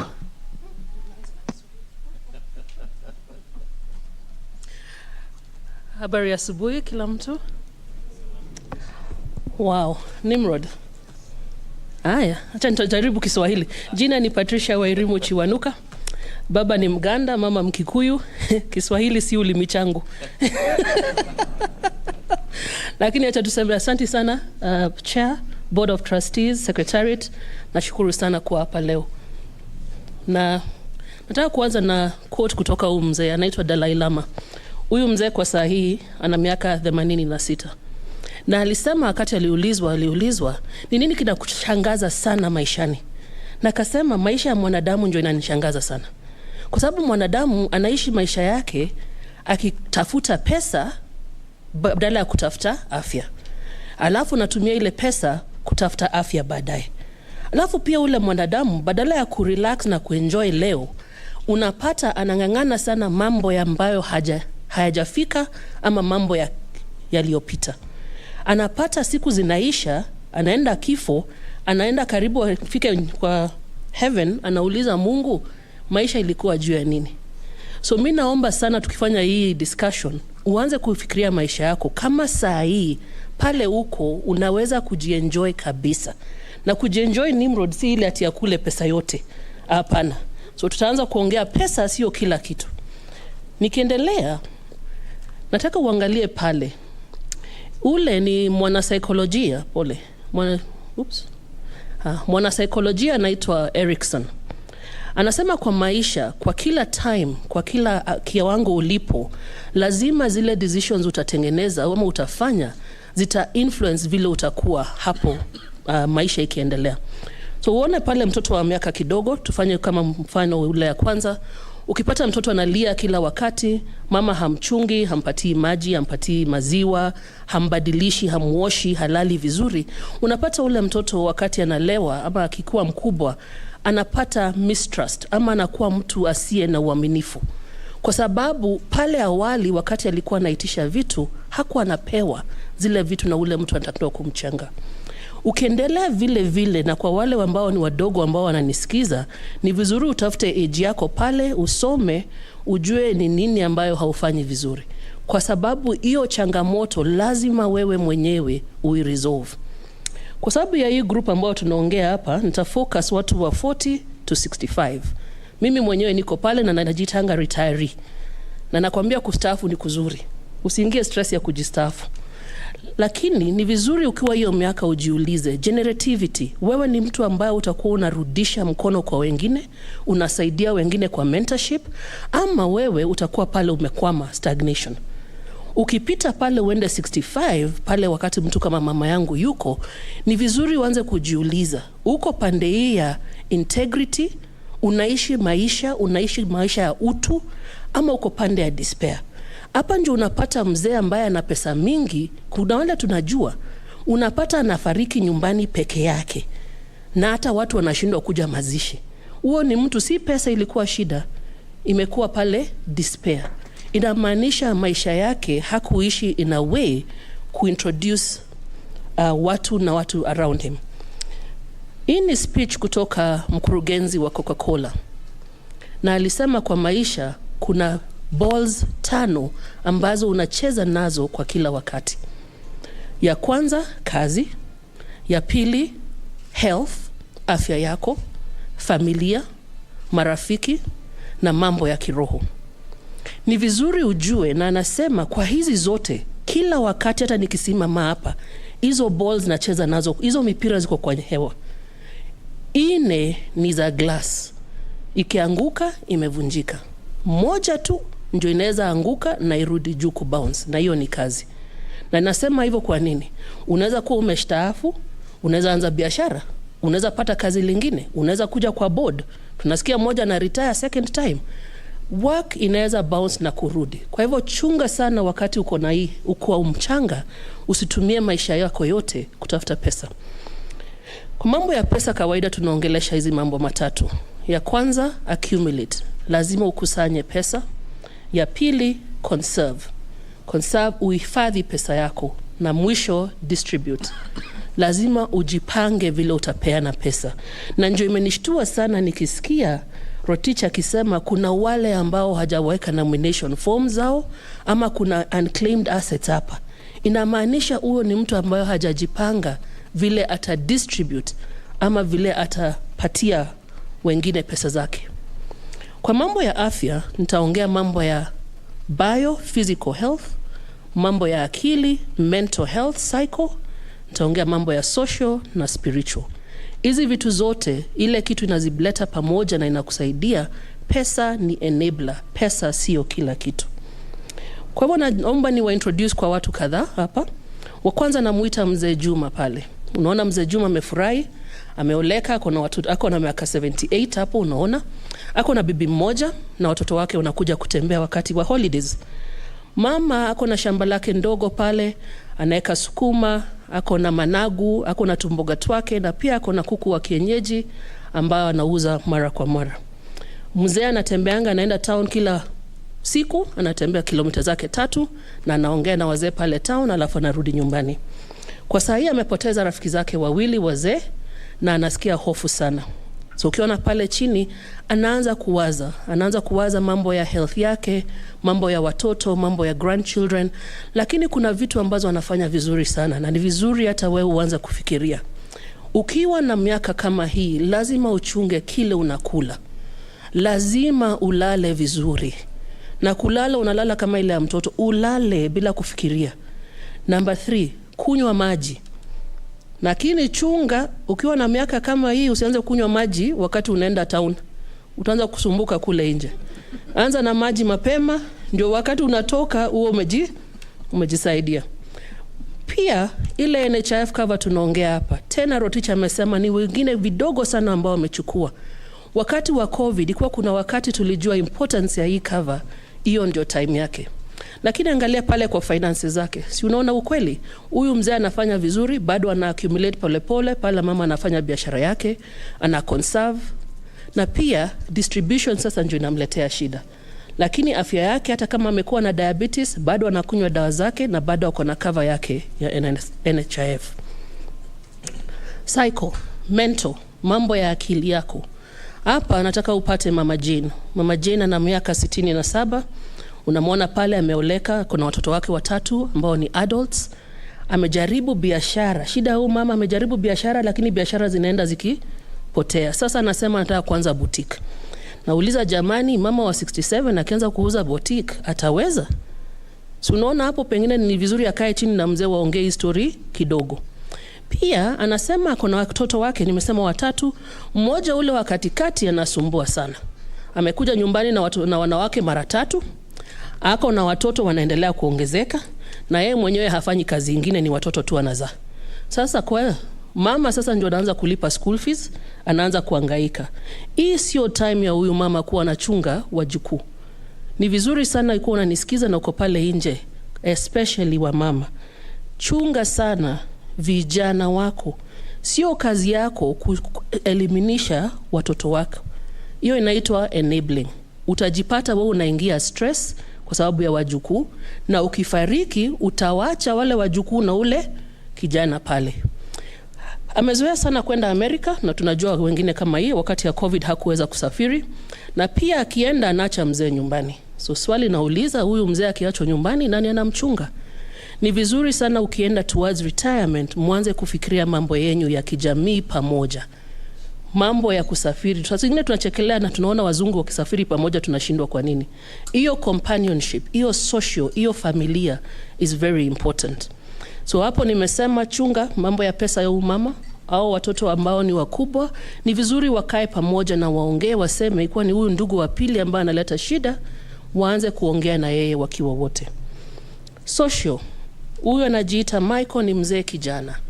Unamwona pale alikuwa anafanya kazi na Telposta, alikuwa retrenched akiwa na miaka 43, aliacha pension yake, sasa ako 62, kwa hivyo wamemlipa pesa zake.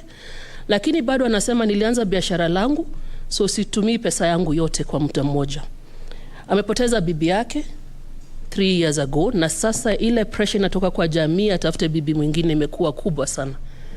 Ni vizuri sana wakati mnakuwa na hizi conversations, hata kama wazee, ukifikiria kuleta bibi mwingine nyumbani, ni vyema uwe umefikiria mambo ya familia yako.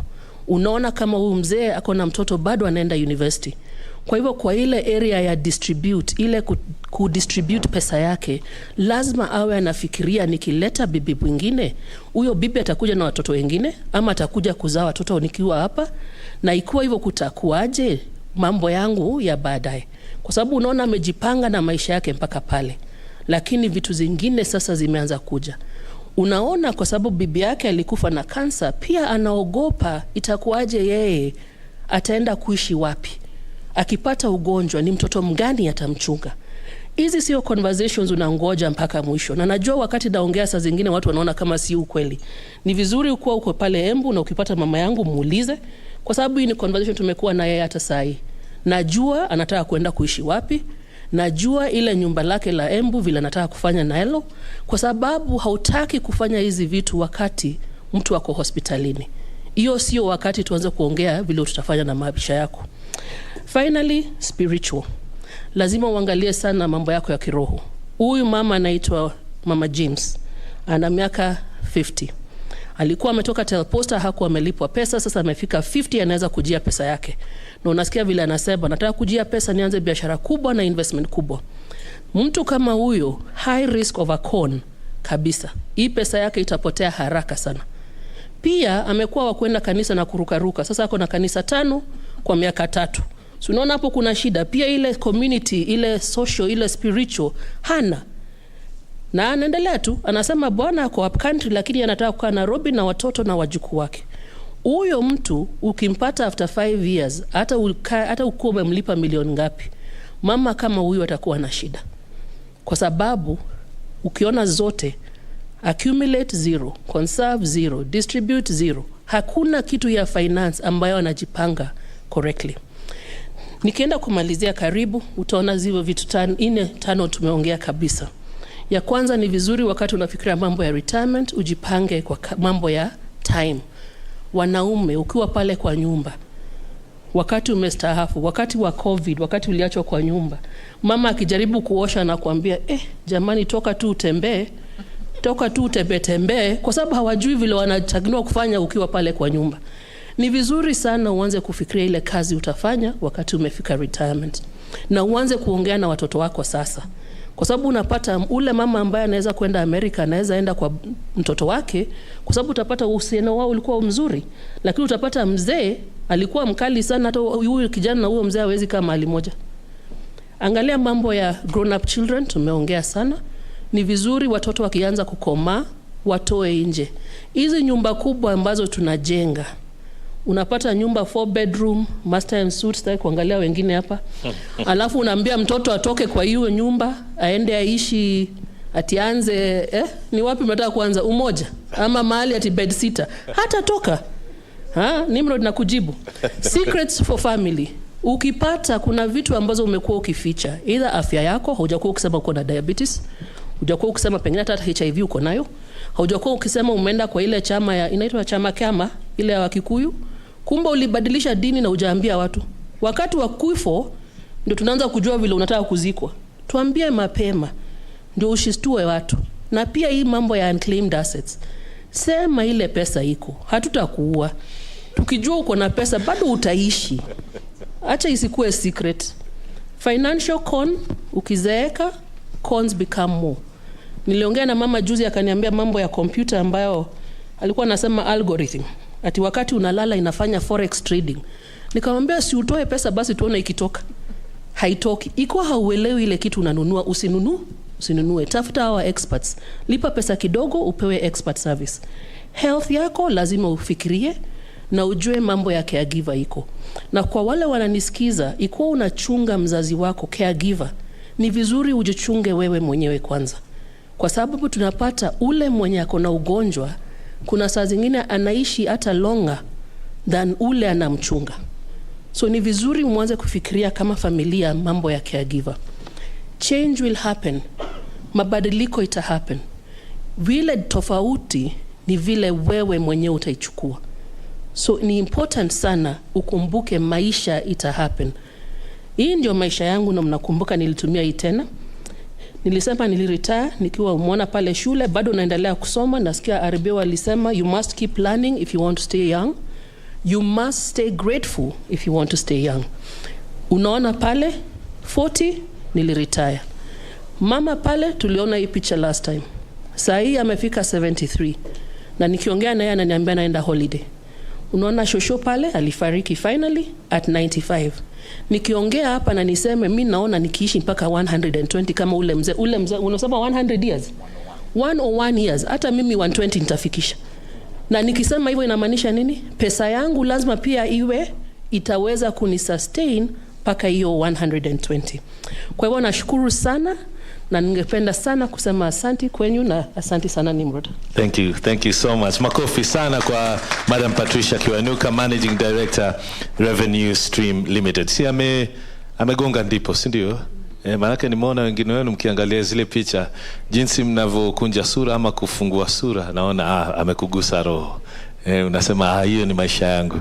Asante sana Madam Kiwainuka. Bila kupoteza wakati nataka sasa nimkaribishe Bwana Patrick Kuria, partner PKF Kenya LLP, aje atupe matokeo ya ripoti za fedha. Karibu.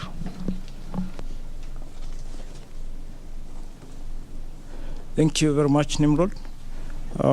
The chair, the board members, service providers, and the media. Good morning.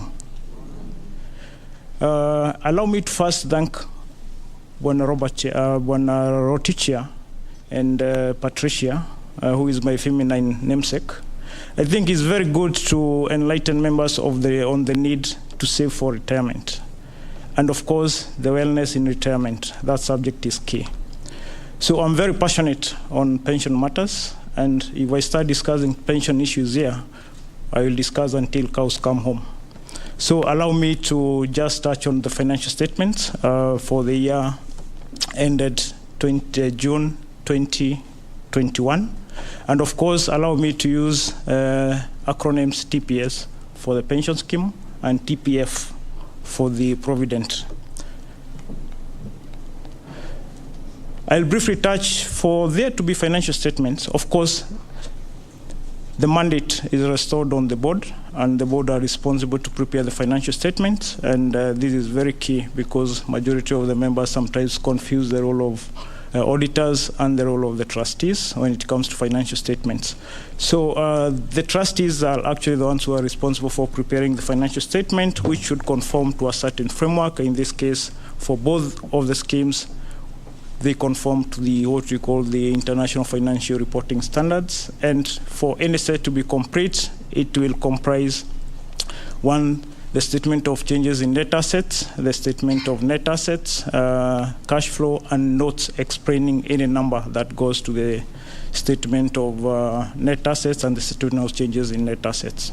It is paramount that internal controls are less set by the board, and this they have delegated to the Secretariat to ensure at least there is smooth flow of operations within the pension schemes. And of course, proper records should be kept to ensure at least they have a reference check in future, be it for themselves or for any other regulator who might come to review the financial records. As an auditor, My main role is very simple, is to give an opinion whether the books present fairly the underlying records. For us to be able to do this, it calls for what we call reasonable assurance. So, and we spend a lot of time querying the records and going through the financials to ensure each and every number is supported. And our audit report is normally guided by what we call international standards on auditing, and it prescribes the form of an audit opinion that we should give. So I won't touch too much on membership. I think the numbers that are on the screen is just detailing the membership as at June 2021. I think there was an update by Mr. Rotich on the numbers at current, but this specifically for the TPS, the membership stood at 7,253 as at June, and that comprised of both active and deferred members. So touching on the numbers briefly, I'll just skip that slide. Touching on the numbers, this is just a summary of the other slide, but now this has been analyzed graphically to show how the scheme has been moving for the last 5 years. And of course, the blue glove there shows the benefits that have been paid over the years. The red shows the net return on investments, and of course the green shows the changes in fair value. So changes in fair value means at the end of the year, at the reporting date, there are some assets that have to be shown at the market value, this being the investment property and the shares. And as you know, the share market has been very volatile. So that's why you see that graph going up and down. And for sure, you will see that depicts how the fund value has been moving. And you'll see for the year 2019 and 2020, when the share price and maybe the valuation of investment property reported a loss, then the fund value of the scheme for the TPS actually went down. But in 2021, there was a positive fair value gain in terms of the investment property and the shares, and that you have started seeing that the fund value of the scheme has started going up again. This is the net assets, so what we call the balance sheet, as we commonly know it, and it shows you how the assets have been invested. The net assets of the scheme were about 15 billion, and they were invested in one property and equipment. Those are normal things that are used in the office by the secretariat. You have investment property. I think this the chair touched briefly on it, and there are a few issues that need to be rectified there. Plan investments, these are basically investment in shares, investment in corporate bonds, government securities and such. And of course, there is the cash and cash equivalent. These are money that had not been invested as at the end of the year. So all this aggregated is what was coming to about 15.0 billion for the year ended June 2020. So talking of investments, as LBA has given guidelines on how to invest, and again, this to just check whether we are within the investment stipulated by LBA guidelines. And of course, I think all other properties, all other investments were on check, other than our own point, other than investment property. And I think both LBA and the chair have touched on that, and they need to regularize that. So as of June 2021, the investment property accounted for 72.9% of the total investment of the scheme. Return on investment, this is very critical, and now this is why you will be seeing the difference or the reasoning behind why we need to have this, investment property brought down to the level that is required by LBA. As you realize, the highlighted column, okay, the columns on the right are basically showing you the net return for the year.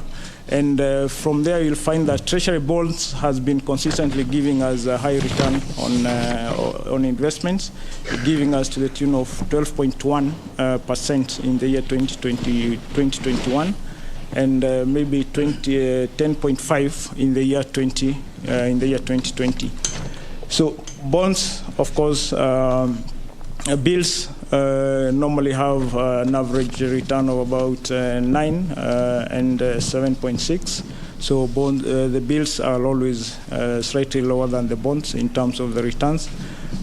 Corporate bonds and commercial papers, I think the return was the same for both years. But I think at the end of the year, there was no any significant investment in corporate bonds and commercial papers. So equities, as I said, these are very volatile when it comes to returns. So what we are calling the realized return means the dividends that have been paid to the schemes during the year.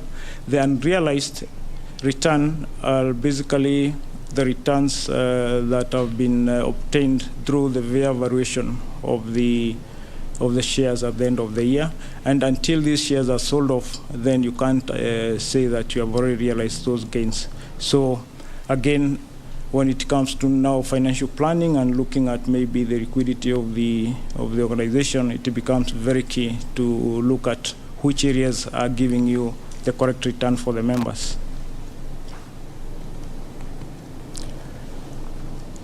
Investment in property, we decided to pull out this to just understand what kind of returns are we getting when you invest in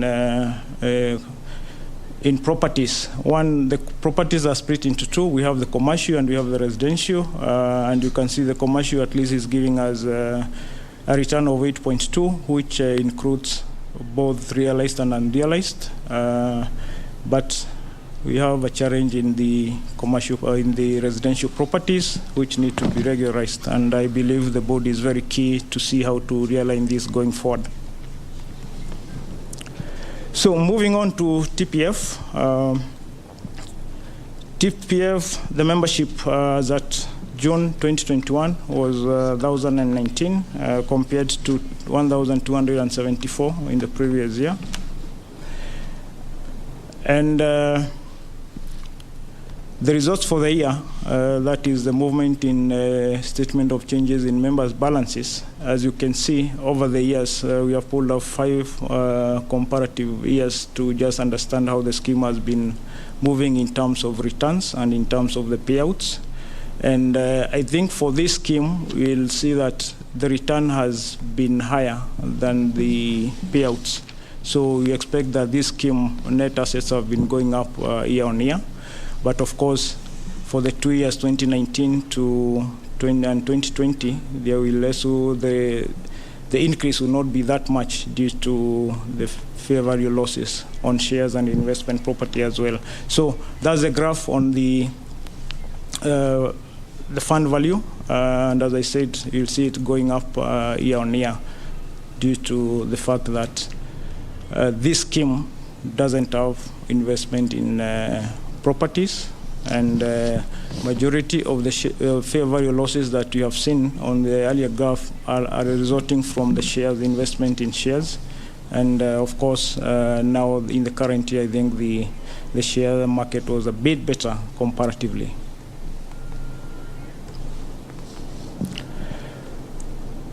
The analysis of the investments as at June 2021, the scheme had assets worth 1.18 billion, and these had been invested mainly in corporate bonds, which was giving a better return during the year. And of course, these are within all the investments in this scheme or in the Provident Fund are within the LBA guidelines, as you can see in that graph. So, but majority of them, about 71%, are on government bonds, and the others are on shares and short-term deposits. So, having a closer look at the returns,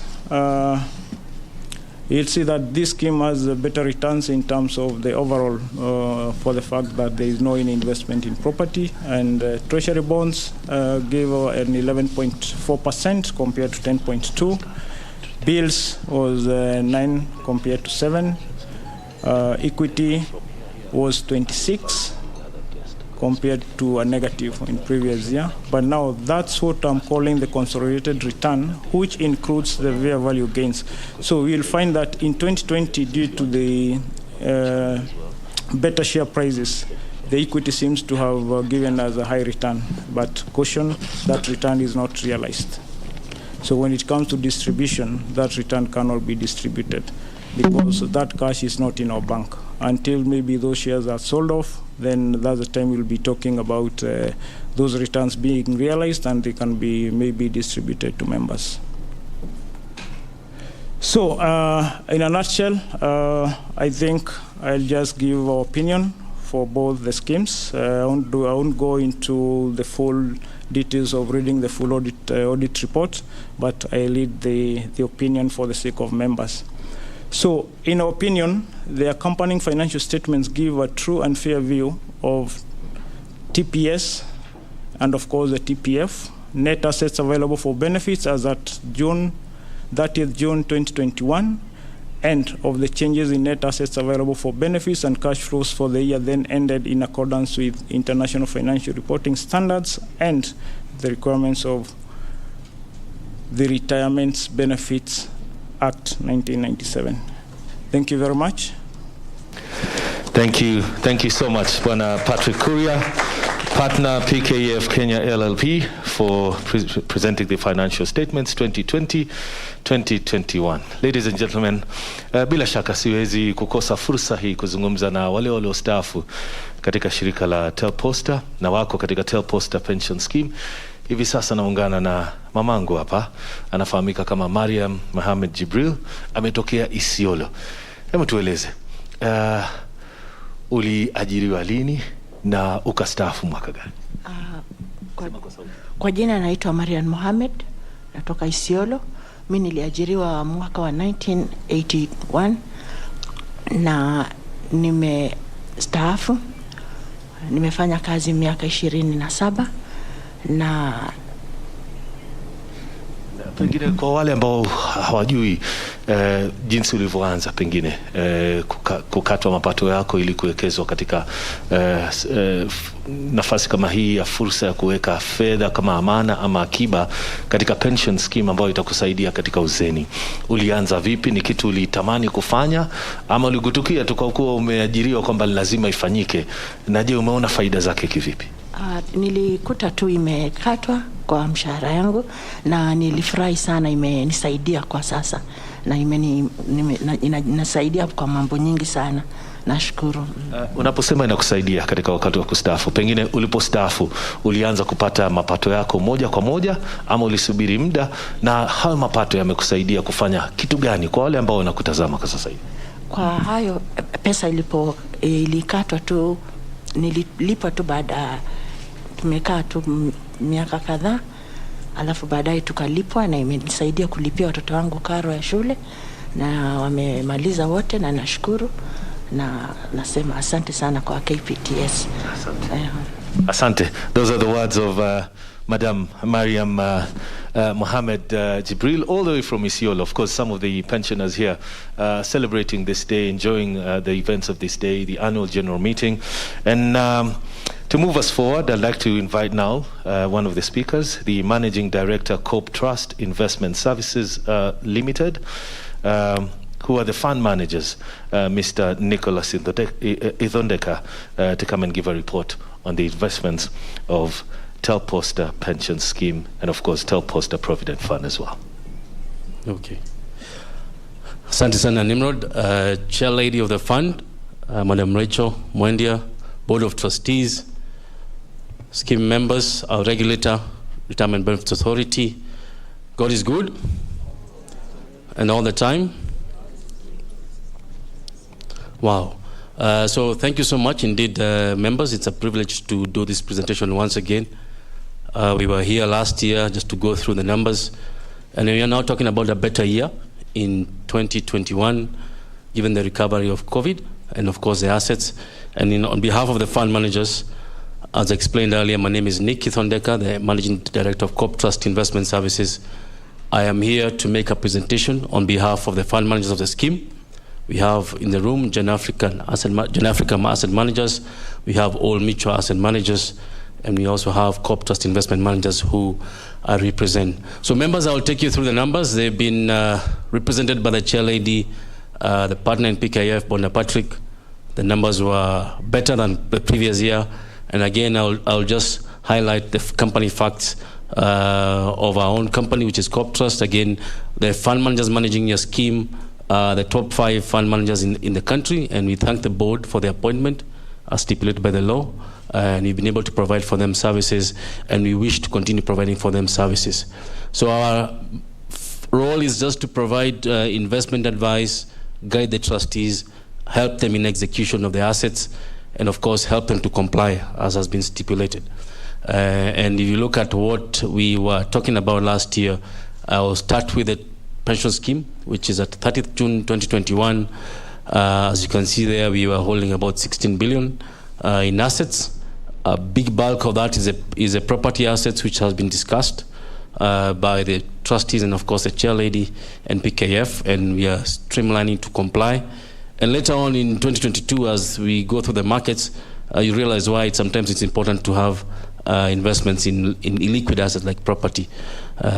So the rest of it is invested in liquid assets, which is government paper, term deposits, stock market there, a bit of cash and demand deposits, which you're able to use to pay the pensioners their pension dues as and when they fall due.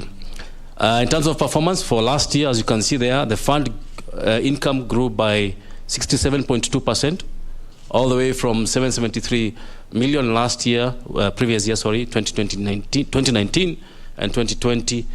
2020 and 2021, we were able to do 1.2 billion in growth of returns. And again, the bigger bulk is because we were coming from a COVID recovery year. So most of the assets did well. The equity markets gained in valuation. Investment income, top line there as well, also was quite healthy. But the bigger bulk of that was change in fair value of assets, which came in quite well to support the fund. So we did have a better performance last year, especially from the liquid assets, which we were able to execute quite well within the mandate and of course the board of trustees. On the Provident Fund, we had the similar performance. Again, here we are holding 1.18 billion in assets, and has been explained by Patrick of PKF. The Provident Fund performs better because it is more liquid. If you look at the growth there on the income last year, this fund almost doubled the income. Compared to the previous year, 83 million. Last year was about 158 million in terms of growth of income, representing a 90% growth in absolute terms for June 2021. And the key underlying aspect is just this fund has been more liquid, and of course it's able to turn around and a bit smaller as compared to the bigger fund. So I'll make 2 quick comments on the economic performance last year. Most of it has been talked about. We are now discussing almost close to 9 months after close of the scheme performance year. So there's a bit of discussion about 2022, which we'll also talk about slightly. But largely last year was positive. Again, recovery from COVID, 2019-2020. All the assets were on strong recovery from stocks, from good yields from government bonds. But fast forward in 2022, which now talks about the next AGM, and a few of the strains have come in on the bigger economic front, including our own elections, which are about coming to slightly above 2 months from now. We also have the geopolitics of the Ukraine times and Russia-Ukraine conflict, which has brought a bit of stress in the bigger globe, especially in terms of commodity prices, currency exchange, which again, as your fund managers and the board of trustees, we will try and navigate that as much as we can. On the fixed income space, which is where we draw most of our numbers from, we had a healthy performance in the AGM you're reporting to, which is 2021 June. 2022 as well, a very strong return we expect from this segment, given the fact that some of the bond yields have gone up, and now being able to invest some of the money which is maturing at yields of about 14% from the Central Bank of Kenya, which means this segment here will perform slightly better as compared to 2021. On equity markets, again, this is where we may have a bit of strain as we go into 2022, mainly because of the drop in share prices. But the portfolio is very well balanced, including the 73% weight that we're having on the property, which again will come in handy in especially the year 2022 to give us that stable income as compared to the volatility in the stock markets. Again, this is just the geopolitics of the globe, and of course in Kenya as well, we have the unique element of elections in about slightly above 2 months, which is dampening the prices of the equity market. But nonetheless, some of those stocks are performing quite well and spitting out numbers which are above market expectations. In terms of strategy, I'll just briefly mention fixed income. Again, we expect to draw significantly from this segment of the portfolio. This gives us fixed income return, gives us coupon, and this is what we use to pay our scheme pensioners. You see, especially for the pension scheme, despite the fact that the fund has been closed for a while, it has managed to continue growing, and we've been able to continue paying our pensioners without any default or without any delay in terms of payments. Equity markets, again, opportunities are picking up because of the low prices, but in the current period, we're not expecting too much excitement from the equity markets because of the geopolitics issues and, of course, our own national election fears, which means most investors try to control money and just revert to fixed income instruments. Offshore markets, same strategy there. A bit of headwinds there because of geopolitics, and for us, I think the focus now remains on fixed income in the current year. And of course, one of the things which is helping us, as much as it has been a bit of a strain on the bigger scheme, is the fact we have a 73% sitting on property, which we'll expect to give us still a healthy return from the rental yields from that segment. So members, again, on behalf of the 3 fund managers, Genafric, all mutual asset managers, Corp Trust Investments managers, we just to thank the Board of Trustees for the support across the years and the members, and we look forward to growing the fund as we continue meeting the objectives of the fund, and we also pray for the members of the scheme that God may keep you well and they continue keeping you in good health, as we have seen from even just looking around the room. Asante sana. Makofi. Nicholas Itondeka, Managing Director, Corp Trust Investment Services, on behalf of the pensioners, thank you so much for your presentation. I'd like to invite the other fund manager, Gen Africa Asset Managers, here represented by the head of property, Mr. Felix Maloba, to give us a report on the property. Thank you. Thank you, Nimrod, for the welcome. A very good morning to the Chair Board of Trustees, Madam Rachel Mwendia, Board of Trustees, esteemed members, and fellow service providers. So Gen Africa will be taking you through the property aspect of your investment. I know property has been front and center of this discussion, so much of it has been discussed, so I'll just focus on the key items for this particular bit of the session.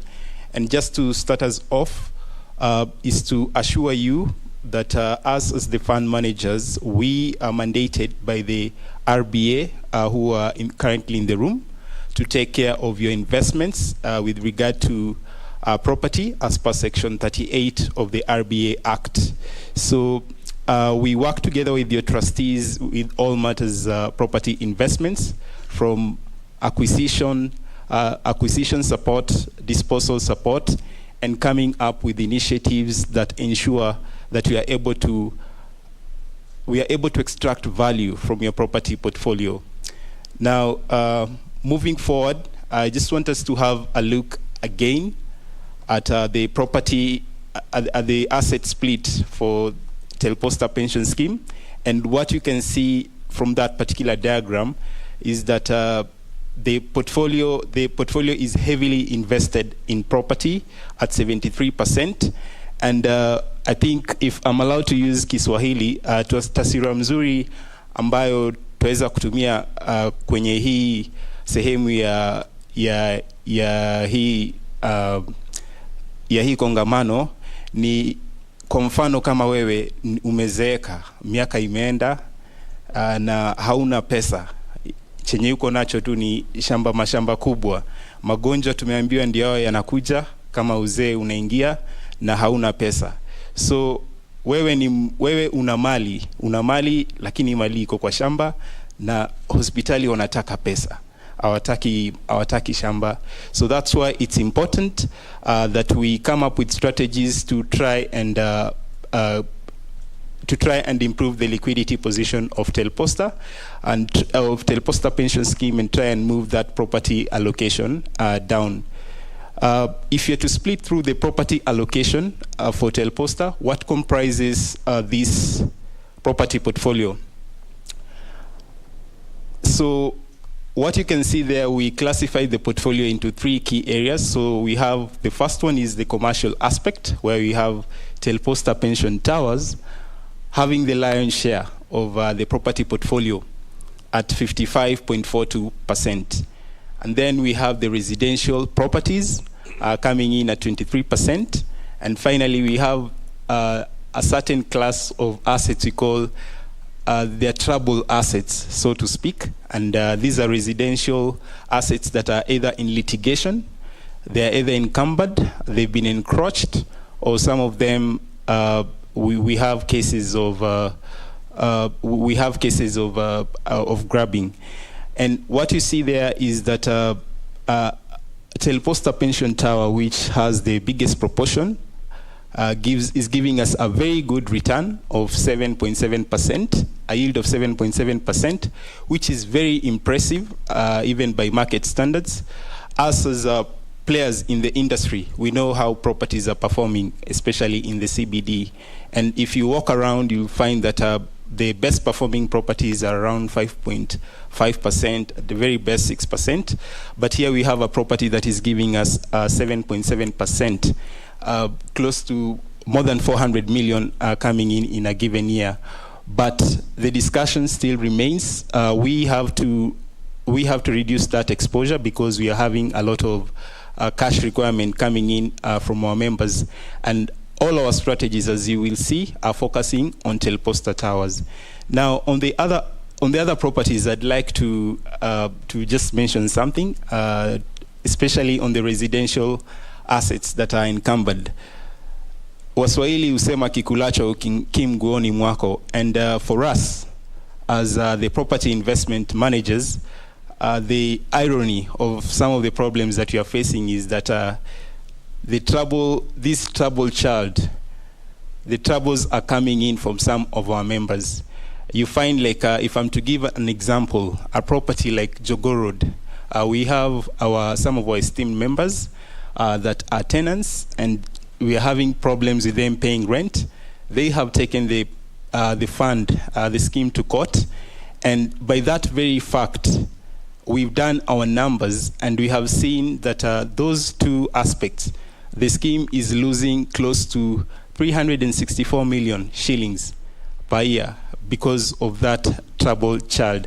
And it's a problem you're bringing, it's a problem you're causing for ourselves. So even as we try to resolve those issues, I think that is something that should be top of mind for our members, because as you can see, the residential properties are giving us a yield of less than 2%, compared to Telposta, which is occupied by people who are not, most of the people who are not even related to Telposta, is giving us a very good return. Now, just closing off with strategy, at the beginning of the year, we had a very useful exercise that involved the Board of Trustees moving around the country to visit every inch of your property portfolio. So we moved all the way from Lungalunga to Muranga, from Hola to Nyandarua, and many other places, just to make sure that we see the status of these properties, so that when you're coming up with a strategy, it's a strategy that actually speaks to what's on the ground. And the result of this very useful exercise was a 4 key pillar strategy that is listed on your screen. So the first one is to reduce property holding. And to this very extent, there are 2 properties that we are currently working on to ensure that this particular objective is achieved. So we have already written to the various related government entities with regard to our plan, and we are just waiting for communication from them so that we can press the go-ahead button with regard to execution of the property reduction exercise.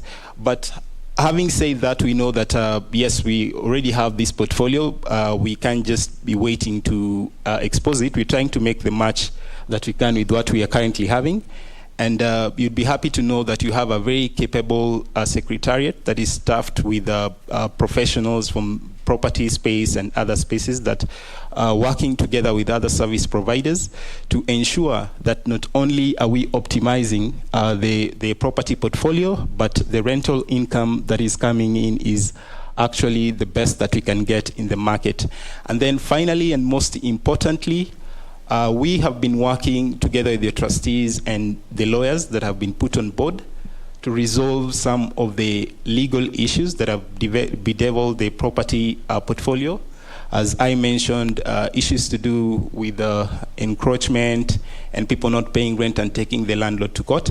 So a lot of progress has been made towards this end, and we are hoping that in the next few months we will move a lot of ground towards this.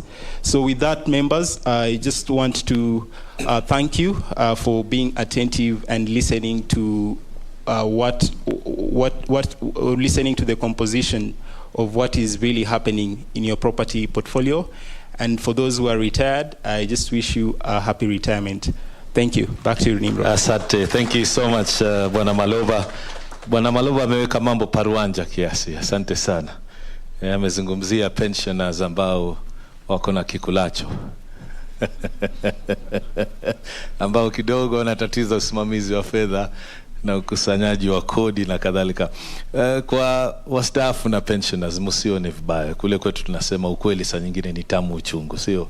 Tamu kwa kuwa italeta mapato zaidi, uchungu kwa kuwa uchungu siku zote unaumiza. Hata hivyo, asante sana Bwana Maloba. I'd like to invite now Madam Florence Nduba, the Head of Investor Services, KCB Bank Kenya Limited, to come and give the custodians report. Karibu sana. Makofi anapokuja tafadhali.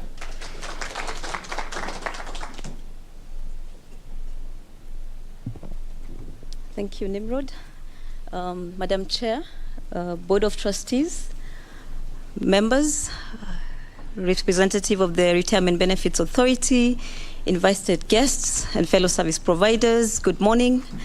My name is Florence Nduba, representing the custodian, who is KCB Bank Kenya, and I will be confirming to you the custody of your assets, which have been tabled to you by your auditors as well as your fund managers.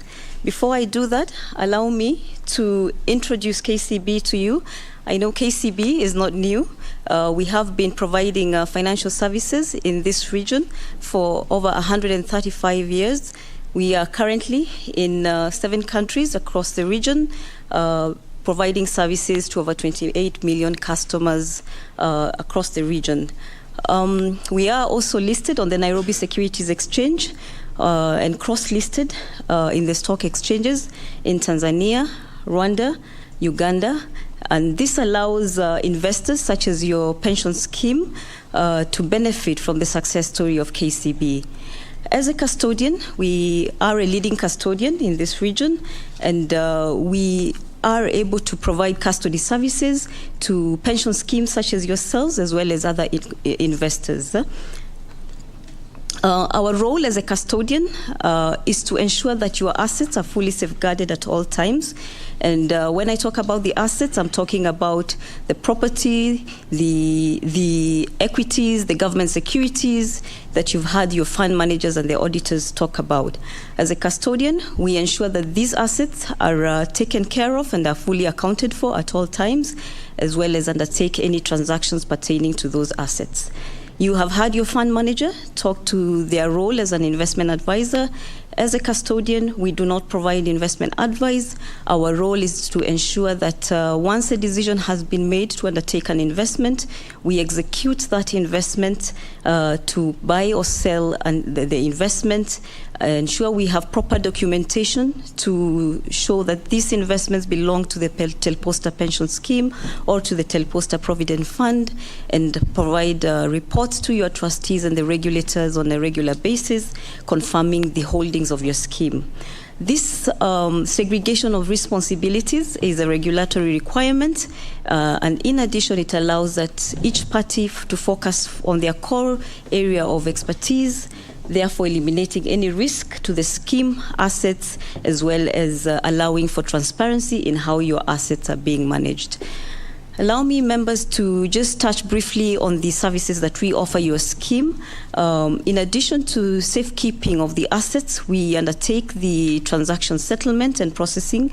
We ensure that any income arising out of your investments, for example, your government bonds do have interest income that is arising out of those investments, or your equities do have dividends that is paid on a regular basis, and therefore what we do ensure is that any entitlement or income arising out of the investments that you're holding is collected and credited into your books for reinvestment purposes. We undertake collection of all income, including the rental income, as well as processing of your payments and benefits when you retire. We ensure that those benefits are paid out within the timelines which are stipulated by the regulator.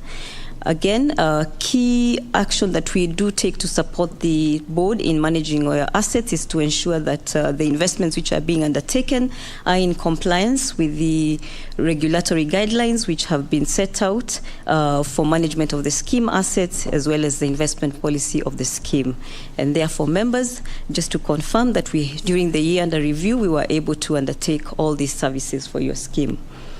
As a custodian, we are required to comply with a number of statutory obligations. And members, I wish to confirm to you that our licensing is in place, both from the Central Bank of Kenya, from the Capital Markets Authority, as well as from the Retirement Benefits Authority.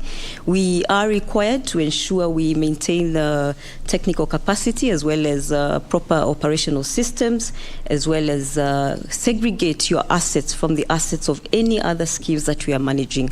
Members, I wish to confirm to you that all these obligations were fulfilled during the year under review.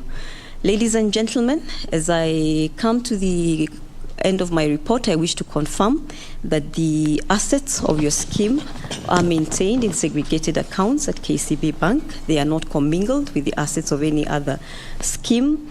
The investments that we did undertake during the year under review were within the approved investment categories, and as well as the guidelines which are set out by the regulator. And I wish to confirm to you that indeed the assets that we did hold for the schemes are as detailed in the audited accounts. For the Telposta pension scheme, we did hold assets of approximately 16 billion, and for the Telposta Provident Fund, we did hold assets of 1.2 billion approximately. The details are in the audited accounts, and I wish to confirm that they are in safe custody at KCB, and we do hold the records of all these investments that we are talking about, as well as the title deeds for the properties that you do hold as a scheme. Members, as I conclude, I just wish to thank the trustees for entrusting us with the responsibility of safekeeping your assets, and I wish you good health in your retirement, and looking forward to engaging with you at the next opportunity. Thank you. Asante sana. Thank you, Madam Duba. Thank you so much for those remarks. When I mentioned earlier about stakeholders of the Telposta pension scheme, I mentioned the actuaries. And here today is Zamara Actuaries, and I'd like to invite now Jeremiah Njeru, who is a business analyst, to give us a report on the actuaries. Karibu sana. Asante sana Nimrod. The Board of Trustees for the Provident Fund and for the pension scheme, members of the scheme and the fund, invited guests, and my fellow service providers, good morning all. My name is Jeremiah Njeru, as you've heard. I'm here to represent Zamara actuaries, who are the appointed actuaries to the scheme. So I'll be taking us through our presentation to the members of the pension scheme. Nimejulisha kwamba muda umeyoma kidogo, kwa hivyo ningeomba nitumie nafasi ya dakika kama 5 nifanye summary ya our last actual evaluation report. Nikianzia nitawajulisha the role of an actuary. And briefly, we carry out an actual evaluation for the scheme. I will explain later on what actually that means. We advise on setting investment strategy. By that we mean we look at the membership of the scheme, depending on whether the membership is young, middle-aged, or old, or elderly. We advise the scheme in terms of what types of assets or percentages of assets they should be investing in. What percentage should be going into equities, what percentage should go into bonds, and what should go into assets like properties. We also advise on benefit calculations. For example, you've heard our trustee, Mr. Ngapiroch Chepkone, has returned for a second time. And if you want them to travel to the US, I think he had a good relationship with his sons. So if they are living in the US, you may want to visit them. Currently, Ngapiroch is being paid a monthly pension. Every month he earns a monthly amount. So if you want them to go to the US and without intentions of coming back to Kenya, how much money should he be paid by Peter Rotich so that he can go and live in the US with his sons? So such are some of the calculations that we carry out for the pension scheme. We also advise the trustees and the sponsor in terms of pension increases and the bonuses that the members have been awarded in the past. Moving on, in terms of the purposes of the actual evaluation that we carried out as at 30th June 2020, it is a requirement from the Retirement Benefit Authority and also from the Income Tax Act that every 3 years, a pension scheme such as Telposta, we call them defined benefit schemes, they have to carry out an actual evaluation. One of the use of that actual evaluation is to compare the assets and the liabilities, and then come up with what we call a funding level. So the requirement from the Retirement Benefit Act and the authority is that the assets should always be the same as the liabilities or more than the liabilities. As I've mentioned earlier on, we also advise the sponsor and the trustees in terms of benefit improvement. If the scheme has a surplus, that surplus can be used to enhance members' benefits. Briefly, let me remind the members of the pension scheme what benefits they get from the scheme or what promises have been made to them. They have been promised that once they retire from the age of 55 or from age of 50, which we call early retirement, they will be paying a pension from the scheme for the rest of life. They also have an option on retirement to commute up to 1/3 of their pension for a cash lump sum. So if my pension is 120,000, for example, per year, I can get 1/3 of that, which is 40,000. We multiply by what we call an annuity factor provided by the actuaries. You get that as a lump sum. Then the balance of 80,000 per year, you keep getting that as a monthly pension. Then when you are in retirement, every 1st July or in the month of July, you will get a pension increase of 3%. For those members that left the service of Telecom and they have not attained the age of 50 to come and claim their benefits, every year their deferred pensions are increased by 4% per annum. And finally, at the end of life of a member, the scheme promises to pay the beneficiaries of that member for another 5 years, then the pension stops. So that is a promise from the pension scheme. So when we are carrying out an actual evaluation, what we try to do is to place a value on that promise. So the scheme has promised each and every member of the scheme and their beneficiaries those benefits. So the question is, how much assets should the scheme be keeping or investing so that as they invest those monies, as they get investment income, and also as they liquidate part of the capital from those assets, then they are able to meet the promises that they have made to the members. So that is what we call an actual evaluation, placing a value on those benefits. I'll skip on the scheme assets and membership. Peter Otich mentioned earlier on in terms of give statistics in terms of the membership of the scheme. The fund managers and the auditors have spoken at length about your assets. I'll dwell a little bit on the previous slide. Yes. No, the next one, please. The next one. The next one. Next.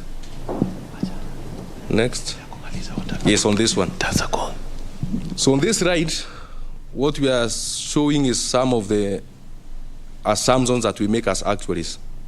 So we have said we are paying members until the end of life. So how long might our members live? So you and the youngest member in the currently receiving a pension was born 1971. So if they live all the way to age 100, like the current eldest member, or to age 101, how many monthly payments are you going to pay to them? In terms of investments, we have the big building, the Telposta Towers. We have other form of property assets. We have shares. We have bonds. What kind of returns are they going to give us into the future? So we make assumptions about the future expectations of life and of the investment income. Then we are able to place a value on the benefits that are payable to the members. Then we compare that to the value of the assets as presented by the auditor. And then we are able to come up with now what we call the funding level. That is shown in the next slide. So as at the last valuation carried out on 30th June 2020, we assessed the value of benefits to pensioners and dependents to be 8.4 billion. For the staff of former KCCT who are members of the scheme and who are defined members in the scheme, their liabilities were assessed as 79 million. We have defined members, that is members who have not attained the age of retirement or who have attained and they have not come to claim their benefits. The liabilities were 1.3 billion. There are some members who died while in the employment of Telecom many years back, but their beneficiaries have not managed to claim their benefits from the scheme, or they have claimed but they have been told to provide some documentations which they have not provided to the scheme to enable benefits to be paid to them. So we have a liability of 1.3 billion for those members.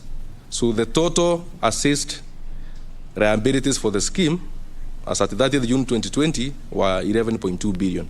Then you compare that with the value of scheme assets of 13.3 billion, and we found that the scheme had a surplus of approximately 2.1 billion. The funding level was 118%, and therefore the scheme had satisfied the minimum funding requirement as required by the Retirement Benefits Act. We further were requested by the trustees to assess whether there is a possibility to award pension increases or bonuses to the members of the scheme. Just to remind ourselves that, as I've mentioned, currently members are receiving regular and guaranteed pension increases. We carried out some calculations to show how the 2.1 billion surplus could be used to increase members' pensions. However, note that most of the assets, 75% of the assets are in property assets. So what the sponsor guided is that the sponsor, the Telecom Kenya Limited, they are in agreement that members of the scheme should be given a bonus or a pension increase, but on the condition that property assets need to be liquidated first, so that those liquid assets are the ones that will be used to provide the bonuses or the pension increases. So to summarize, the scheme was well funded 2 years ago with a surplus of 2.1 billion and satisfying the minimum funding requirement under the Retirement Benefits Authority. So I'll stop there and wish members good health and a long life in retirement. Asanteni. Asante sana. Makofi tafadhali, makofi kwake Bwana Jeremiah Njeru.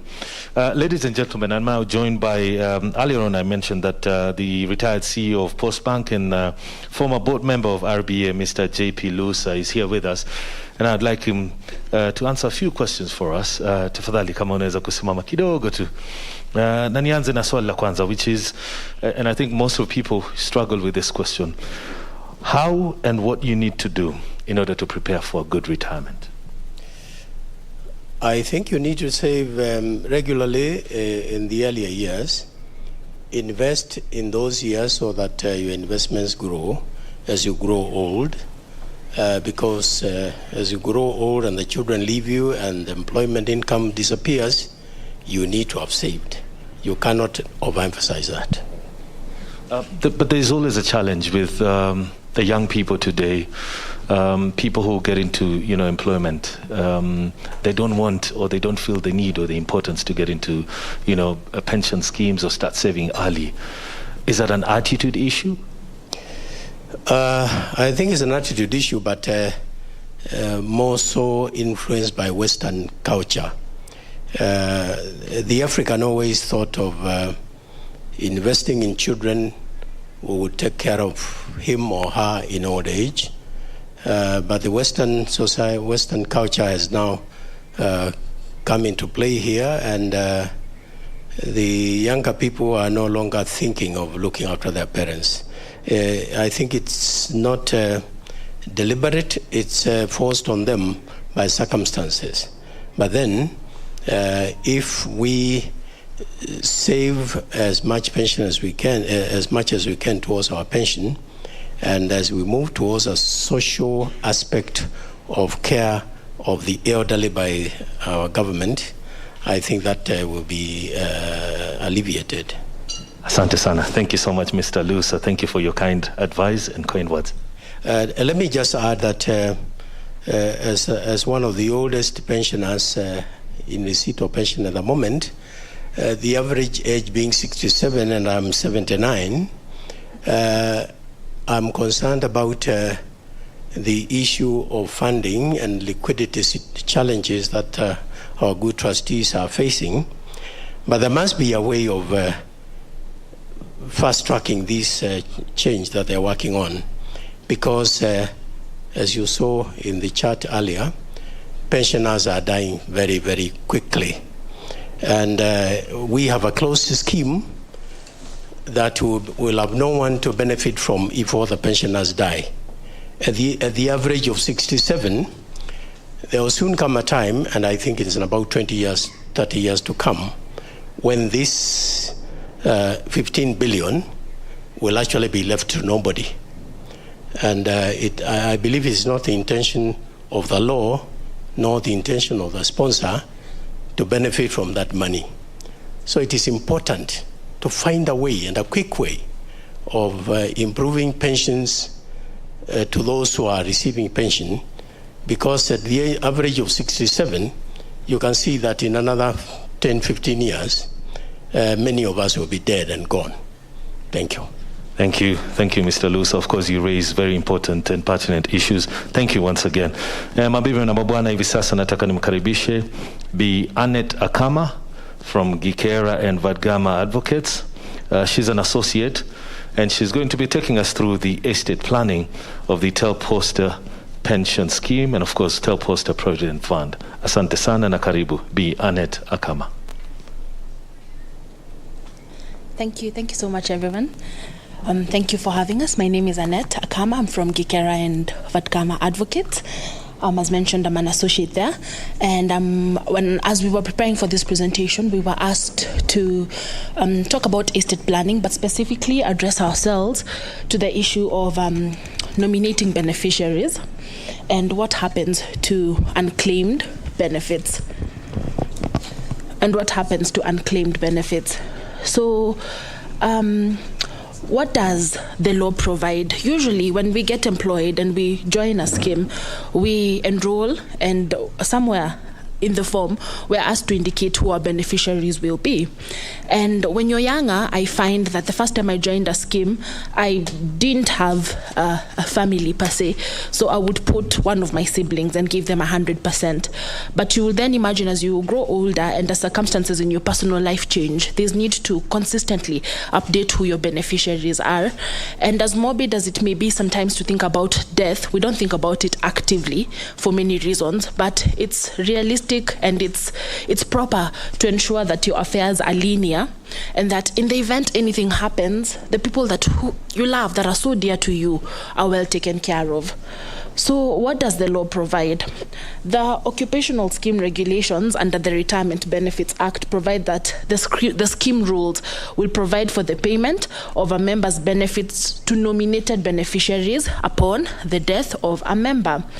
And then if the deceased member has not named a beneficiary, naturally what the law provides automatically is that then the trustees will exercise their discretion in the manner in which your benefits will be distributed. So we have looked at the scheme's trust deed and rules, and we see that it's very clear what happens and the manner in which a member's benefits will be distributed when a pensioner dies or when a member dies in active service. So in terms of the legal provisions and the systematic procedure of what happens, it's very, very clear in the scheme's trust deed and rules.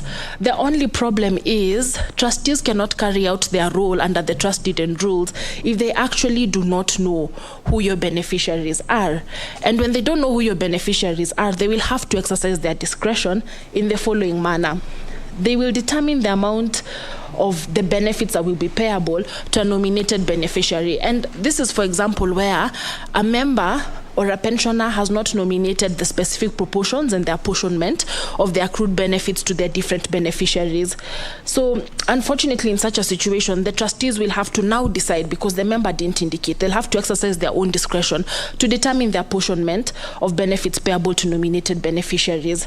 Then the trustees can exercise their discretion in such a situation to determine the amount of benefits payable to the children of a member.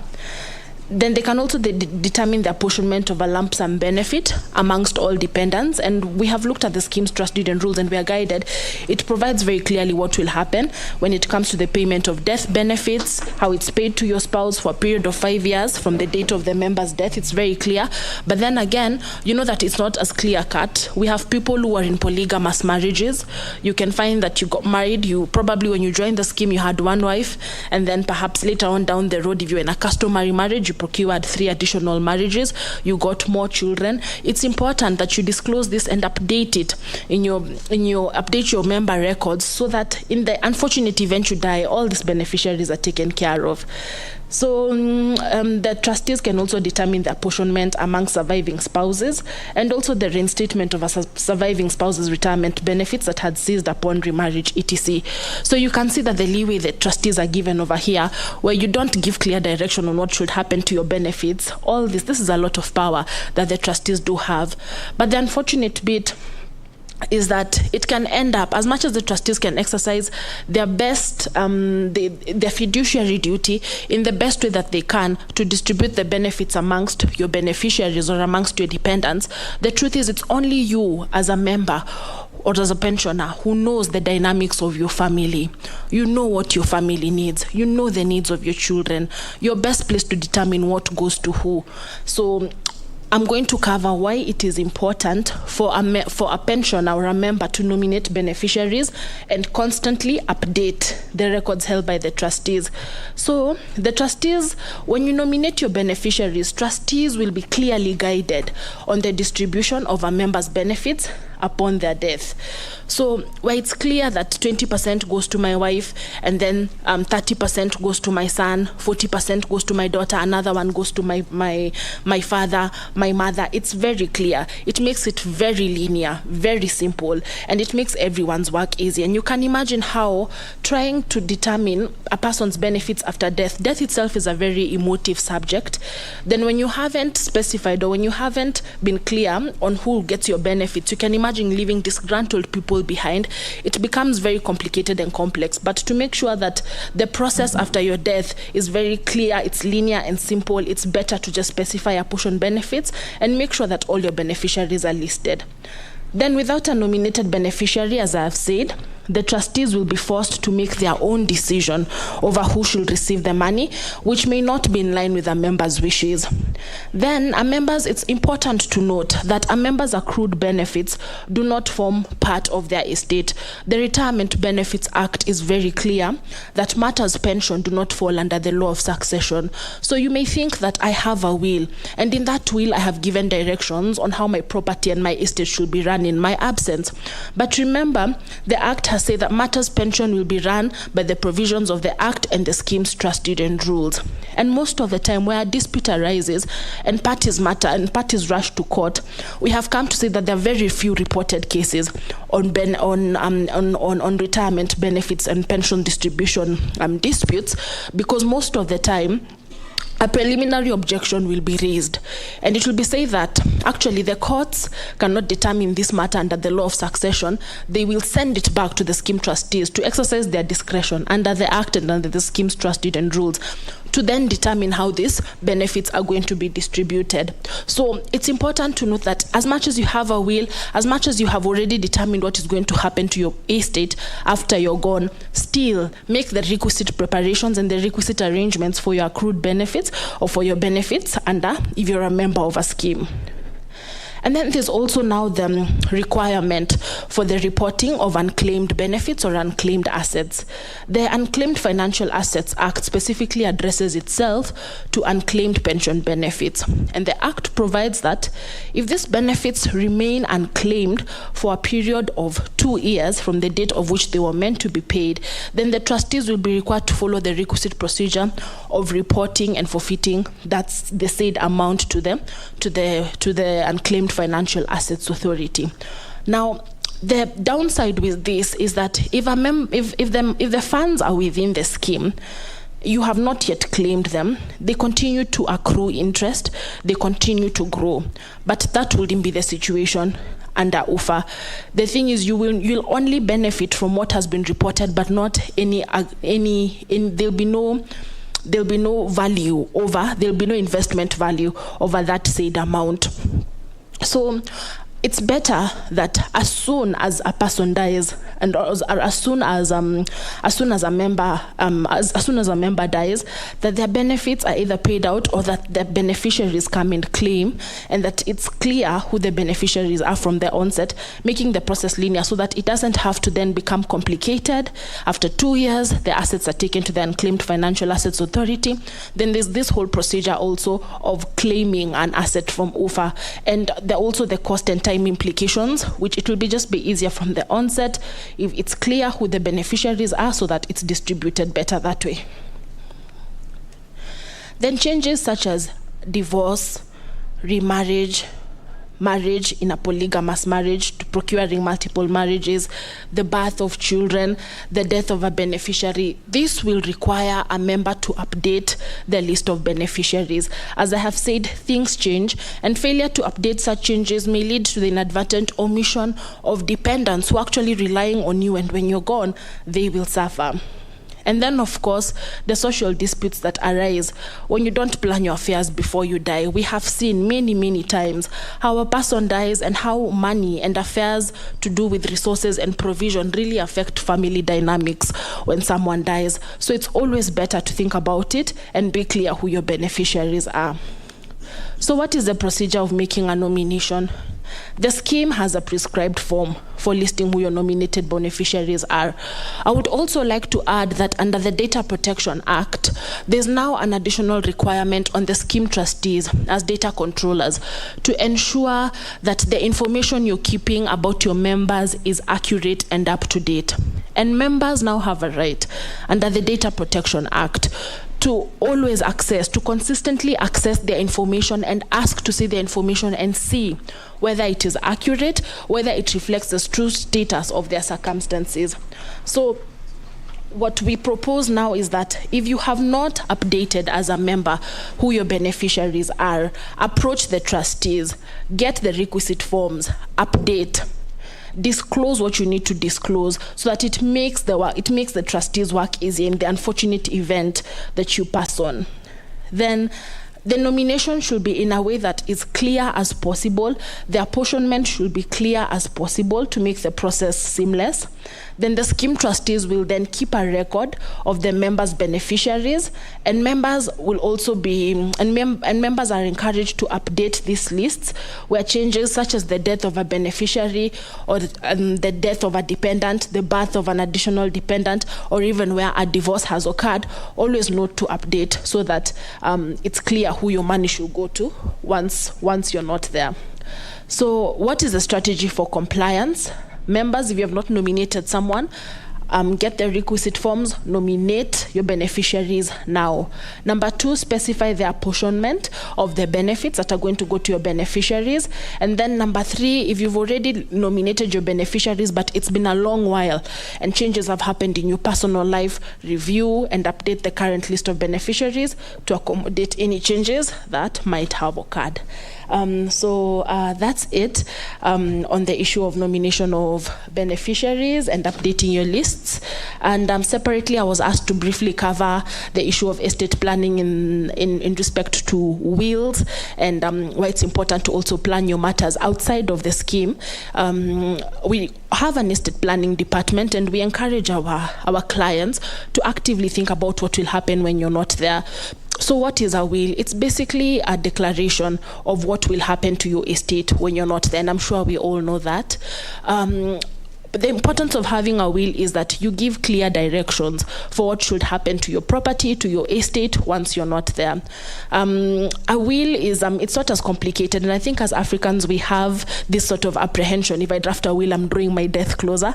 Not necessarily, but the truth is it's a very simple construct. It's not expensive as most people think. All it needs for your will to be valid is that you must be of sound mind when you're doing it. You have 2 independent witnesses to sign against your will, and then after that, when you die, it's very clear and simple then what should happen to your property. I'm told that we are lost for time, but our contacts are available. We remain available to advise members on what they should do in terms of estate planning, and we thank Telposta for giving us this opportunity to present at your AGM. Thank you. Thank you, Madam Annette Akama, Associate Kikera and Vadgama Advocates. Thank you so much for your presentation. I'd like now to invite Bwana Gabriel Chepkoni.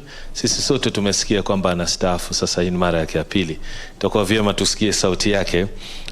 He's a trustee, of course, Telposta Pension Scheme, and I'm inviting him to do a presentation about the remuneration of trustees. Karibu sana. Okay, thank you once more, Bwana Nimrod Tabu. Members, Chair, allow me to make a report on remuneration of trustees of both the scheme and the fund. This is provided for by the Regulations Benefits Authority from our regulator here, Madam Caroline Wabwire, and the team at the office. So Regulation 7G of the Retirement Benefits Regulations 2000 states that every scheme shall have rules which provide for the remuneration of trustees. Clause number 15 of Telposta Pension Scheme and Telposta Provident Fund Trustees and Rules states that a trustee shall be remunerated in such a manner as may be agreed in writing from time to time between the trustees and the founder, where the founder in our case is Telkom Kenya Limited. And when trustees do come and sit and transact business of the day, there are meetings that are held, and for Board of Trustees meetings, there is an allowance that is given to a member when they sit. From the scheme side, that is TPS, there is a gross allowance of Kenya shillings 18,750, which is given to a member when he or she sits in that TPS meeting. And when they are transacting the issues of TPF, a member Board of Trustee is given an allowance of Kenya shillings 6,250 crores by any sitting. We also have committee meetings, members, and when we do sit, there is a payment of Kenya shillings 15,000 crores per sitting. And as you know, we have to give Kaisari what is due to him.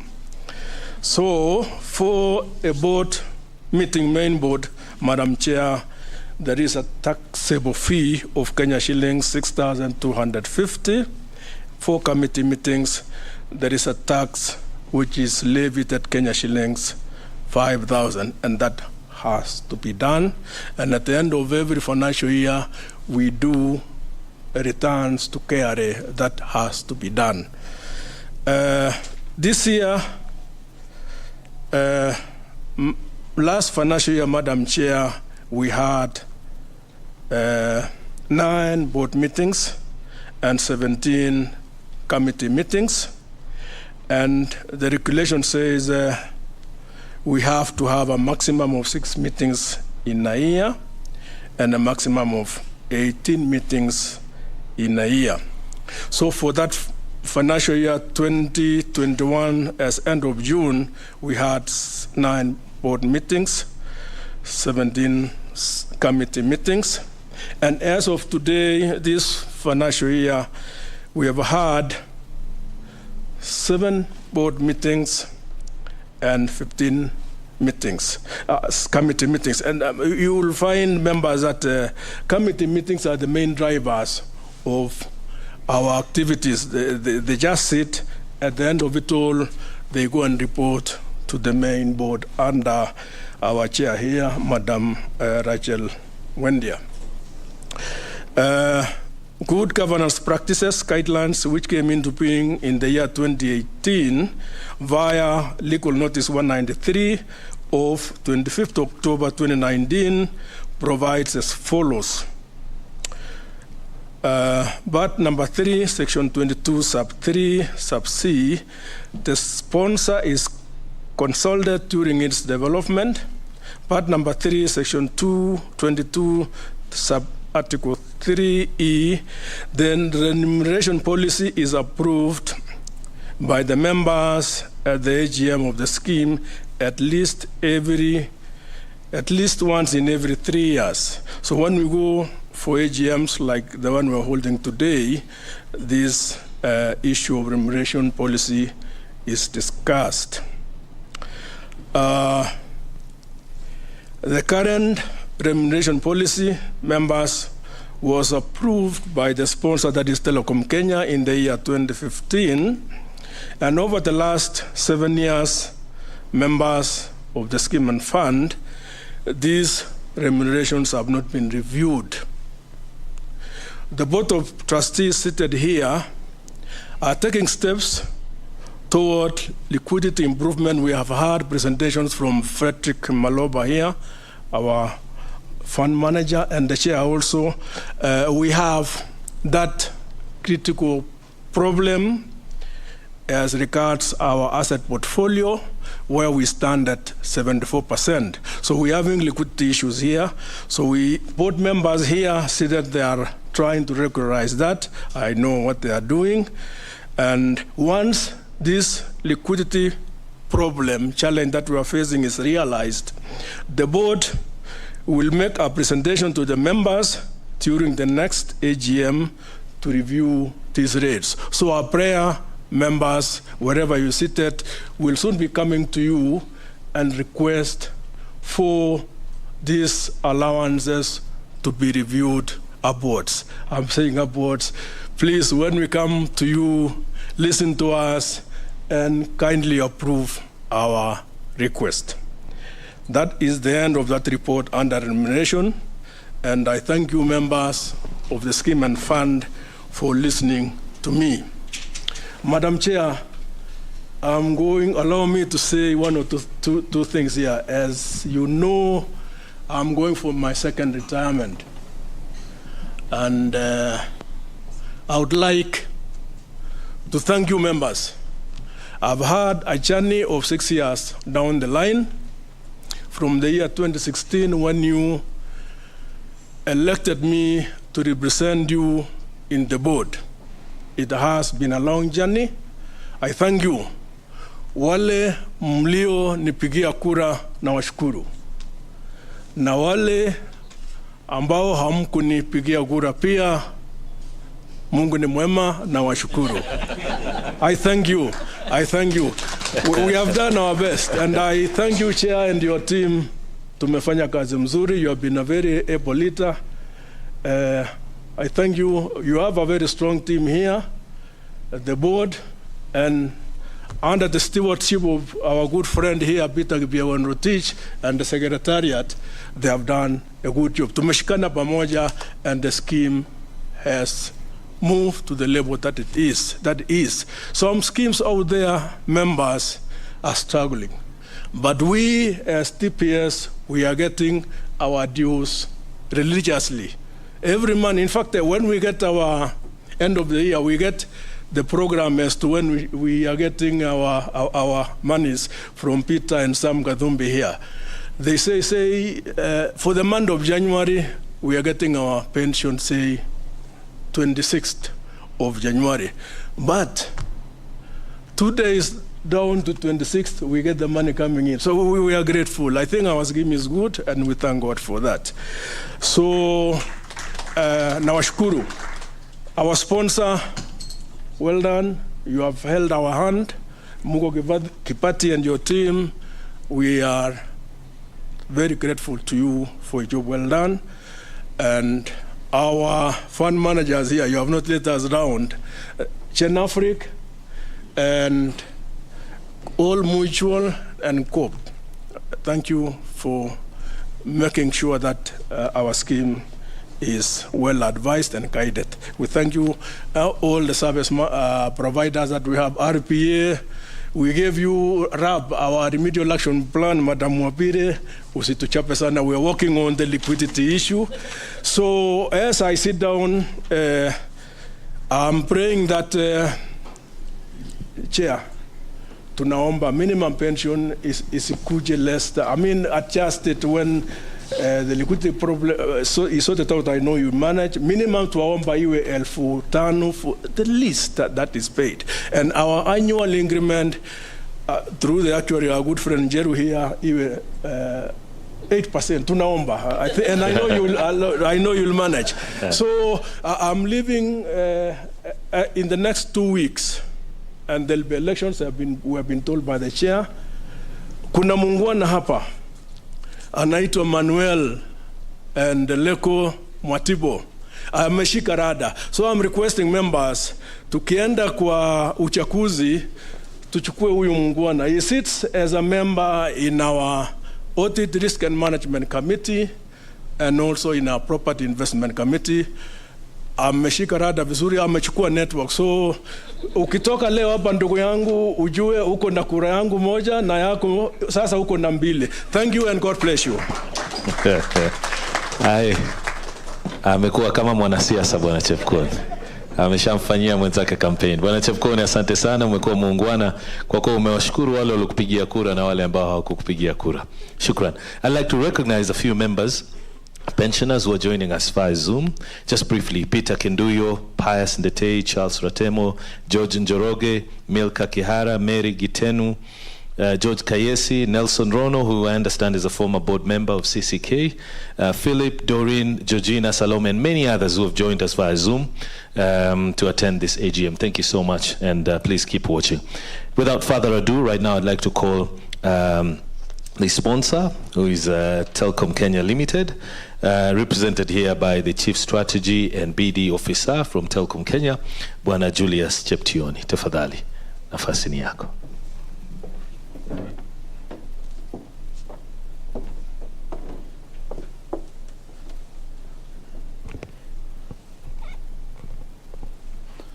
Amjambo.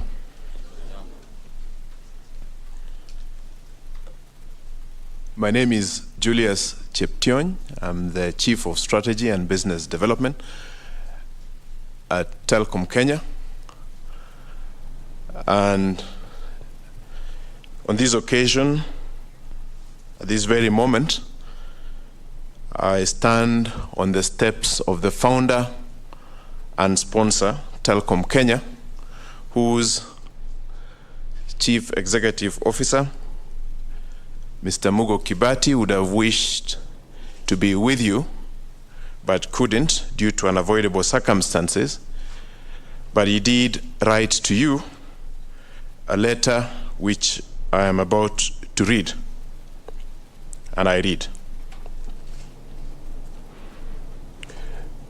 The chair of Telposta Pension Fund, Pension Scheme and Provident Fund, the Board of Trustees, your team, the regulator, RBA,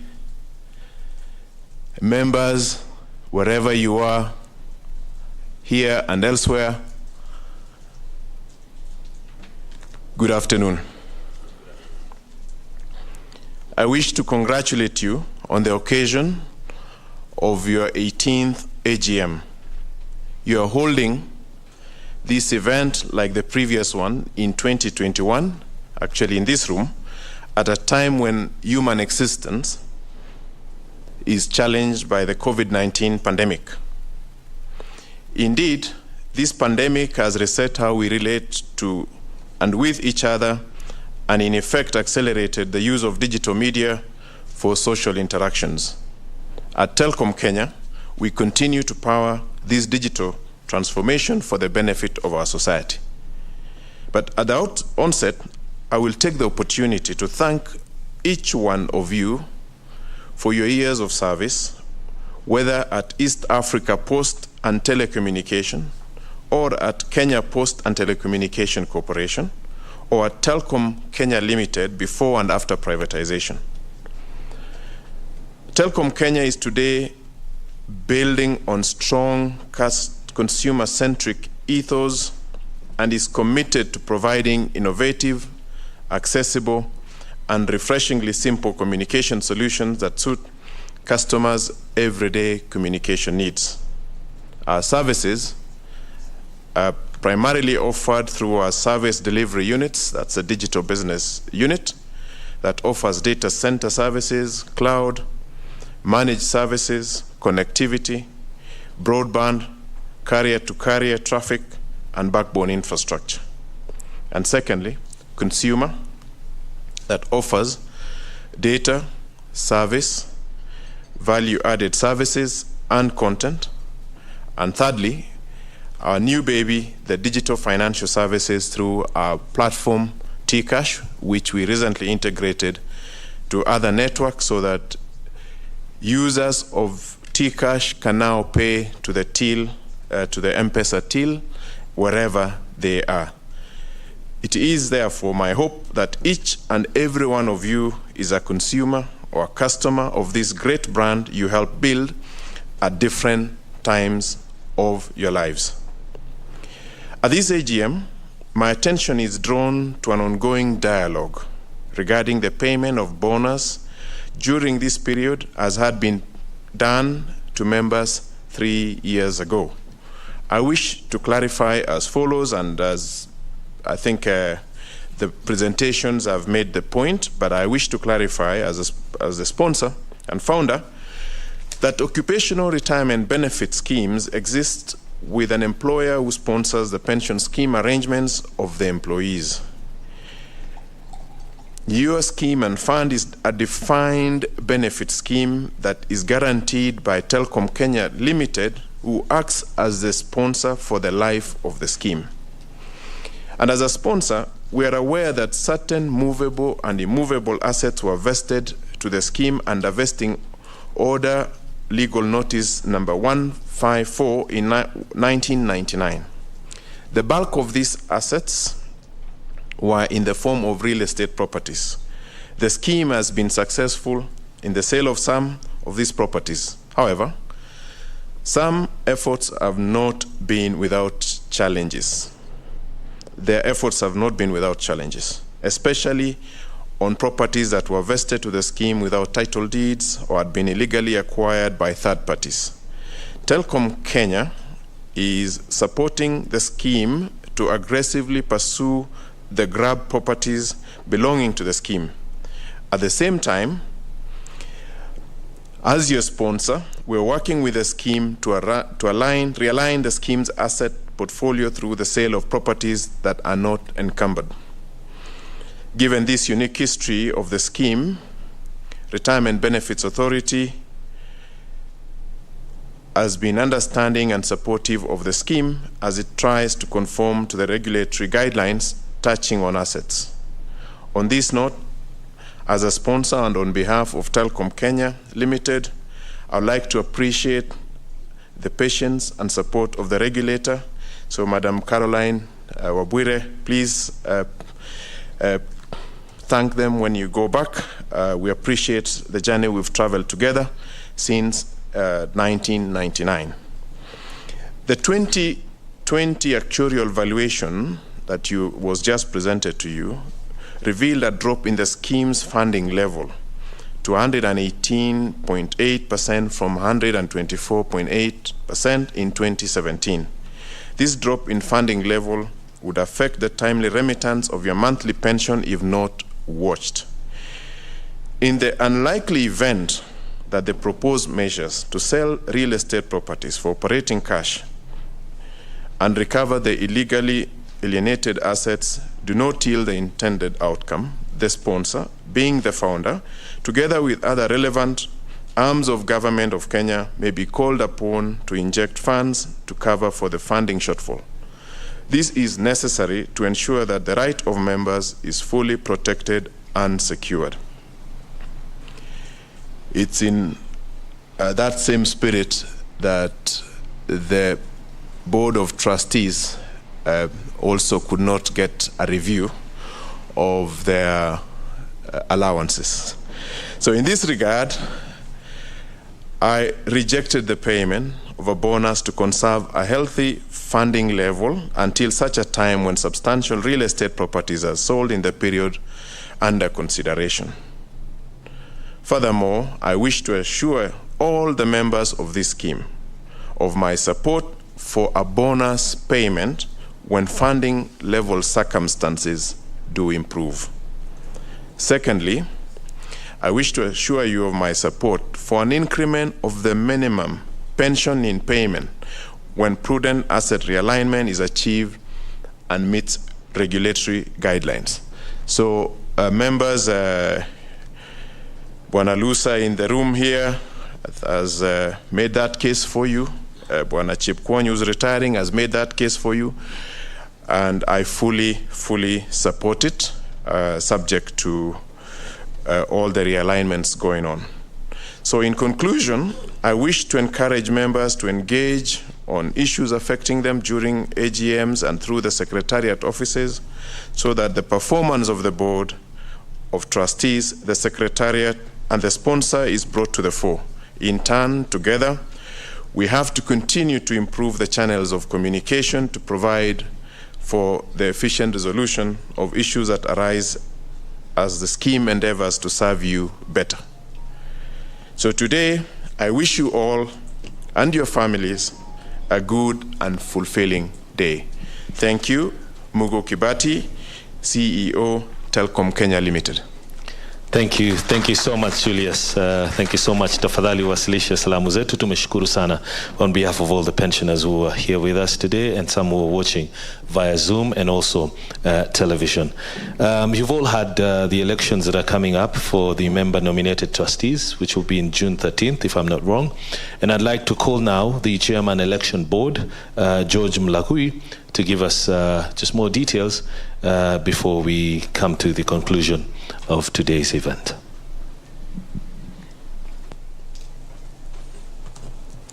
Thank you, Nimrod. I think to make it a bit easier, I'll try and stick to our other national language. Kwa hivyo, itifaki zote zikizingatiwa, langu tu ni kuwakilisha bodi ya uchaguzi ya fuko la malipo ya uzeeni ya Telposta ni TPS. Na kama nilivyomuelezewa ni kwamba kunako nafasi mbili za wadhamini ambazo zitakuwa wazi mwezi ujao. Na kama tunaweza kuendelea kwenye hizo slides tafadhali. Inayofuata hapo. Na kama tulivyoelezewa, kunako wawili walio hapa hatamu zao zimeisha, na mmoja kati hao wawili atakuwa anaelekea kabisa katika alivyosema katika lugha ya Kiingereza second retirement, Bwana Gabriel Chepkwony, na kuna mwenzake Mwala Ndeleko ambaye pia hatamu yake itakuwa inaisha, hatamu yake ya kwanza. Kwa hivyo pale tulivyofika sasa hivi tukaelekea kwenye baki hapo sasa hivi ni kwamba nafasi mbili zipo, na hizi nafasi ni za wanachama wa Telposta ambao watachagua wenzao. Kwa hivyo hawa si sponsor nominated, ni member nominated, ama watachaguliwa na wanachama wenzao. Na katika tukibaki kwenye hiyo slide ya mbele kidogo tafadhali hapo, na wakati ambako tulitoa hizi habari kwamba kuna nafasi mbili za kugombelewa, kuna wanachama 13 walijitokeza na wakajaza zile fomu za kujiwasilisha rasmi, na wakasema kwamba kweli wao wana nia nzuri ya kuwakilisha wenzao kujaza hizi pengo mbili. Na katika hiyo orodha ya watu 13 baada ya kupima mizani navyosema ni 9 waliobaki waliosazwa, na unavyoona majina yao ndio hayo. Kuna Doreen Nyamwange, kunaye Douglas Mwajihadi Kitabi, kunaye Jackson Washira Muriuki, kunaye John Philip Lusa, Manuel Mwatibo Ndeleko, Molding Mackenzie Mugere, Peter Elisha Orlando Nyakongo, Philip Odero Makabongo na Steven David Kamau. Hao ndio kirasmi walio kwenye orodha ya watakaogombea hizo nafasi mbili za udhamini. Tukiendelea inayofuata. Sasa swali ni, je, tarehe 13 mwezi ujao mwaka huu ni nini haswa kitachotendeka? La kwanza na cha msingi kabisa ni kujua kwamba wakati wa kupiga kura ni kuanzia saa 2 za asubuhi hadi saa 11 za jioni, 8 am up to 5 pm. Na kile chombo ama tukisema jukwaa atakalotumika ni mfumo wa simu, mobile phone voting system. Kwa hivyo kama vilivyoelezea pale mbeleni, kwa ajili ya uviko 19 kupenda COVID-19 ilibidi tutafute mbinu mbadala ya kupiga uchaguzi, wa kufanya uchaguzi. Na mwaka jana uchaguzi ulifanywa vizuri na tukapata tuseme watu wengi ambao walipata kujitokeza kupiga kura zaidi ya 1000 na mwaka huu tunanuia labda kupata hata zaidi ya 2000. Na kwa ajili hiyo itakuwa kwa kutumia mfumo huu wa simu ya rununu.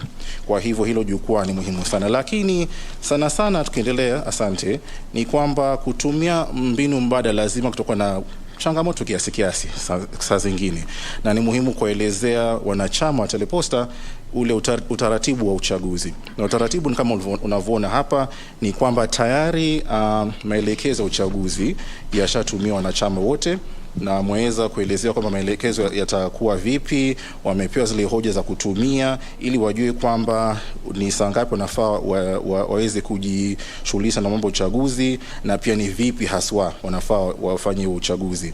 Cha msingi kumbuka kwamba wanachagua watu wawili. Katika ile orodha ya watu 9 wanachagua watu wawili, na zile hoja kwenye huo mfumo wa simu ya rununu itaeleza vizuri. Lakini pia ni muhimu kukumbuka kwamba maelezo haya yametumwa katika ile anwani ulioweka na TPS. Kwa hivyo ile anwani ya mwisho uliokuwa nayo kwenye rekodi za TPS ndio imetumika kurushia au kupeperusha hizi barua pepe ama hizi arafa kwako. Lakini pia tusitie shaka, tarehe 13 kunradhi mwezi ujao, wale ambao labda kwa hajapata kujua maelekezo ni vipi watapata ujumbe mwingine ambao utaelekeza vizuri kuhusu taratibu wa uchaguzi.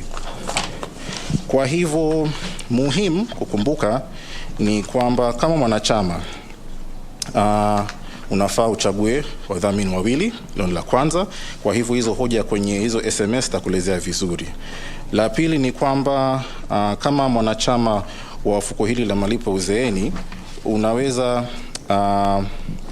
wafaa utumie ile namba ya simu ambayo ipo kwenye rekodi za TPS. Kwa hivyo hakikisha kwamba ile namba ya simu unayotumia sasa ama ile una uzoefu wa kutumia ndio ile ambayo ipo na TPS. Ama kama si hivyo, utashangaa tarehe 13 utakuwa kwenye hali ya kungojea upate ujumbe, alafu utajipata hamnazo na utajipata siku imeisha na hujapiga kura. Kwa hivyo hakikisha kwamba umefanya uhakiki wa ile nambari iliyopo na TPS.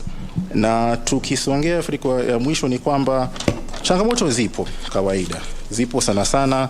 Unajua kama hujazoea mambo ya kufanya uchaguzi kwenye simu, ni lazima labda kuwe na tashwishi kidogo. Lakini kunako namba hapo ni 0800211248 ambayo ni toll free au kipenda ni bure. Kwa hivyo ukipiga hiyo nambari utaweza kusaidiwa na hakuna malipo kwa hiyo nambari. Kwa hivyo mpige simu muweze kujua ni kama kuna shida gani, watakusaidia na uweze kupiga kura vizuri.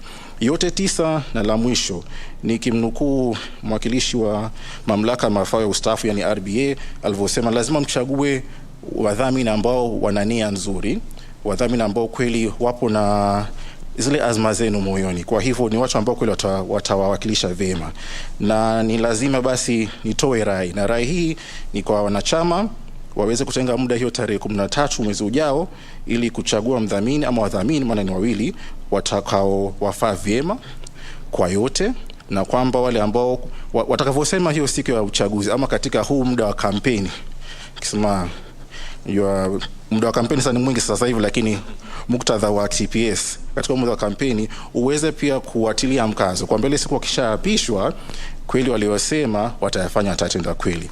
Kwa hivyo kutoka kwa bodi ya uchaguzi tunaomba kwamba wanachama zaidi ya 8,000 waliopo tutapata rekodi nyingine mwaka huu ya wale ambao watajitokeza kupiga kura. Kwa hivyo asanteni na tuwe na uchaguzi mwema tarehe 13 mwezi ujao. Many thanks. Asante sana Bwana Mlagui, thank you so much the chairman election board. Katika muda uliosalia waelekezi wangu wananiambia kwamba tumesalia na kama dakika 9 hivi na tumesalia na mambo matatu, and I'll be very fast. One is questions from the members, and then the other one will be a vote of thanks and closing prayer. And with your guidance Bwana Peter, please allow me to let you get to choose who gets to answer some of the questions, but I'll just pose 3. One has to do with liquidity position of TPS from Enos Munene Kagiri Gitunguri. He says it is now close to 25 years since the scheme was formed, and the liquidity levels have constantly remained at 27%, while the rest of the funds have stagnated in immovable properties contrary to RBA rules. So the question is, what has been holding back the scheme this long? The other question is from Inayat Hussein Ibrahim. He says, with time pensioners are aging, there will come a time with natural attrition when all pensioners will be dead. Question, what happens to the fund assets? Why not restructure the fund so that the living beneficiaries reap the maximum possible benefits? I think similar to the comments that Mr. Alusa alluded to earlier on. And then from George Maura Ngundi, who's from Limuru, he wants to know about the annual increment from 4% to 10% and payment of bonus. Please submit our recommendations based on actual audit report to the board of the scheme and sponsor to allow for payment. Last year, the chairman RBA remarked that the scheme was financially stable and could pay bonus and increase. And finally, from Koech, Joseph Kipkoech Ruto, he didn't say where from, but he says, are people members less than 50 years eligible for bonuses? I don't know if he's asking, I could be wrong, but on behalf of beneficiaries. Thank you.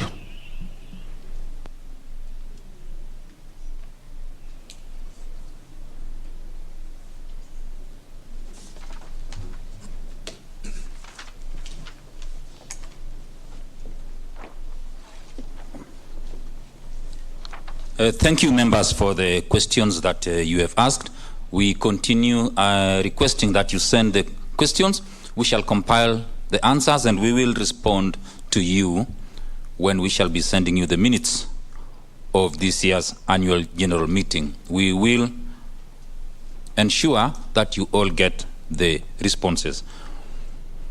Let me now go to the answers to the questions that have been asked. There is a member, deferred member, who is below the age of 50 and has asked, are people less than 50 eligible for bonus? Members in deferment do get a 4% re-evaluation of their benefits every year, unlike members who are in receipt of a monthly pension. Members in receipt of a monthly pension do get a 3% annual increment. So the re-evaluation of your benefits at 4% every year is far much higher to cushion you when compared to persons in receipt of a monthly pension. I do hope I have answered that question. With respect to the bonus questions that have been asked by members, I think that's the majority of members. We have seen the mails that have come in. All of them are asking about bonus. Indeed, the financial reports, the chair's report, the letter from the sponsor that has been read indicates that the sponsor would be willing to consent to a bonus payment, not only bonus payment, but a review of the pension in payment, subject to one condition: realignment of the property portfolio. And the chair, during the opening remarks, also the fund manager who are advising the trustees with respect to the property portfolio did indicate the journey that the trustees have adopted to ensure that the properties are disposed of at maximum value to enable us generate liquidity that is favorable to ensure that you are able to receive a reviewed pension in payment. There is a question that has been asked with respect to what happens when the last pensioner dies. The scheme is structured in such a manner that the benefits in payment shall continue decreasing as members continue earning the pension, given the nature of the scheme. This is a closed fund. And given that it's a closed fund, it is expected that the benefits in payment and the assets that the scheme is holding shall also deplete as members get their pensions. I hope that is adequately responded to. And now the last question with respect to the liquidity position of the scheme that has been asked by Enos Kagiri. Enos Kagiri did ask, what are the trustees doing with respect to ensuring that the liquidity position improves? The trustees, I would like to assure the members, have put in place measures that shall enable us, once we get the approval from the necessary government of Kenya entities, we shall proceed to dispose the properties in such a manner that you get maximum return that ultimately goes into improving the benefits in payment. So it's not just a matter of disposal, but disposal in such a manner that ensures you get the best returns from those disposals. I do hope I've answered the 5 questions. I encourage members, continue writing to us. We will be available to respond to all the questions through the toll-free line, our emails and addresses. Thank you, trustees. Asante sana, Bwana Peter. Asante sana. I'd like to call the trustee Ignatius Wamalwa to come and say a vote of thanks. I'm being reminded that we have less than 2 minutes to do that before we bid farewell to our viewers watching us on television. Thank you. Thank you very much, Nimrod. To our esteemed members, my name is Ignatius Wamalwa, the Head of Finance Controlling at Telecom Kenya, and a trustee at Telposta Pension Scheme. It's my pleasure and great honor to give this vote of thanks on behalf of the trustees of the Telposta Pension Scheme. And in the interest of time, I'll just run through this and then we'll give an applause at the end my vote of thanks. So first of all, I would like to thank the Almighty God for having enabled us to gather here today and taken care of our members to participate in this AGM today, which most of you are actually following virtually. I would like also to thank our sponsor, Telkom Kenya, for the support and commitment that we have received as trustees to manage the funds of the scheme. I would also like to thank the government of Kenya for expressing interest in the acquisition of some of the properties, as has been highlighted in this AGM. It remains a priority for us as trustees so that we enable payment of pension benefits to our pensioners, as has been strongly voiced in this AGM. And we trust that the ongoing engagements will actually yield fruit. We also thank our regulator, represented here by Caroline Wabwire, that is the RBA, Retirement Benefits Authority. We appreciate the continued support that we get from the regulator, especially in keeping the pension schemes up to speed on the changes in regulations. And all these changes actually come for the benefit of the members and the players in the industry. I would like to thank our service providers, especially our actuaries, for the guidance that you provide the scheme through the analysis of the trends and performance of our fund managers, and giving us an assurance that we'll continue to honor the payments to all our members until the last member is actually paid.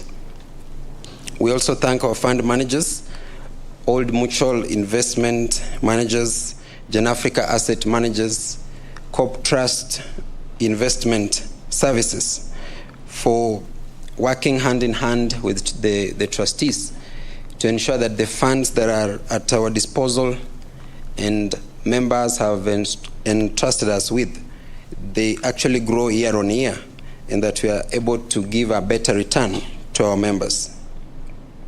Special appreciation as well to our property managers, the valuers, the real estate agents, and all the people whom we work with to safeguard especially the large portfolio of property in our scheme and ensure that they are safe and that we are able to recover even those that have been illegally acquired, as you've heard from different speakers.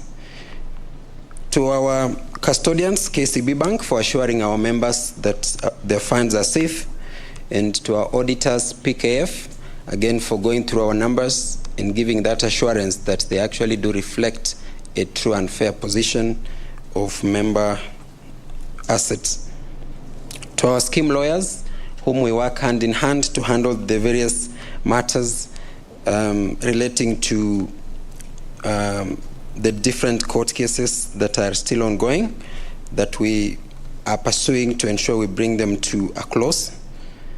We also thank Revenue Stream through Patricia Kiwanuka for giving us that very insightful ideas on how to ensure we live a healthy lifestyle and we balance life, whether we are in retirement or prior to retirement. And to the election board for that assurance to our members that everything is going on well to ensure that the elections are carried out in a transparent manner.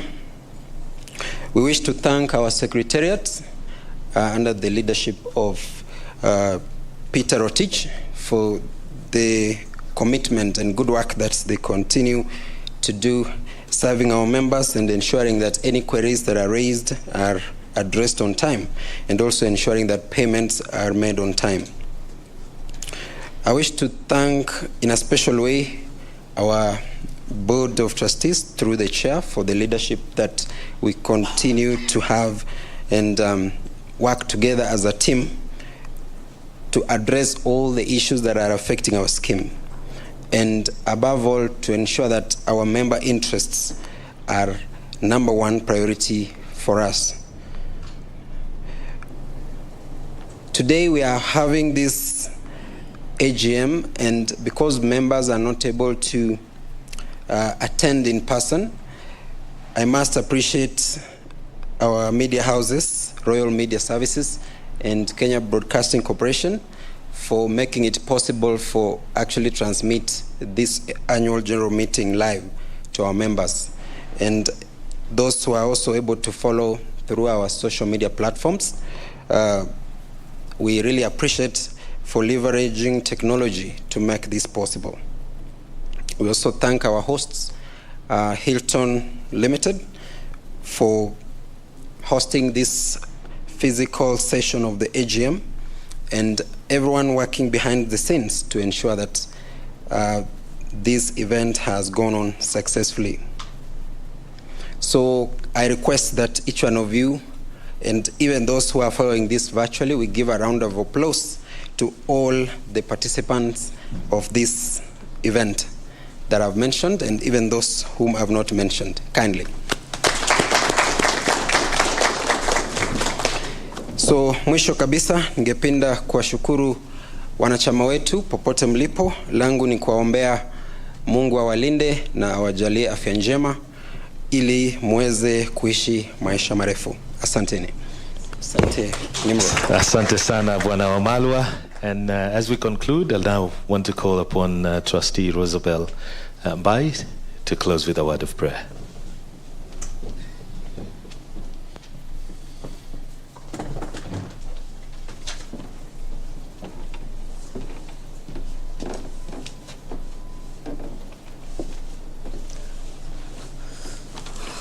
Thank you, Nimrod. I would request that we all stand. We've been sitting for so long, so that we can honor our God who has been with us throughout this session. Let us bow our heads in prayer. Heavenly Father, we come before you once again, Lord, as we conclude this annual general meeting. Father, as we started, we did come before you, Lord, to ask that you guide us through. Heavenly Father, we want to say thank you because you've taken us through the deliberations. You have been in our midst, Lord. You have guided us. We've had various presenters present good ideas to us and even give us the status of our pension scheme. Father, we want to thank you. Father, we thank you for the marvelous things that you have done today because, Lord, you have been with the pensioners and you've enabled members to attend this meeting wherever they are, some here physically and some watching us from various media houses. Heavenly Father, we want to thank you.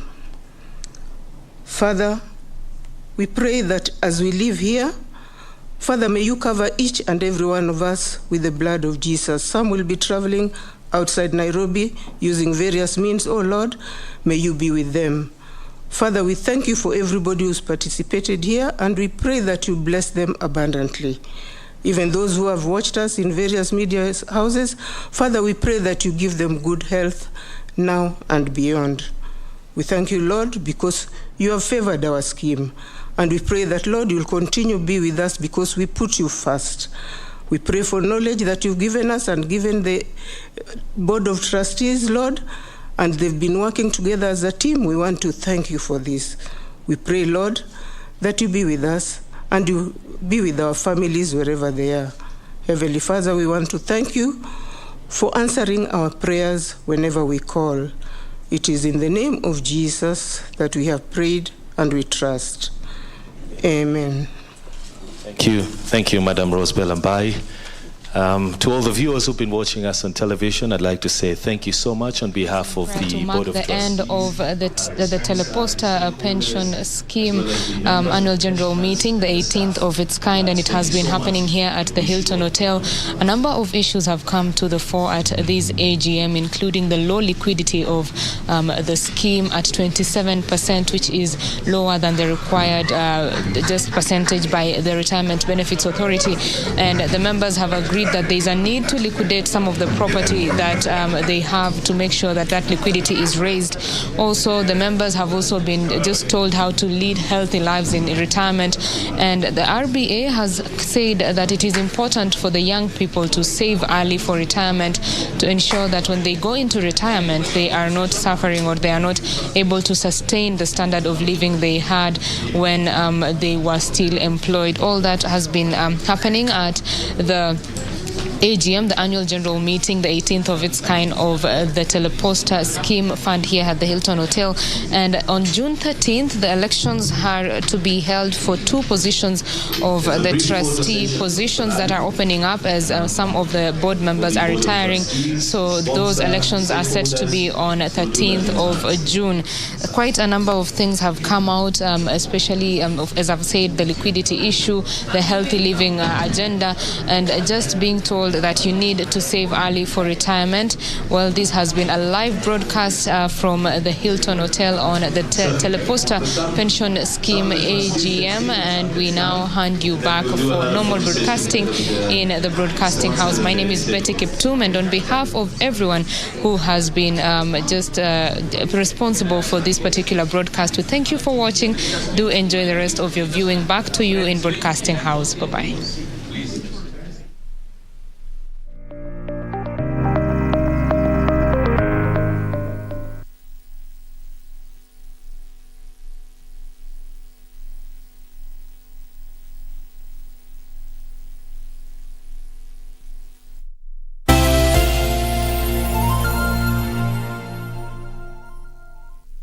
Mpambe Gibson Gadho Mbugua almaarufu prosecutor kwenye kipindi Ukipendacho Vioja Mahakamani kwenye runinga ya KBC Channel 1 anaomba usaidizi wako kudhibiti gharama ya matibabu ya figo. Jamaa na marafiki wameandaa mchango mnamo tarehe 11 mwezi ujao wa 6 kwenye ukumbi wa Charter Hall, jumba la City Hall jijini Nairobi.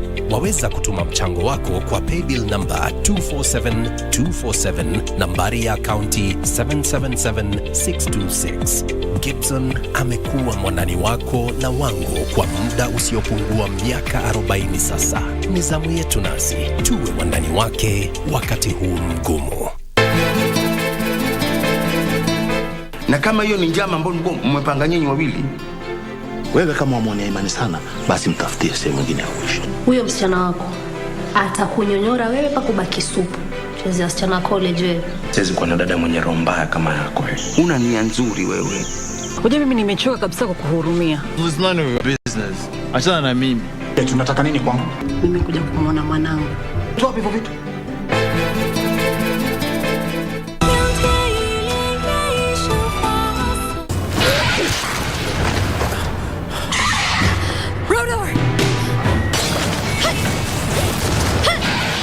You put a stop to this marriage. Are you gonna step up and be responsible for her happiness? You can't do anything bad with this magic. It's all about karma. You reap what you sow. Come with me now. This is Kali, a fox. He is the prince of the avians, Rodor. Rodor! Rodor!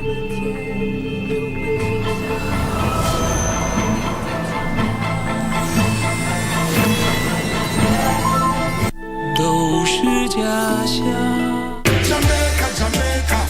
Oh, my reggae nice and it make ya. Nobody watching us can know we're no safer. Mama, don't you cry. Big man, dry your eyes. Hey, what's wrong? What's wrong? Every day we got go fight. I think it's best that you forgive me. Yeah, this is for my sisters. Hold your head high, still got priceless energy. I'm not the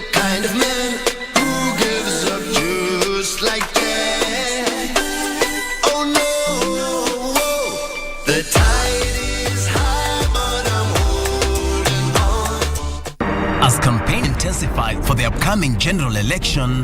What does all this mean for you, the voter? What do the candidates have to offer? How prepared are agencies charged with the election process? Join John Kuria and Safina Chieng on Kenya Decides. This and every Tuesday from 10 p.m. on KBC Channel 1 as we unpack elections 2022 with a panel of various stakeholders. Make informed electoral decisions.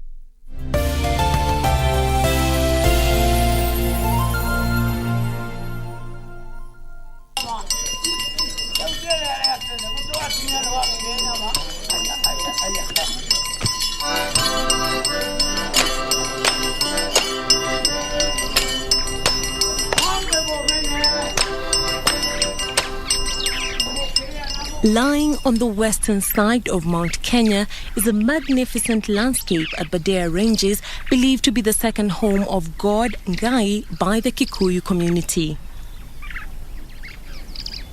This spectacular topographical formation accorded its name Nyandarua, which means drying hides, as the community argued they resembled animal skins spread out to dry. Stretching from Muranga to Nyandarua, the Aberdare is a large ecosystem, and due to its rich agricultural potential, the colonial settlers settled here and called the area White Highlands.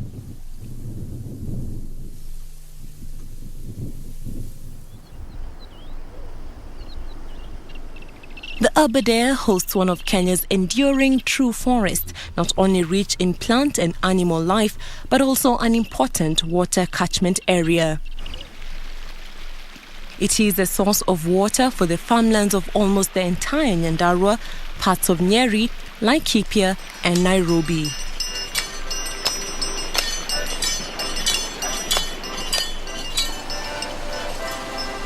It is renowned for its many rivers with torrential spectacular waterfalls plunging from the cloud-shrouded heights to spray-filled ravines.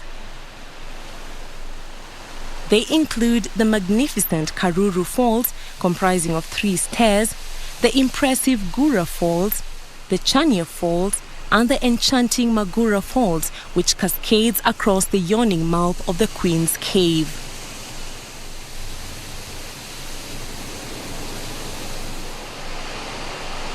Aberdare Ranges also provides the sources of rivers that feed Thompson Falls. It was named Thompson after the first explorer Joseph Thompson, a Scottish geologist and naturalist who saw it in 1883. And it's a very beautiful falls. It reminds me of our falls in the Sierra Nevada in California. So you have a very beautiful country. You have a lot of natural resources, and you also have responsibility to the rest of the world to maintain your wildlife. This magnificent natural wonder provides livelihood for small-scale entrepreneurs and traditional dancers around its site.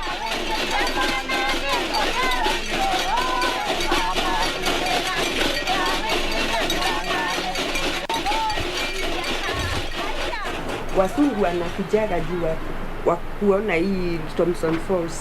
Unakuwa na faida nyingi kwa hii shimo iko hapa. Juu hii ndio inatuletea biashara.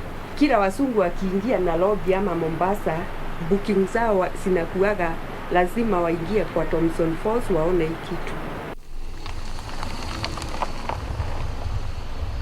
The Thompson Falls Lodge, located 1 kilometer off the Nyahururu-Nyeri Highway, is an ideal overnight stop for travelers moving between Samburu and the Great Rift Valley.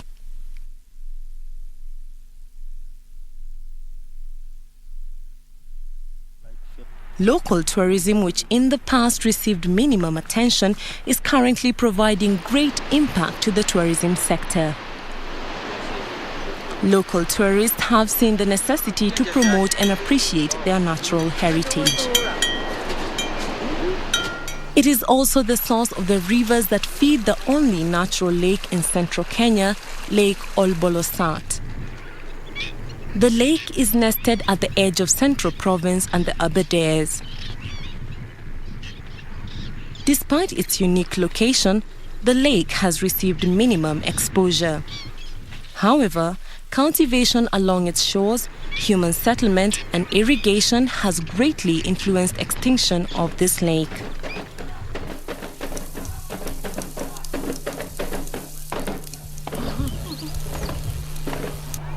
A visit to the hippo sanctuary, locally known as Manguo area in the falls vicinity, is a 10-minute brisk walk. Families of giant hippos spend the day submerged in the swamp and come out to graze in the evening.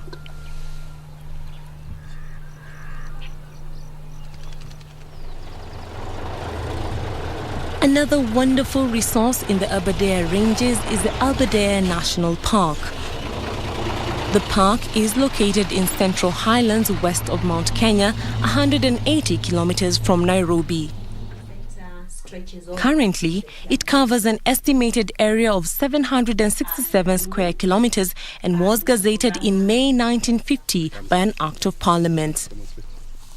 We're talking about the features like the Elephant Hills, the Olele Satima. Are you talking about scenic beauty of the moorlands? Are you talking about animals that are unique to Aberdare as some of the major attractions? We can find the elephant everywhere, but you don't find the giant forest hog, you don't find the bongo, you don't find the rhino-horned chameleon, and a number of several other species that are unique, endangered or rare, just found in the Aberdare. During the 1950s, the dense forest and bamboo thickets witnessed action between the British forces and the Mau Mau freedom fighters and acted as their hideout. The Kimathi Post Office, which is an enormous mugumo tree with a hollow inside, acted as a communication center for the Mau Mau. This monument is more than 100 years old and stands tall up to date.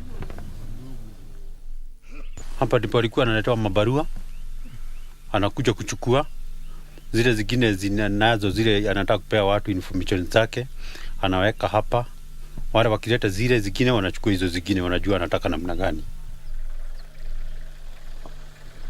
The park also hosts the world-famous Treehouse Lodge, a historical monument for Queen Elizabeth II of England. The Treetops Hotel came under spotlight when the young Princess Elizabeth descended its steps as Queen Elizabeth II of England in 1952 after the death of her father, King George of England.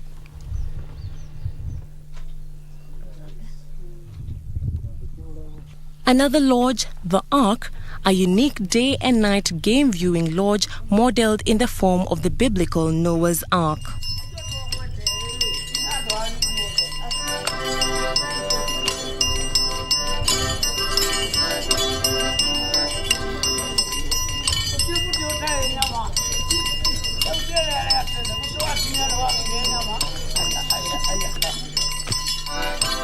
Unfortunately, in the past 1 decade, the forest has witnessed gradual uncontrolled logging, charcoal burning, firewood harvesting, human settlement and agricultural encroachment.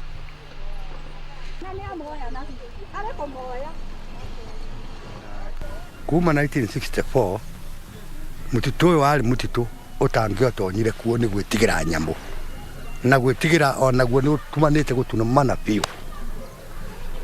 Thutha miaka yathiangite miaka 20, miaka 30, ihinda-ini riu niguo mutitu urambirie guthuka, na guthuka kurambirie guthuka ni miti iria kwanangwo igakorwo gitemwo mbao na igatemwo thiriba. Nituonire he bata kugitira mai to nituonire ruwe o uria njui irathi kihoaga irawa ni undu wa mutitu uria guthuka guthukangi undu ucio ona ithuĩ ona tũtarĩ no hotiri twakĩonaga ta cibu twakĩmũrageria gũtũgitĩra kũrĩa. Due to these distractions, the government has put in place measures to control and conserve the Aberdare Ranges.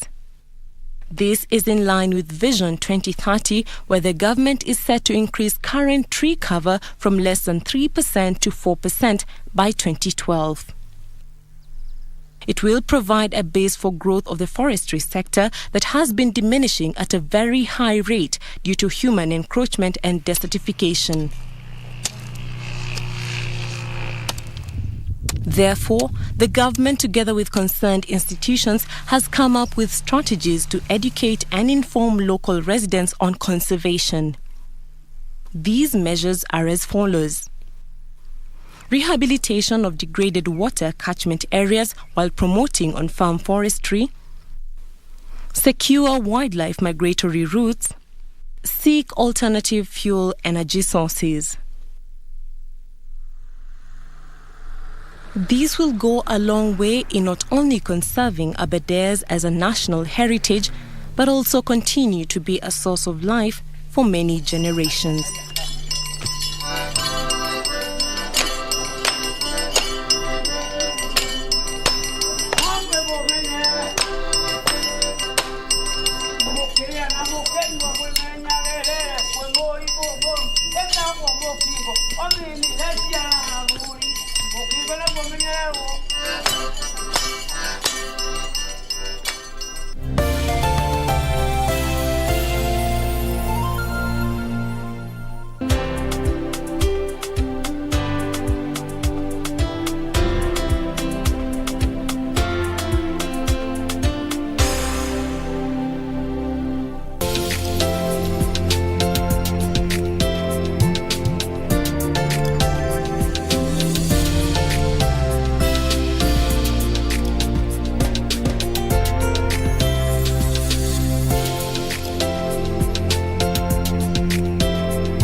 Kupata Yes My Love kama skiza tune yako, dial *811 *816#.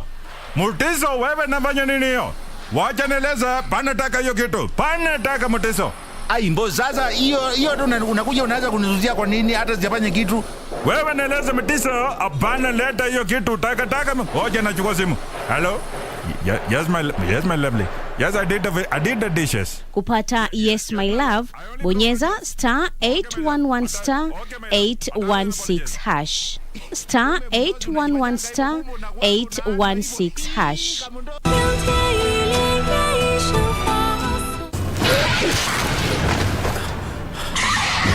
Rodor! If you put a stop to this marriage, are you gonna step up and be responsible for her happiness? You can't do anything bad with this magic. It's all about karma. You reap what you sow. Come with me now. This is Kali, a fox. He is the prince of the avians, Rodor. Rodor!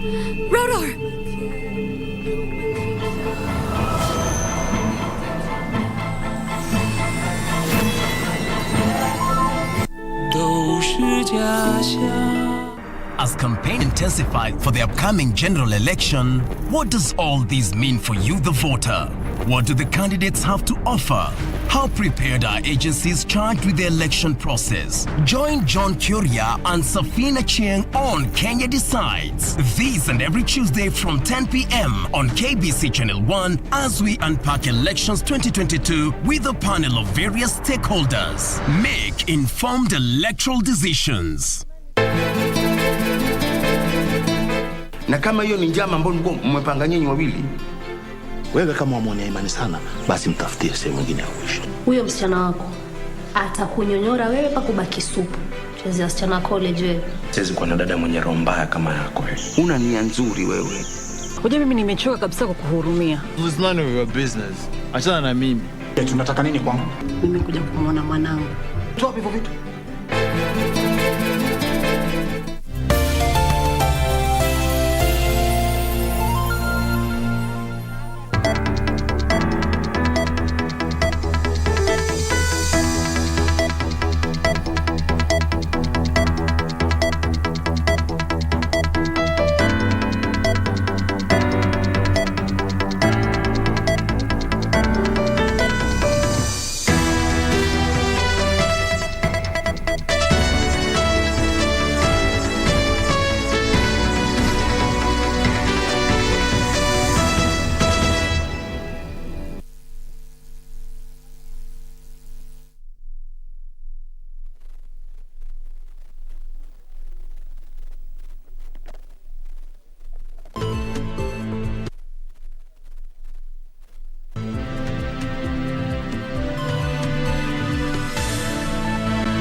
Good afternoon. Thank you for creating time for us. This is KBC. You're just in time for the lunchtime news. My name is Irene Mchuma Odem. On sign language interpretation, we have Lanza Odingo. Do interact with us on all our social media platforms at KBC Channel 1.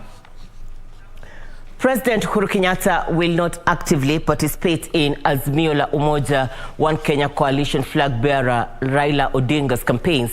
Azimio la Umoja One Kenya Coalition National Executive Council Vice Chair David Murathe says the president is keen on cementing his legacy and has instead taken a back seat to allow Raila's running mate Martha Karua to solidify the Mount Kenya voting bloc for Azimio.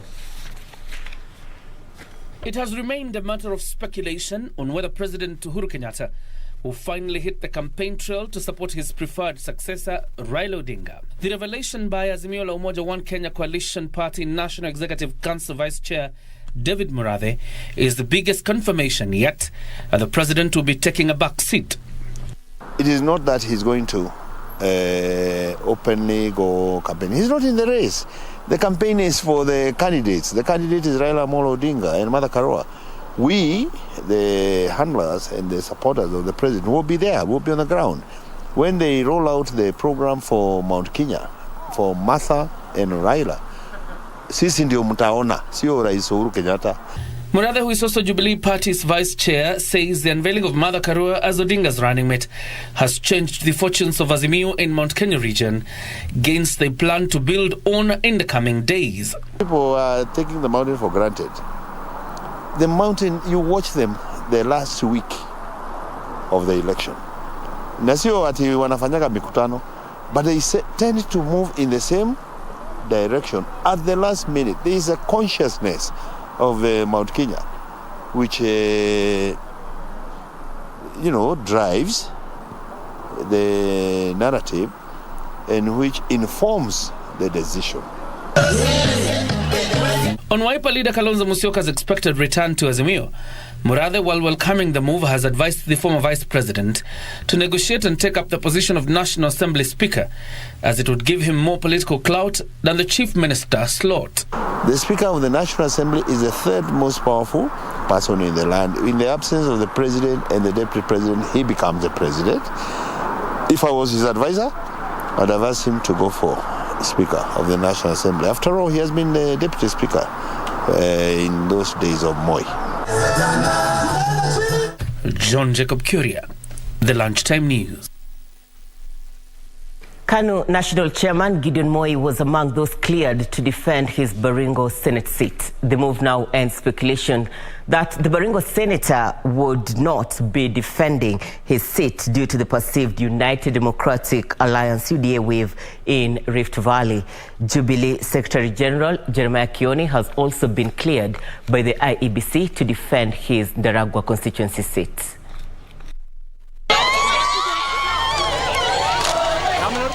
Several political aspirants were cleared to vie for elective seats come the August polls. KANU Party National Chairman Gideon Moi was among those cleared by IEBC to vie for Baringo County's Senate in the August general elections. Senator Moi urged the electorates to fully back him for the senatorial seat, which he is defending for the third time. Isiolo County, incumbent Isiolo North MP Hassan Ouda Halufo, who is defending the seat as an independent candidate, was one of the candidates cleared after failing to get clearance on day one, a system which has delayed the process, especially verification of the 1,000 signatures. Others who are cleared to face off with the incumbent MP include former MP Joseph Semal, who is seeking to recapture the seat on the Jubilee Party ticket, and nominated Senator Abshiro Halake Soka of KANU. Mejipanga, and we were able to submit all the required documents, including signatures of 1,000 voters who are registered voters in my constituency. I am glad that I am validly elected as indicated by the returning officer. I want to thank all my supporters, especially those who took their time to collect the 1,000 signatures. Nataka kukuwe na amani, kukuwe na uhusiano bora kati ya wale wote ambao wanasimama viti mbalimbali, kutoka MCA, kutoka MP, kutoka Women Rep, kutoka Senators na Governors. na wote ninawaomba na wahimiza wafanye kampeni zao za amani na wawajibike kwa wananchi wa Isiolo. Elsewhere, Jubilee Secretary General Jeremiah Kioni has been cleared by the IEBC to defend his Daragwa parliamentary seat. Kioni lauded the professionalism by the IEBC officials conducting the process. An appeal to my colleagues in the political field, those who are also vying for different positions in the country, to ensure that even this exercise of submitting papers is done in a peaceful manner. Within the law, and we should not heighten the political temperatures unnecessarily. Meanwhile, the Service Party leader Mwangi Kiunjuri has been cleared by IEBC to contest for the Laikipia East parliamentary seat. Kiunjuri exuded confidence that he will clinch the seat, citing his development record when he served as the area legislator for 3 terms. And this election will be about issues. It is issue-based, because Kenyans are now able to differentiate between parties and leaders, that they are able to choose among the many parties that will be there, those people that they think will be able to understand their issues. It is about who can bring development, who can be able to move the constituency from one level to another. And Busia Governor Sospita Ojamong has been cleared to vie for Teso South parliamentary seat on an ODM ticket. Ojamong said he was keen on improving the economic status of Teso South. Sasa ndio tunaingia sasa. Unajua tuna agenda mingi ambayo inakumba watu yetu. Na ninaendea kwa hii kiti ya MP. Sababu sasa tunataka economic liberation ya watu yetu. Ile political liberation tulifanya, tukaleta political parties. Sasa hii ni economic liberation. Tunataka tuweke vichwa yetu pamoja. Viwanda ziweze kujengwa, vijana waweze kupata kazi, uchumi yetu iweze kuendelea mbele. Stella Memusi, the spouse of Kajiado Central Member of Parliament Elijah Kanchori Memusi, has died. Stella succumbed to injuries sustained in an accident along the Nairobi-Namanga Road on Tuesday morning. The police report indicated that the vehicle carrying Stella Memusi was headed towards Kajiado from Isinya. Police say the vehicle hit a trailer that had stalled in the middle of the road and had no road safety signage. Stella died on the spot while her driver sustained minor injuries. The driver was rushed to Kajiado Hospital for treatment while the body of the deceased was taken to Kajiado Hospital mortuary. Beatrice Gatonyangetich, Lunchtime News. And we now cross over to the county of Murang'a in Sagana, where there is an exercise in regards to the Sagana dual carriageway. My colleague Ruth Wamboi is with the team. She is advising we cross over and listen in. This as the president of the African Development Bank is currently addressing members who have attended the event. Let's listen in. All the way to Horohoro and the Lunga Lunga all the way to Malindi was actually financed also by the African Development Bank. In total, the African Development Bank over the last 7 years, we provided $40 billion of financing for infrastructure in Africa because we believe in regional integration, right? Integration only matters when I can go from one place to the other. We connect that, we connect also digital infrastructure, we connect water and sanitation. And Cabinet Secretary, I am very pleased that here in Kenya, we have invested in Kenya $1.1 billion in water and sewage in Kenya. Most of what you see is actually financed by the Africa Development Bank. Water storage system, water supply systems, sewage systems are financed by the African Development Bank. And when you look at energy, for example, I know the Cabinet Secretary for Energy is not here, but energy is also infrastructure, right? You know, infrastructure is like the backbone of your body. If you have backbone, you start up straight.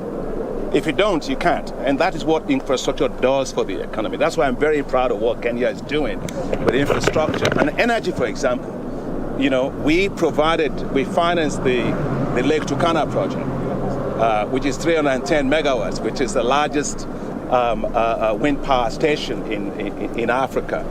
We financed it also with about 428 kilometers of transition lines all the way. We also financed the Menengai geothermal development project. Now the Menengai, it's about 104 megawatts. and now you power your country with renewable energy. I'm very proud of Kenya's leadership when it comes to renewable energy. And one of the projects that I actually love the most is what we call the last mile connectivity project, which connects poor households to electricity. I came here to see one of the projects, and I was amazed. There was a lady in front of me. Her name was Grace. And the cabinet secretary was behind me, and the cabinet secretary was talking to her. Do you know Dr. Adeshino in front of you? He said. Do you know the African Development Bank? She says, I do not know Dr. President Adeshino of the bank. I do not know the African Development Bank. All I know was that we once were in darkness, now we have light. Now, that is what impact really is. And I'm very proud that that last mile connectivity project has allowed about 2.4 million people to get access to electricity. So all in all, what I'm saying is that the way in which Kenya government has managed this project is exemplary.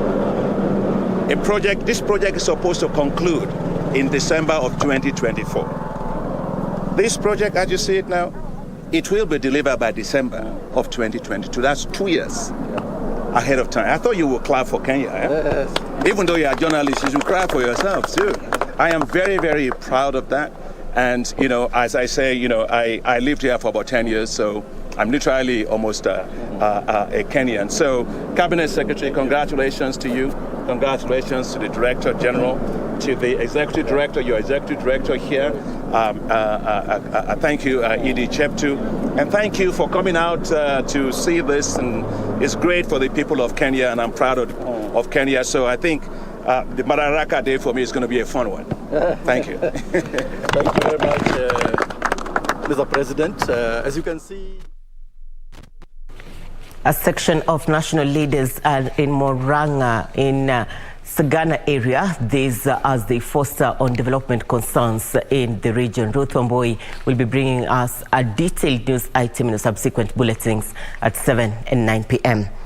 In other news, Tana River Governor Dado Godana has called on residents to maintain peace before, during and after the elections. Godana, who was addressing residents of Madogo in Tana North, further urged politicians in the county to carry out peaceful campaigns and avoid inflammatory remarks. Tana River Governor Dado Godana has urged the political class to practice politics devoid of hate. The governor, who is seeking a second term in office under an ODM ticket, said politicians must take the lead role in preaching peace as they campaign. He further urged residents to be wary of inciters, stating that such people who thrive on dividing the electorate and causing bloodshed should not be entrusted with leadership. Tunataka kuungana kama wana Tana. Na pia sisi tunataka Tana River hii iwe na amani. Semeni amani. Semeni amani. Ndio ili sababu ya tatu Tana River hii iweze kuendelea. In the neighboring Lamu County, the contest for Lamu East parliamentary seat has intensified with 3 candidates cleared so far. Sisi wabunge tukichaguliwa ni mato kwenda kusema kule kwamba hii inamdhuru mtu wangu, acha mimi nirekebishe. In Kiambu County, a section of politicians have called on residents to observe COVID guidelines during the campaign period and not be coerced into electing leaders into office. Najua saa zile wanarushiwa mahindi ndio wapeane kura zao. Na kusema ati bei zitateremka ndio wananchi waweze kuchagua mlengo fulani, hiyo imepitwa na wakati. Wananchi saa hizi washaamua, wanajua ni nani watapatia kazi, wanajua yule kiongozi wanaweza fikia, huyo ndio ule kiongozi watapatia kazi. Hawa wananchi siku hizi hawaangalii mambo ya chama, wanaangalia ule mtu binafsi atawafanyia kazi. This as Mwingi West Member of Parliament Charles Nguna cautioned fellow aspirants to ensure they conduct peaceful campaigns. There are people who are destroying other people's campaign material, and it is an electoral violation of law. And I want to state categorically, whoever I am going to get actually destroying any billboard, even if it's not for CNN, I will have to take him or her to the appropriate place. My opponent, and I am not hiding, Honorable Koki Musau, tame your tongues. For Lunchtime News, I'm Gladys Mungai.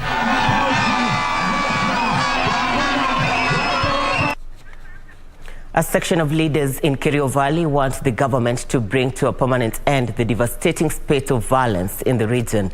The leaders say the killings being witnessed in the areas such as Marakwet East are leaving permanent damages to peace efforts by entrenching mistrust between communities living in the area.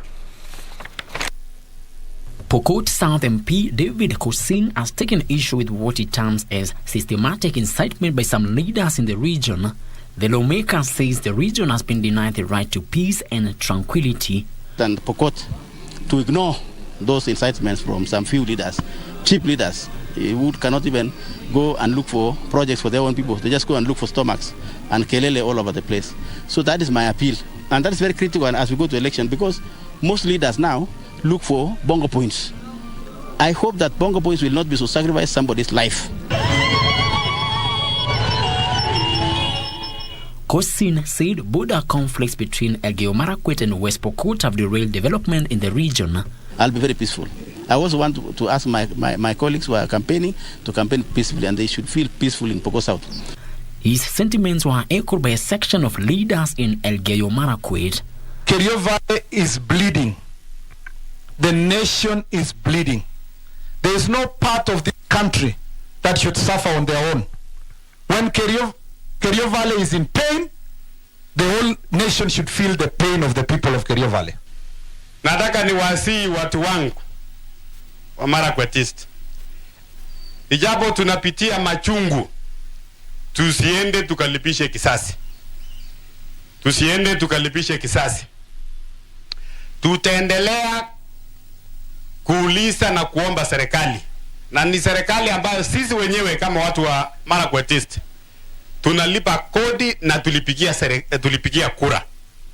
Tutaendelea kuwauliza, wako na jukumu ya kutulinda sisi na mali yetu. Scores of people were recently murdered in Tot, Elgeyo Marakwet, sparkling condemnation and accusations that the government is not doing enough to guarantee safety to locals. Watoto hawajakanyaka shule, walimu pia hata wamehofia maisha yao. So na tungeomba serikali tu wachue maneno ya Kerio Valley watatatua namna gani, kwa sababu imekuwa ni kitu inakuwa ni recurring. The remarks come in amid reports that some 5,000 police officers have been deployed in the region to beef up security. I want to confirm and assure them that we have put in place proper arrangements for security during campaign and even during voting. We have enough officers who graduated just the other day. We have 5,000 who came out the other day. We have another 5,000 who are in training.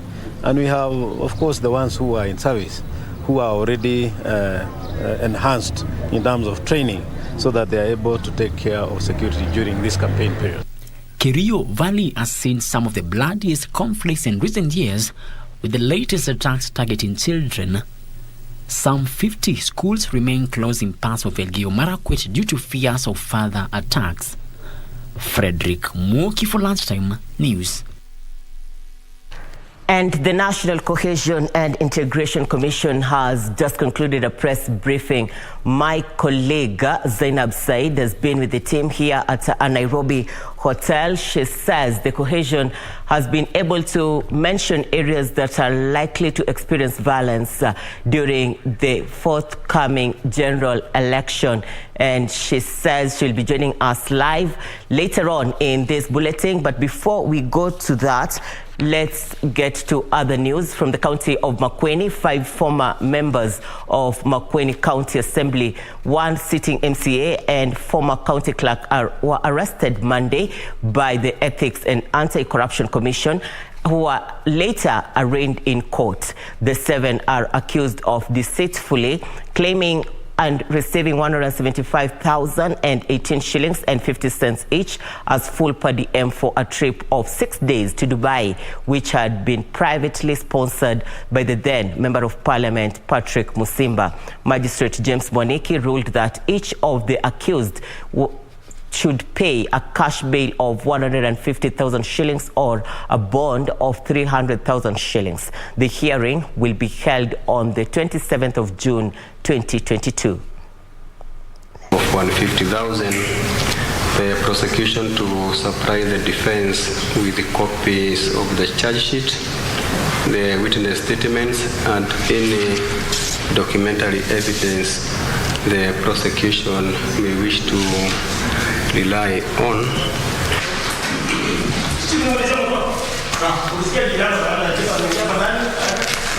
First Lady Margaret Kenyatta has held talks with visiting Sierra Leone counterpart Fatima Mada. The First Ladies discussed the various campaigns they are involved in, touching on the promotion of the well-being and welfare of women, children, and vulnerable groups.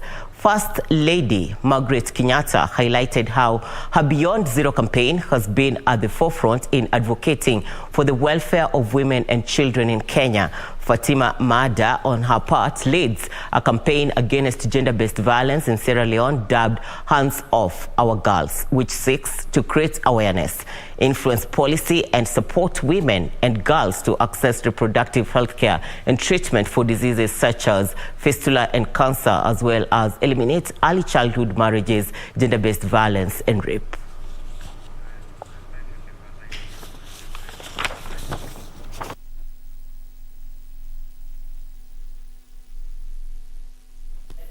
Now she's ready. Earlier on, she had a press briefing with the National Cohesion and Integration Commission. The Commission has highlighted areas that are likely to experience violence before, during, and after the general election. Zainab, good afternoon. What more do you have for us?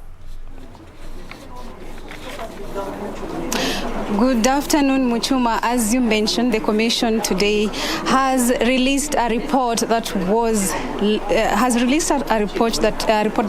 they has been conducting for the past 4 months. They released a report they have been conducting since January to April, and in the report they have indicated that 41 counties are likely to experience no violence or few cases of violence. But in the same report that was conducted between January and April has also indicated that 6 counties, among them Nairobi and Kisumu, Uasin Gishu, are likely to experience post-election violence, with Nairobi leading at 80% and Embu County being the least county that is expected to experience cases of violence at 30%. The Commission also indicating that cases of inequalities, cases of previous cases of violence are some of the factors that they have identified that could lead to those areas experiencing violence. But also in the launch of the report today, the Chair also promising that also indicating that even after they had conducted the report and shared it with the relevant institutions, there have been positive remarks and also positive growth from the areas that had been marked to have possibility of violences ahead of the general elections. They say that in those areas things have changed. They are no longer seeing that, but they also mentioned that gangs and also as I had mentioned, inequalities and low standards of living are some of the factors that might lead to those areas experiencing violences. But also in this launch of the report today here, where different stakeholders were invited, the DCI, the National Police, IPOA, EACC, all the stakeholders here saying they are going to ensure that the election will be free and fair, and that all Kenyans will be allowed to vote. All areas in the country will not experience violence, even as the slogan for today was Uchaguzi Bila Noma. The stakeholders here have promised that the elections in the August will be free and fair. So that was the report that was launched today, the NCIC just mentioning or mapping some areas that are expected to experienced violence in 6 counties, Nairobi being the one leading at 80%, but also indicating that even as they had conducted the research during April, from January and April, but the chair also mentioning that things have changed. They've seen progress of peace in those areas, but also saying that they have been engaging politicians from different areas they had mapped to experience cases of violence. They have engaged them. They have agreed unanimously to speak, to spread message of peace, just to ensure that even as the country heads to the general elections, approximately 69 days from now, the country is peaceful and all Kenyans across all the country are allowed to vote peacefully. That's much I can say from here. It's a story that will be following up and we'll sure to inform our viewers in our later bulletin. Back to you, Muchuma.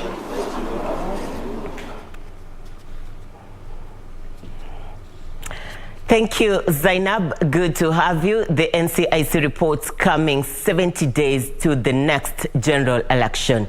Continue interacting with us on all our social media platforms at KBC Channel 1. The Lunchtime News is taking a short break. We'll be back with more news, including business and sports. Stay with us.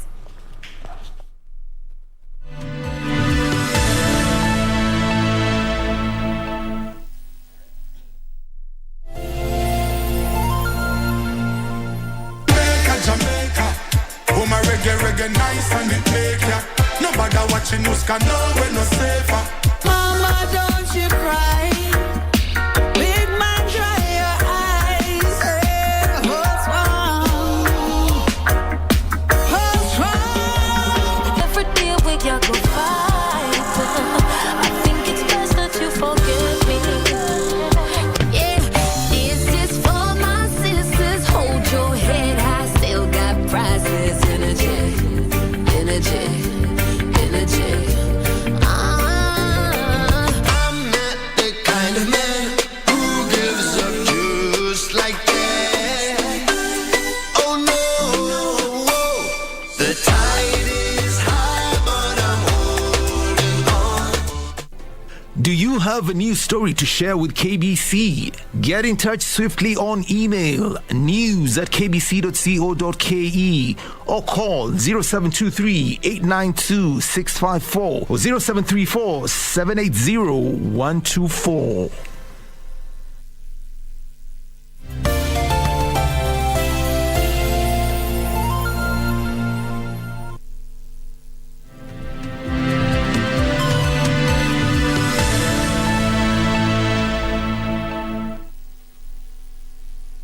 Thank you for staying with us. Welcome back. You're watching the Lunchtime News.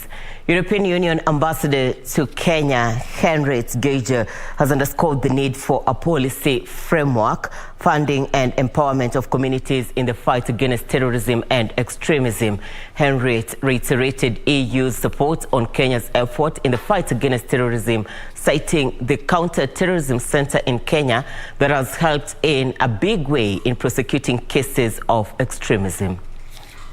Speaking during the high-level conference on counter-terrorism and prevention of violent extremism in Mombasa, Henriette said that the EU has endeavored to bring political and social stability in the Horn of Africa, which is going a long way in the prevention of violent extremism. We feel that all in all, we are working in the right direction, both in Kenya, at the regional and the international level. And the EU is very proud that we can support the efforts here in Kenya with a program. She commended the collaboration in the fight against violent extremism, noting that the EU will be coming up with a program next year to boost the ongoing efforts. And we are just looking at a new program that will start probably next year. And this conference and other activities help us to evaluate whether actually we did the right thing, what impact we had, and how we can get even better. The director of the National Counter-Terrorism Center, Roslyn Nyawira, said that they have taken the societal approach in this fight, which is bearing fruit. Sentiments echoed by Kilifi County Commissioner Kutso Olaka, who reiterated that they have strengthened the command centers in the coast region as a measure to combat the vice and share information with the relevant authorities. You know, the terrorists live in the same world that we live in, and they take advantage of the same infrastructure that we are supposed to take advantage of. And so it is a matter of you have to think like them and then go ahead of them to be able to counter them. When we get any information, any intel about activities related to terrorism, we normally act fast. And that's why we have had very few incidents related to terrorism in the last few years. Nakuru Governor Lee Kinyanjui has revoked the issuance of 80 new licenses to fishermen in Lake Naivasha following an outcry over the manner the process was conducted. The governor noted the exercise will be reviewed in a week's time after it emerged that the targeted group of poachers, youths and the disabled were locked out of the licensing exercise. Kinyanjui assured his administration will see to it that the intended beneficiaries get the licenses for their operations in the lake. Nakuru County government had last year promised to increase the fishing licenses by an extra 80 boats to empower the youth and address illegal fishing activities. The licensing process has however been marred by irregularities, according to Governor Lee Kinyanjui, who revoked the permits until the matter is resolved. Na sisi kama wavuvi wa hapa hatutakubali boti zinakuja kwa jina zetu na mabwenyenye na wale matajiri ndio wanapata. Olkaria Member of County Assembly Peter Palanga lauded the move, adding that irregularities ought to be addressed so that the targeted beneficiaries receive the much-needed licenses for their operations. Kuliko kusema huyu asipewe, my take will be, why don't we have some more licenses to factor hawa vijana ambao ni wengi. Governor Kinyanjui, who spoke at Oloiten area in Naivasha, said the matter is expected to be resolved in a week's time. Tutarekebisha hizo shida za uvuvi ambazo ziko hapa. Okay? Isfar reporting for Lunchtime News. A Kilifi farm has manufactured a respiratory device that supports newborns and infants with breathing problems without without using electricity.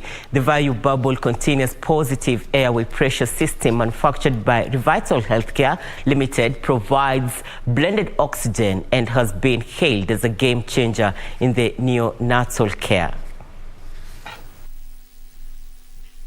A Kilifi farm has once again put Kenya on the global map, becoming the world's first manufacturer of a respiratory device that supports newborns and infants with breathing problems. The Value Bubble Continuous Positive Airway Pressure System, manufactured by Revital Healthcare Limited in Kilifi County, provides blended oxygen to the infants without the use of electricity. We're able to overcome this great challenge related to oxygen excess and respiratory support, and most importantly, provide hope to the families out there that yes, your baby is going to survive. The device is portable, has components that are reusable after sterilization, and can be used at any hospital in any part of the country. This device was actually used to save a baby in a tuk-tuk. And the baby was transported from a level 1 clinic to a level 5 clinic over 200 kilometers away, but in a tuk-tuk. And this was possible because this device, you can move it around that way. And I would also like to recommend that ambulances, especially from lower level facilities, be equipped with these machines, especially when it comes to transporting preterm neonates. Revital Healthcare Value Project Officer Krupali Shah said the device will benefit newborn babies with underdeveloped lungs or acute respiratory illnesses.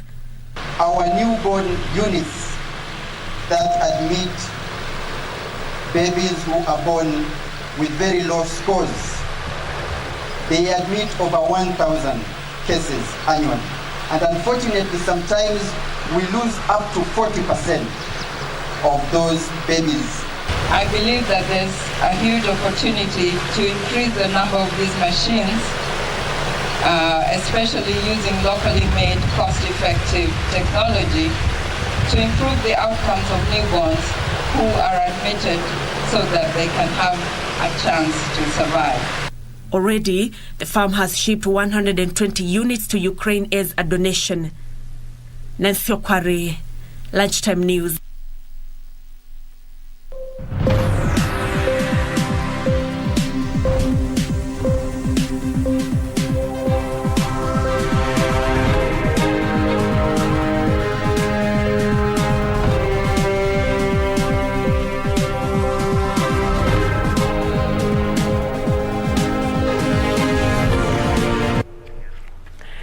Well, time for us to get to the business news. The Kenya Association of Manufacturers has raised the red flag over the shortage of US dollars in the Kenyan market. The association has warned of the emergence of black markets triggered by the ongoing dollar shortage in the country. KAM is urging the Central Bank of Kenya to implement policies towards dollar provisions to facilitate the importation of raw materials. In the last 12 months, the country has been grappling with a US dollar shortage driven by a weakening shilling, a surge in global commodity prices, and the conflict in Europe pitting the Union and Russia. The Kenya manufacturing sector is highly dependent on the US dollar for importation and processing of their output. However, the current dollar shortage has pushed local manufacturers to buy foreign currency in advance, hiking up their working capital. Furthermore, the weakening of the shilling and inflation have pushed manufacturing prices even higher, putting a strain on local producers. KAM Chairman Muchai Kunyiha notes the deficit in the foreign exchange market is straining relations between Kenyan manufacturers and their foreign suppliers, a factor that may ultimately cause irreversible damage to Kenyan manufacturers in the global market. The association says, despite the market exchange rate for the dollar hovering between 115 shillings and 116 shillings per dollar, the market is battling major shortages, pushing manufacturers to buy the dollar from alternative sources at 120 shillings. KAM says the dollar scarcity has created a parallel shadow market with unwanted consequences. The shortage, compounded with the current global challenges and high commodity market, says KAM, plays out a bleak future for manufacturers and the Kenyan market at large. Hibak Said for Lunchtime News.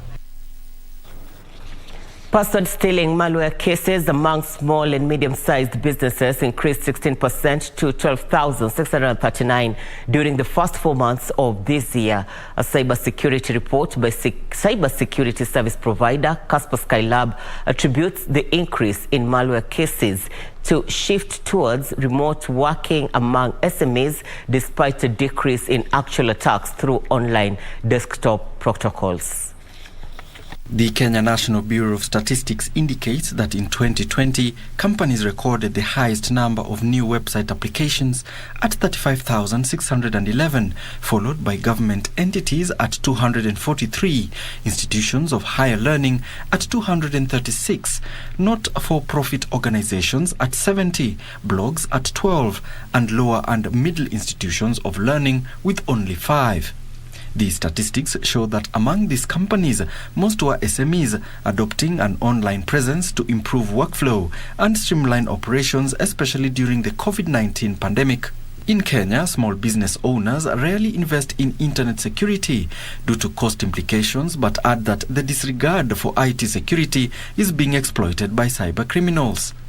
The 2022 Kaspersky report identified the Trojan PSW, a password-stealing ware, as the most common attacker. Trojan PSW is a malware that steals passwords along with other account information, which then allows attackers to gain access to the corporate network and steal sensitive information. Researchers assessed the dynamics of attacks on small and medium-sized businesses between January and April 2022 and at the same period in 2021 to identify which threats pose an increasing danger to entrepreneurs.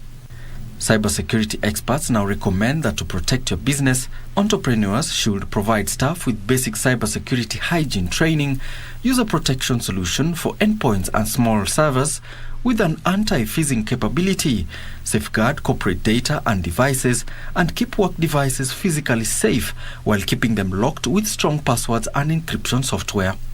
Alan Auko, Lunchtime News. The Electronic Regulatory Authority in Uganda plans to increase the number of qualified electricians in the country through the first issuance of an installation permit. The authority says the shortage of qualified electricians is posing a major challenge to the country's energy sector. The move is further aimed at reducing the power lost to illegal connections and power theft. Here now are the details of the story and much more. Uganda's Electricity Regulatory Authority is lining up a number of academic and electricity user institutions to partner with to instill the culture of efficient use of energy to reduce power losses. The regulatory body wants to increase the number of certified electricians with hopes to accelerate access to electricity and reduce power loss to illegal connections and power theft. ERA has also partnered with Uganda's Business Technical Education Board for students to participate in training and assessment to give them the required experience. ERA has signed another memorandum of understanding with the Uganda National Chamber of Commerce and Industry to ensure that manufacturers adhere to the requisite production standards, among which include efficient use of energy, especially electricity. Meanwhile, South Africa's ad hoc Joint Committee on Flood Disaster Relief and Recovery says KwaZulu-Natal's post-flood infrastructural rebuild will cost more than $1.6 billion. For the second time in 2 months, the KwaZulu-Natal province was hit by destructive floods that destroyed roads, bridges, buildings and other infrastructure. The first occurrence came in April as the country was pounded by heavy rains. More than 440 people were killed in KwaZulu-Natal and infrastructure was destroyed after resultant floods gashed the province. Finally, the European Union will spend €5 million on providing life-saving food assistance to 1.6 million people in Burkina Faso.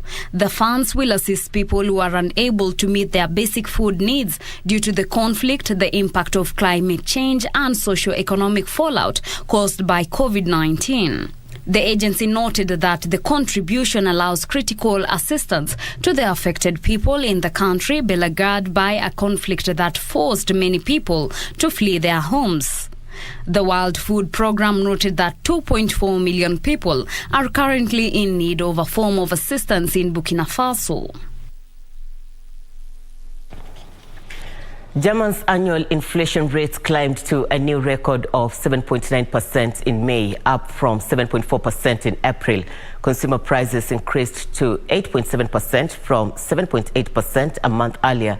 Data from Federal Statistics Office showed inflation was last time this high in the winter of 1973-1974, when the first oil crisis led to a new and difficult-to-tame inflationary cycle.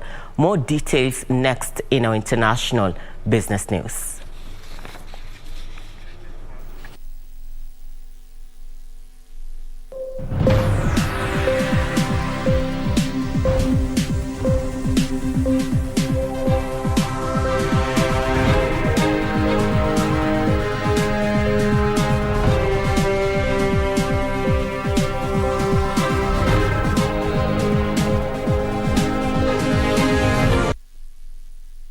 According to the office, energy prices rose by 38.3% in May compared to the same month last year, while food prices also rose at an above average rate of 11.1%. The report comes just 10 days before a crucial ECB meeting where officials are set to announce the conclusion of large-scale asset purchase and confirm plans to raise interest rate in July for the first time in more than a decade. German bonds held declines with benchmark 10-year yields 8 basis points higher at 1.05%.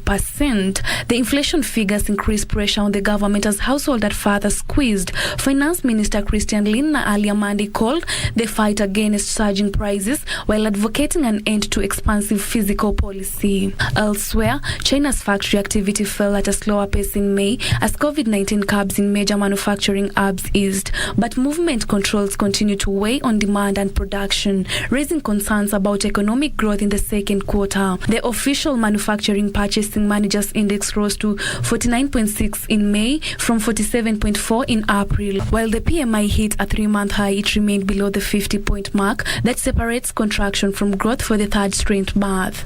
The sub-index for production rose to 49.7 in May from 44.4 in April, where the new order sub-index rose to 48.2 from 46.6. Many analysts expect the economy to shrink in April-June quarter for a year earlier, compared with the first quarter 4.8% growth. Meanwhile, oil prices rose on Tuesday after the European Union agreed to slash oil imports from Russia by the end of 2022. This has fueled fears of a tighter market already strained for supply amid rising demand ahead of the US peak and European summer driving season. Brent crude futures for July, which expires on Tuesday, going to 33C to $122 a barrel. The more active August contract rose 33 to $117.93. US West Texas Intermediate crude futures were trading at $117.31 a barrel, up to $2.24 from Friday's close. There was no settlement on Monday due to a US public holiday. Terry Njenga, Lunchtime News.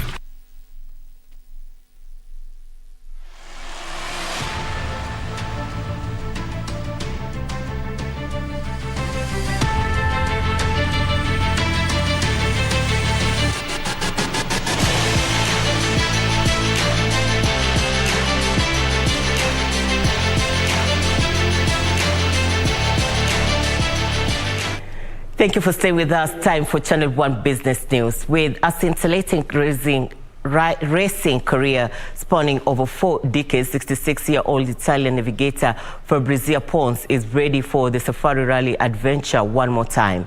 The navigator debuted the WRC Safari in 1983 when she guided French legend Michel Morton to 3rd overall position in an Audi Quattro A1.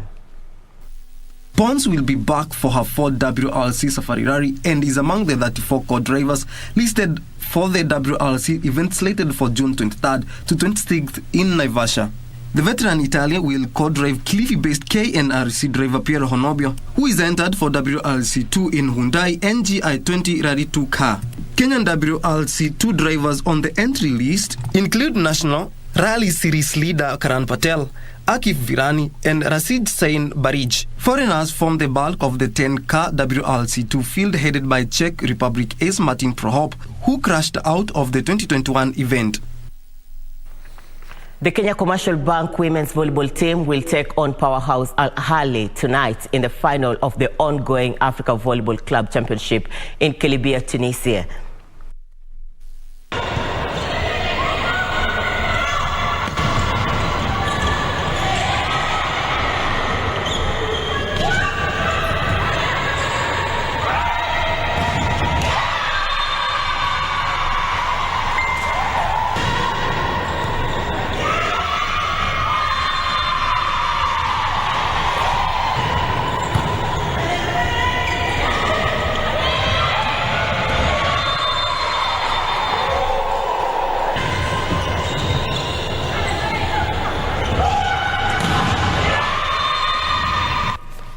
Wydad SC claimed their 3rd CAF Championship League title after securing a 2-0 victory over holders Al Ahly in front of a home crowd at Stade Mohamed V in Casablanca. The Morocco outfit, who entered the match as the less fancied of the two sides, were lifted to victory by a brace from winger Zohira El Moutaraji. Al Ahly, who are seeking to defend their crown after victory in the same stadium last July against Kaizer Chiefs, were chasing a record extending 11th title in the competition, but they were unable to find a response to Wydad's opener on the quarter-hour mark. Fatih loses out in the middle. This is an opportunity. Another long range shot. What a goal! What a super goal! Has struggled to find a goal of their own despite enjoying the lion's share of possession. El Mutraji's second, shortly after the half-time interval, effectively took the game away from Al Ahly. Cutting inside the goal scorer. This might be a late run in here. Saved by El Shenawi. Goal! and a late red card for defender Rami Rabia sealed defeat on the road. Though Wydad would typically qualify for the FIFA Club World Cup with victory, they will be forced to wait to discover if and when they will compete, with the tournament currently undated and in logistical limbo. League won in 2022 by Wydad Casablanca. The Moroccans are the kings of Africa.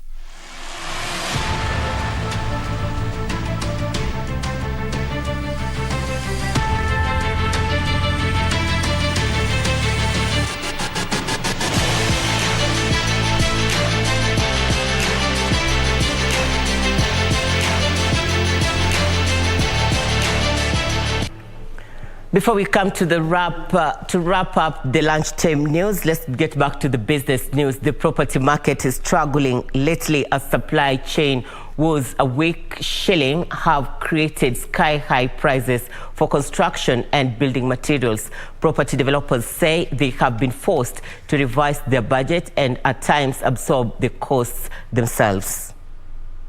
Market trends has shown that some steel products have increased by up to 40% since late 2021. This, coupled up by the Russo-Ukrainian conflict, have worsened the situation, with the prices of steel in the international market seen increasing by as much as 40% since December late last year. Property developers now say they have been forced to revise their budgets, take in some of the costs, and stock up the required materials in order to help cushion their customers. We saw almost a 40 to 60% price increase almost overnight in rebar.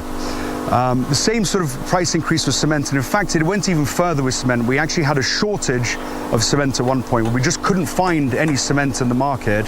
The weakening of the shilling has further diluted the positive trends the construction industry was making.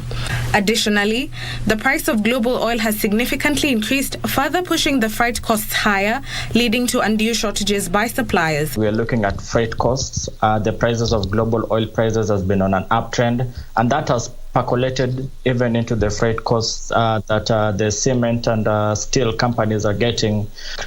Issues around dollar shortages. Some of these companies are not able even to meet the suppliers in hard currency terms. Industry insiders are worried that the current rising cost of building materials can undo all progress that the construction sector has registered in recent years. Ndutamo Kami for Lunchtime News. We have come to the end of Channel 1 Lunchtime News. Thank you so much for your company. Also on our social media platforms, on behalf of the entire team, thank you for keeping it KBC Channel 1. Quick acknowledgements. Kipiegon Isaiah, you're watching KBC Channel 1 from Bomet East. Linus Kemboy, you're watching KBC Channel 1 from the county of Nairobi. You're saying good job. And George Juguna, you're watching KBC Channel 1 from Upper Hill. The list could go on and on. Time is not on our side. Thank you for everything. My name is Irene Mchuma Odim. On sign language interpretation, we have Lensa Odingo. Good afternoon.